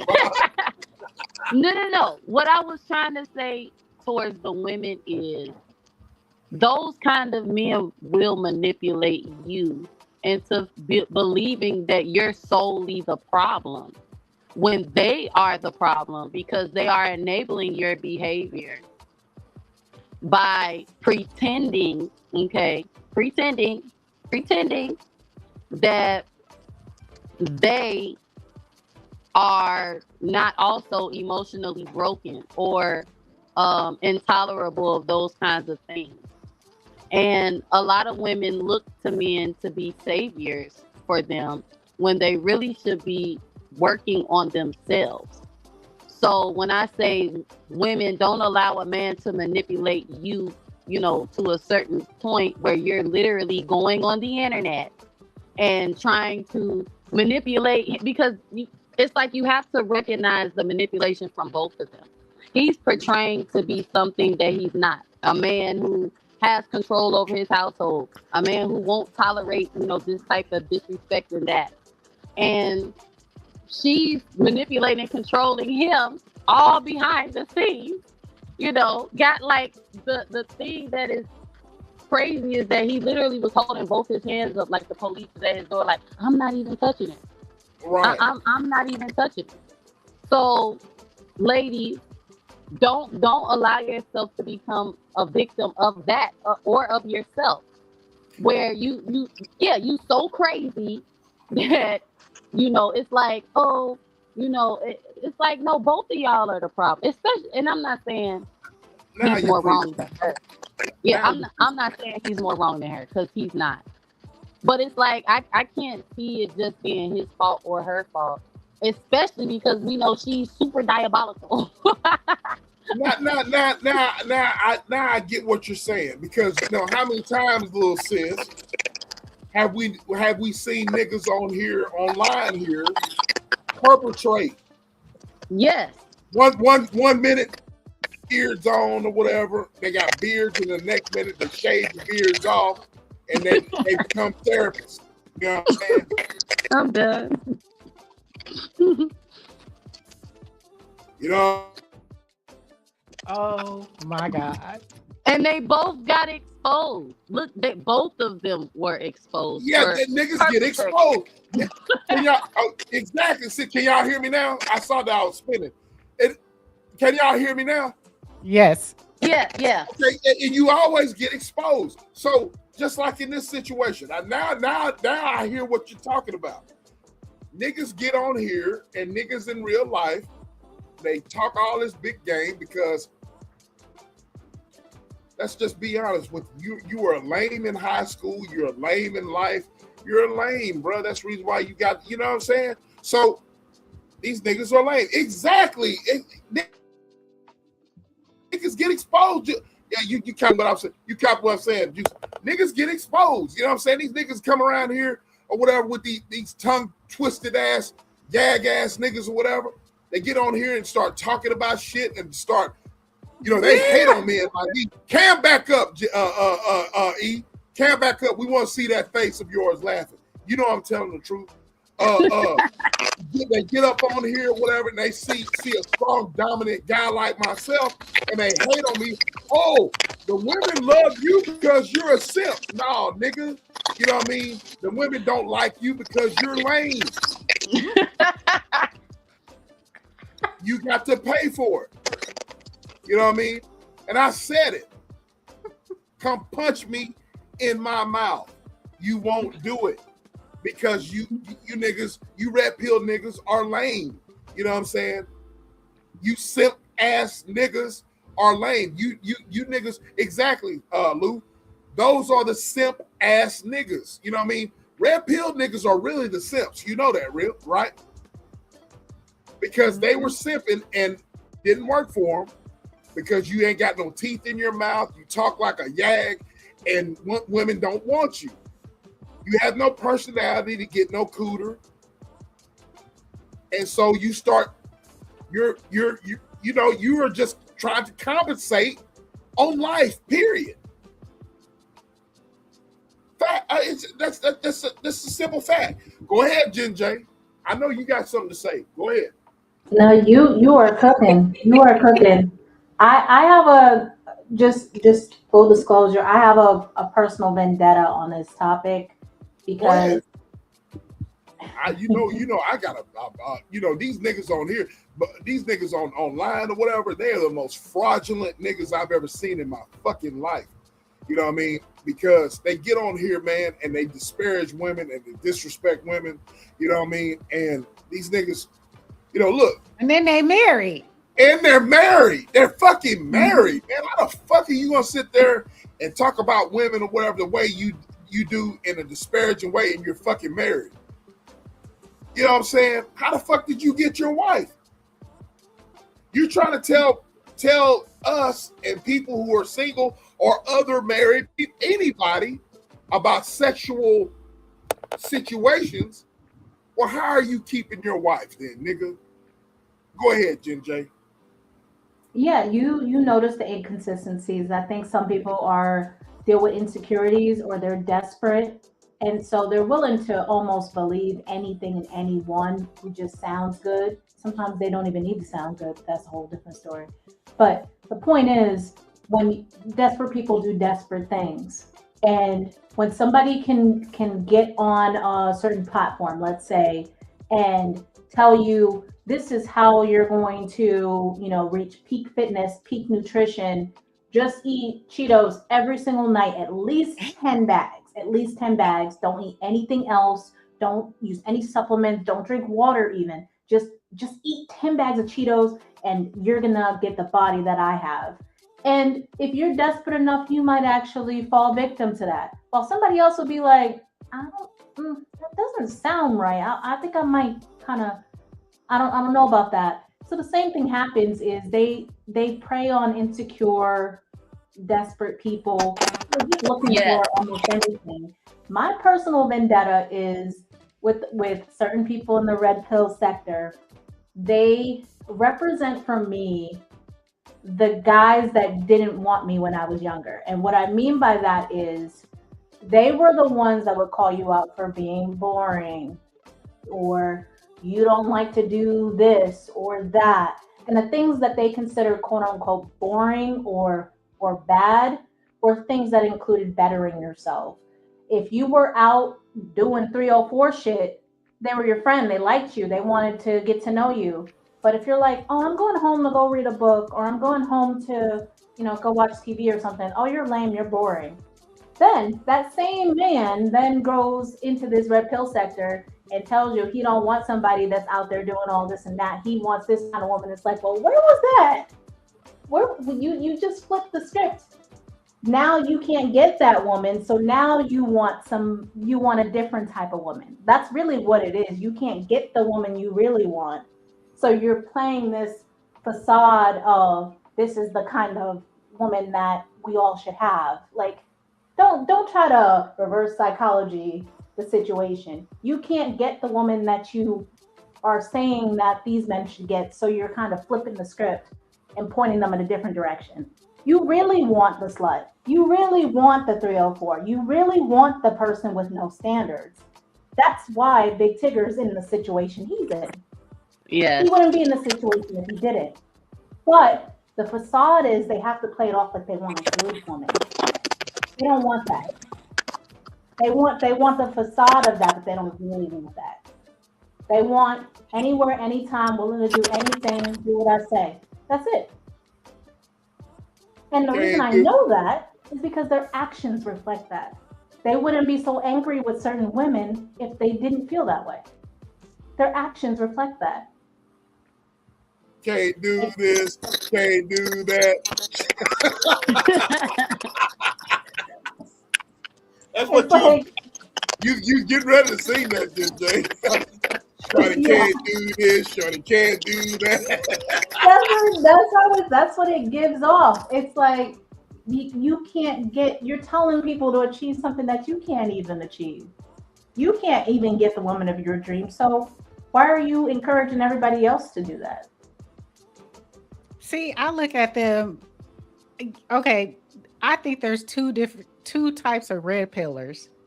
Because the one you just described, Jen J, I always associate them with the passport bros because they can't afford to get the woman that they really want. So they have to go abroad to afford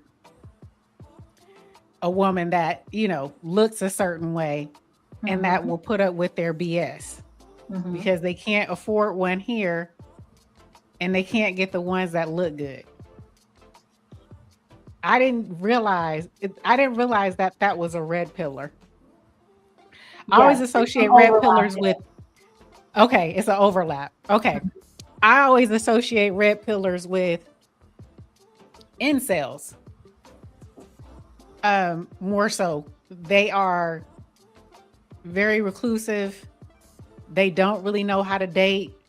And they fall into these traps of these guys who, like you were saying, they have some good talking points where they're teaching some of these young men who are scared to, work out, try to get a good, better yourself, to get a good job, have a retirement, be the type of man that a woman would want to be with. That's what I thought. And then they have some that are just, they do a little bit too much. Like I'll throw Fresh and Fit into this. They have the weirdest talking points I've ever heard of in my life. And right now, Myron, I don't know if you've seen him. He's talking about if you live with a woman, you're gay. He's literally yelling at his. Yes. He says, if you live with your woman, you are gay. Men should not live with their women. That's gay. You're absolutely right. I don't. What you're describing, and I thank you for making that distinction because I don't want to assume that everybody's on the same wavelength with that. There is some overlap. There's some differences, but they all overlap in that red pill. You got the passport bros. It's just like, forget these American women. They're so undisciplined and not worth our effort. Let's go somewhere else and just get the pussy for free, pretty much. Then you got, like you said, the incels. Let me go to the gym. Let me learn how to be a man and maybe I can get a girl. Yes. And then you have that conservative overlap where it's like, my woman's not supposed to speak up to me, just cook, clean, fuck, that's it. And I just want a wife that just does what I say. You're absolutely right. Those can be three different types of men, but they all kind of hover around that red pill sector for different reasons. For totally different reasons. Yep, you're absolutely right. And so all three of those are the three that I personally have a vendetta with for different reasons. I understand the positive that comes from it. For somebody who's looking for guidance, I could see how that would be helpful, but I also see that's problematic. Which don't get too comfortable in the chat, ladies, because I'm going to use a female example. Don't be mad at me for all the Shira sevens and the sprinkle. They're oh God, the pink pill. Other side of the same coin. Are there great talking points? Are there things to help you improve your communication skills and your presentation? Yes, but there's also some problematic things mixed in there too. It's just the same. It's the other side of the same coin. It really is. They both are extremes. Extremes. They don't, and it's almost like if they would just understand that you need to work together. At the end of the day, you need to work together. You can't have one that's so far extreme. We saw that. And then what did we get? We got the feminist movement, right? Because there were men who did certain things, not all, but enough to make women feel like I don't have power. I don't have autonomy, right? You couldn't vote. You couldn't have your own bank account. You couldn't do this and that. So the opposite end was, this strong feminist movement. Now you have these men who are standing up because of the feminists, quote unquote, that, they feel that women are too extreme. They're too independent. They have too much autonomy. They don't need us anymore. So then you got this side over here, but we both need each other. We both need each other. Oh, but hang on. Don't start talking like that, E. You'll get called a pick me. I know. Well, I've been a pick me for 20 years. I know that's 22 right. to be exact. Hey. 22 to be exact. Hey. So yeah, I don't mind being a pick me. At all. That's the other thing. Heaven forbid you make a positive statement about men, and it's like, right. I cannot get with that. It's just they're too negative. Both sides are too negative for me. I'm like, no, that's not it. I agree. I'm back, y'all. Shorty said a nigga that ain't shit. Shorty said a nigga that ain't hit. Can't do this. Can't do that. Right? And both of them, do you feel that both of them want transaction? They're both transactional. Yes. Transactional. Presenting one way, this is why inauthentic relationships don't work, literally. Because you're saying you want this, but you really just want that. There we go. Sorry, I had to do it again. But yeah, that's why those relationships don't work. You're not being upfront and honest about what your intentions are and what you want out of it. Pretty much. Lou said they twisted the message for the incels and undesirable to give them a false sense of confidence. Yeah. Can't do Perfect this. Balance. Can't do that. Shorty said a nigga that she with ain't shit. Shorty said a nigga that she won't hit. Can't do this. Can't do that. You picked and you accepted this offer. The perfect balance. That goes back to what Lou said. Respect. Respect. Yes. To all the men. That's what you just described, you and your husband. Respect. To all the red pill niggas out there that hating or whatever, top notch hoes get the most, not the less.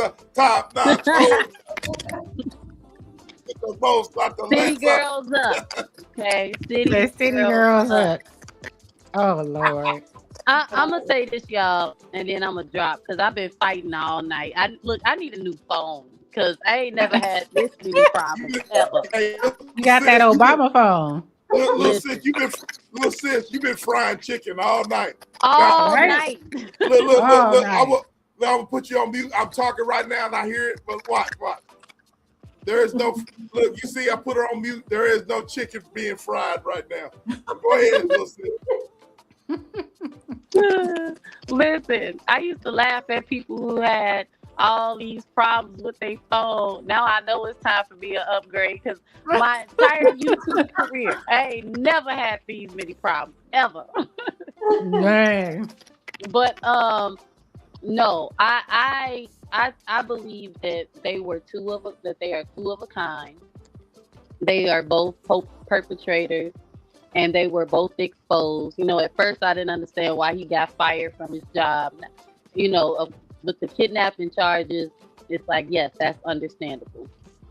But as I'm gonna say this, what I was intending to say is that as a woman, it is our responsibility to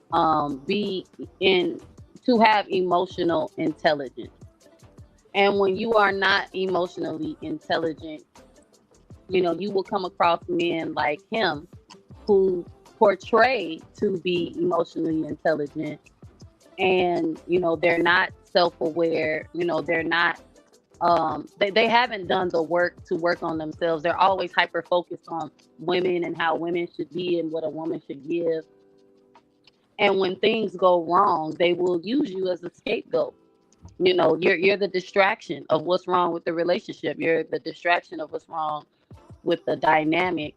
When he is a man, also he has a responsibility to be emotionally intelligent, and a lot of men are avoidant, and it does cause chaos. And when these men, okay, that are unhealed get podcasts or whatever, mommy issues, daddy issues, you know, whatever kind of issues, get these podcasts, and they finally have that attention and praise that they always desired, that they truly did not work for, nor do they deserve. They will manipulate you into continuing to be unhealed, and because they like your unhealedness, because it's a distraction. It keeps the attention on what they need to work on off of them. It really does. It's like, oh, she crazy, oh, she this, and you know, they will never and like Jen J was saying, y'all's relationship isn't authentic because he's perpetrating, and you may just be being yourself. You know, you may not know you're emotionally unintelligent. You may not know that you're not healed, but because he's perpetrating that, he's got it all together, and there isn't, you know, a real connection. There isn't a, you know, there's no truth. Everybody's being fake. Everybody's being used, y'all. Oh, I want to go so much deeper into this, but I can't. But don't allow, you know, yourself to become a victim of your ignorance of yourself, and how, you know, these men, you know, they will make you a scapegoat if you let them. But if you are an emotionally intelligent woman or an intelligent woman, men like this won't be allowed. You know, you'll identify them long before things get crazy. Because if you ask me, both of them were portraying something that they weren't, and it all just kind of came out, which is why I keep saying neither of them are victims to me. You know, I think he had this false sense of I'm this kind of man and that on the internet, but we see what their house was really like. And I feel bad for the kid, because like bro said, he gonna be traumatized. You know, he's gonna probably, oh, I don't raise my voice at a woman. Like it's a lot of stuff that's going on out here. A lot of stuff that's influencing young people not to be who they really should be. Now I will say, I'm glad it got exposed, because and on the internet or in life, it's always like, oh, it's him or it's her. This to me shows how it can be both parties and not just one or the other. Like both male and female have issues, and you may not be able to see it, but I think we get to see what was going on there.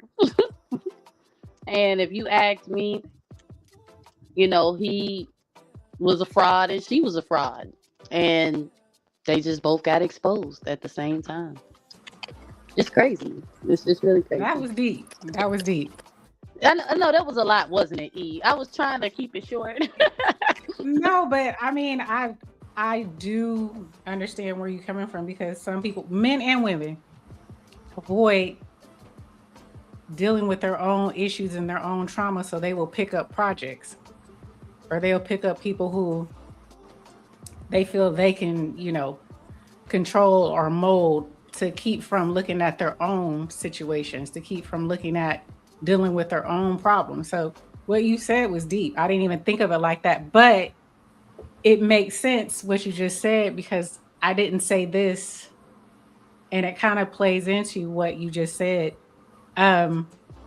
She was picked up. His wife, Tigger's wife, was picked up, I think a couple of years back, for the kidnapping, but they released her while she was married to Tigger. And they said that Tigger has ties to people in the police. And so that's how she was released. So it kind of makes me feel like he did know. You know what I'm saying? So what you're saying does make sense, that he had something, he did know something about this. She probably portrayed herself as being, you know, she's changed or she wants to change. He was looking for a project because he's not dealing with his own traumas, what he's dealing with. And they probably did play off of each other. So I can see where you're coming from. That was deep. That was deep.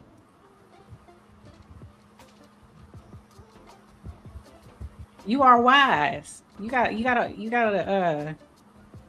like an 85-year-old woman trapped inside you with the Holy Ghost. Try. Listen, you on the Christian walk like me, so I'm you older, so like you, but you know that song, "Have You Been Tried by the Fire"? Yep. The whole time I've been up here, I've been hearing that, and I'm like, yo, did I come out as gold? No, I came out as raggedy as two left shoes. But this walk I'm on now, baby, I'm coming out as gold. So it's like I do see things a little deep, and I be trying not to talk so much so I don't confuse everybody. But I think, and I'm gonna say this, and then I'm gonna drop. I think this is a perfect example of Jezebel and Ahab. I think this is a perfect example. And if you know about them two, find out. Because, baby, when I tell you, all of that coming out like that, to me is like, wow. Wow. Right. Vaughn, you do have I'm going to say this here and we'll get ready to end this. You do have an old soul. You really do. Oh, Lord. Oh, Lord. If I can just touch the hem of his garment, I can be made whole. Lord have mercy. Like you could be breaking out into a damn Sam Cooke song in any minute now. Oh, Lord. Oh, Lord. Oh, Lord. Oh, Lord. If I can just touch the hem of his garment, I will be made whole. Oh, Lord. Not the Negro spirituals. Yes. I love y'all. And thank y'all for having me, Jen J. It was nice to hear from you. I love y'all, chat. I'm gonna still be here, but I'm gonna get down, because when I tell y'all, like, my phone been overheating, I'm like, my phone over, what is going on? You are cooking chicken. You ain't fooling nobody. You back in the background frying up chicken. Okay. I love y'all. We love you. We love you. We love you, little sis. Thank you, Vaughn. She went deep. Jen J up here preaching too. Jen J. Yeah, this whole chat was preaching. But Jen J, look, there's certain Jen people. J come with a different perspective. But look, she does. But look, you can read a mofo. God damn it! Is that me or you? I'll ask you. No, you good. I can hear you. Yeah, I hear you. Okay, Jen J and y'all can read people, and Jen J on a slick type,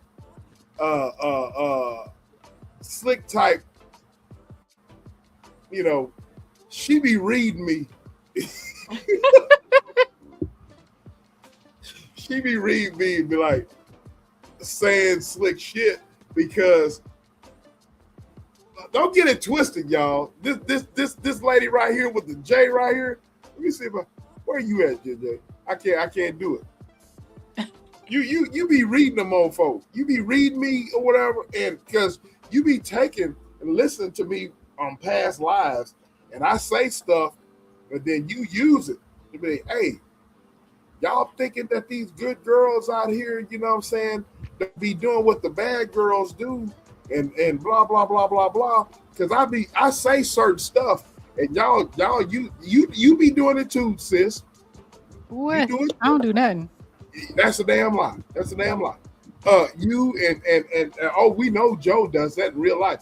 Y'all be throwing out subliminal shit towards me, and y'all don't think I be knowing, but y'all be throwing out subliminal shit because y'all know SBK said such and such in times past. So y'all throw out shit, and I be catching it, and y'all be on point. I ain't gonna even lie. I don't throw a damn subliminal shit. I tell you. No, you be throwing out. Well, yeah, you tell me, but Jen J, I'm yeah, direct. You are direct, but Jen J be throwing out subliminal shit. You know what I mean? But I know what you. I know. Dollar Bill knows all about it. I know, Jen J. I know. You know what I'm saying? I know. Lord, he went high. Damn. I was thinking the H-Town song. Ways to treat a woman. Yeah.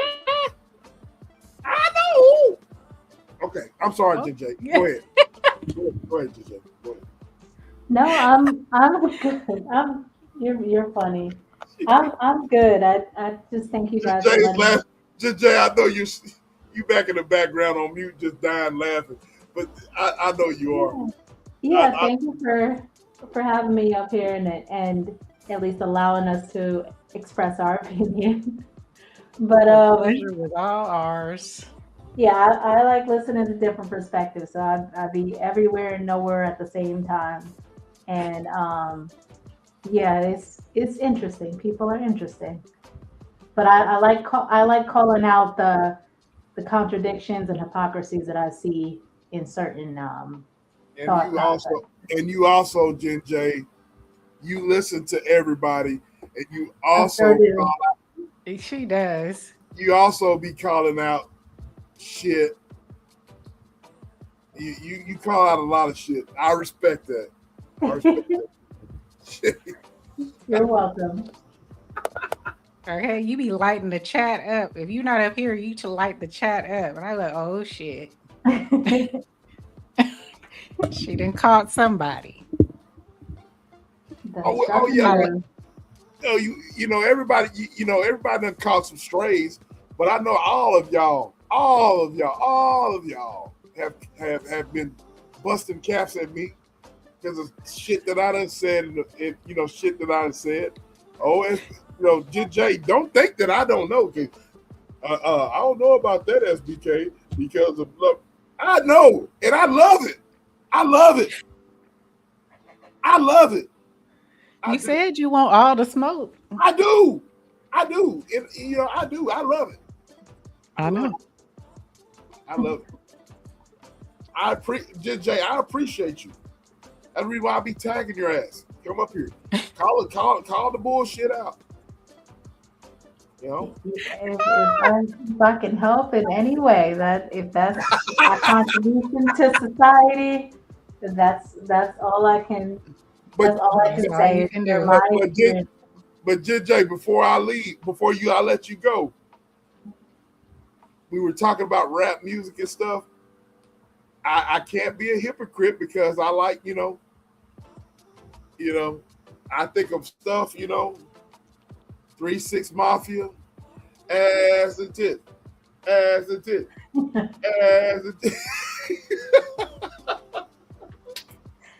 Oh my God. It's this motivation and the big booty. I'm just saying. I'm one of those. I'm in that generation to where I cannot be a hypocrite because Master P, bounce that ass, oh.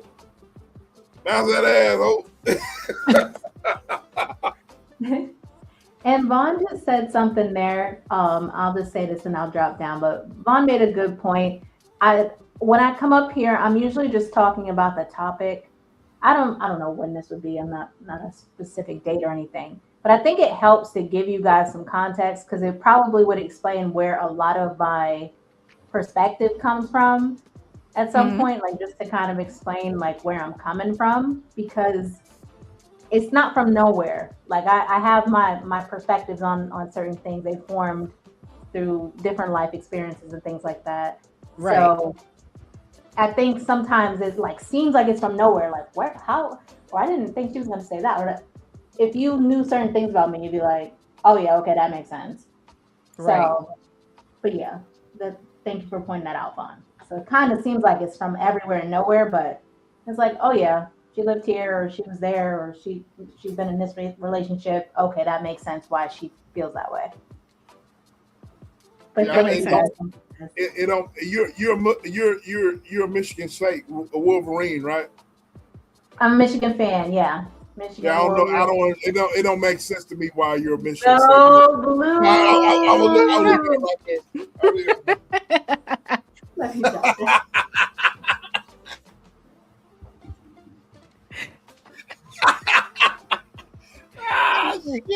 There go Blue. No, man.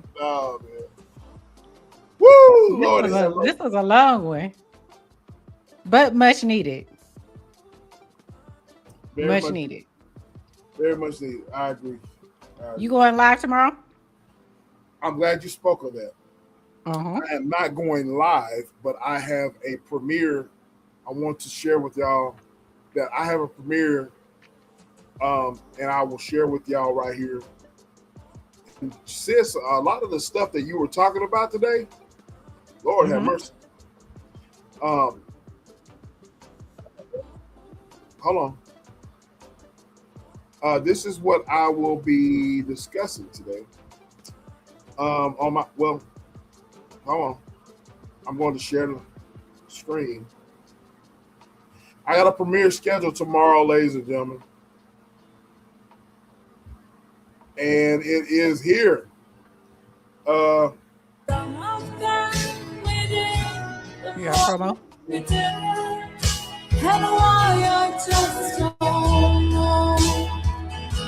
Slipping through my fingers every time I try to capture it. So that is going to be my premiere tomorrow at 6 p.m. Central Time. Open your eyes to the bigger picture. Yes. And so y'all tune in with me tomorrow. 6 p.m. Central, 4 p.m. Pacific, 7 p.m. Eastern. And I will be, I'll be reminding you guys. So I won't be open up the bar tomorrow, but I will be going live. A lot of the stuff that you kind of touched on it, sis. You know what I mean? And I think y'all will. I think you guys will really enjoy this premiere that I got scheduled at 6 p.m. Central Time. It's a lot of stuff that's been going on in the news. Some of the stuff we touched on today, but I won't be talking about that. But Juicy Fruit, you touched on a lot of it. If you're still in the chat, Juicy Fruit, Jen J, y'all touched on some of it. I want you guys to come and listen to it. 6 p.m. Central Time. All right. All right. So that's what I got going on. I haven't gone live. I haven't been active on here in a while because life's been lifing. But I'm glad. I really am glad we went live tonight, and I will have a premiere tomorrow. It's going to be a great topic. So you guys tune in. All right. Y'all tune in to the SBK channel and 6 p.m. Central Time. So that's it. All right. Am I frozen? Nope. Okay. That works. All right. So tomorrow, 6 p.m. Pre-record. Pre-record. Right? Pre-record. All right. We be sure to catch that. You guys. We did a long one tonight, but it was well worth it. Thank everyone that was in the chat who were preaching. Y'all was preaching. Thank you to Jen J. Thank you to Lil Sis. Y'all went deep. We needed this conversation. definitely need this conversation. Hopefully everybody appreciated it. Ghost Watchers, thank y'all for remaining, kicking it with us.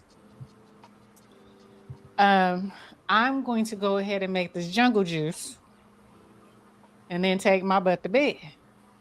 Okay? Jungle Okay? love. Hey, she making that jungle Hey. love. Oreo. Because we going to a boogie down. So I hope you guys have a wonderful weekend. It's been hot as fish grease out here in the Bay Area. We've been hitting the 90s, close to the hundreds. So it's hot. It's hot. Pray for us. But until the next one. What do we like to say before we head up out of here? We We are gone. Oh.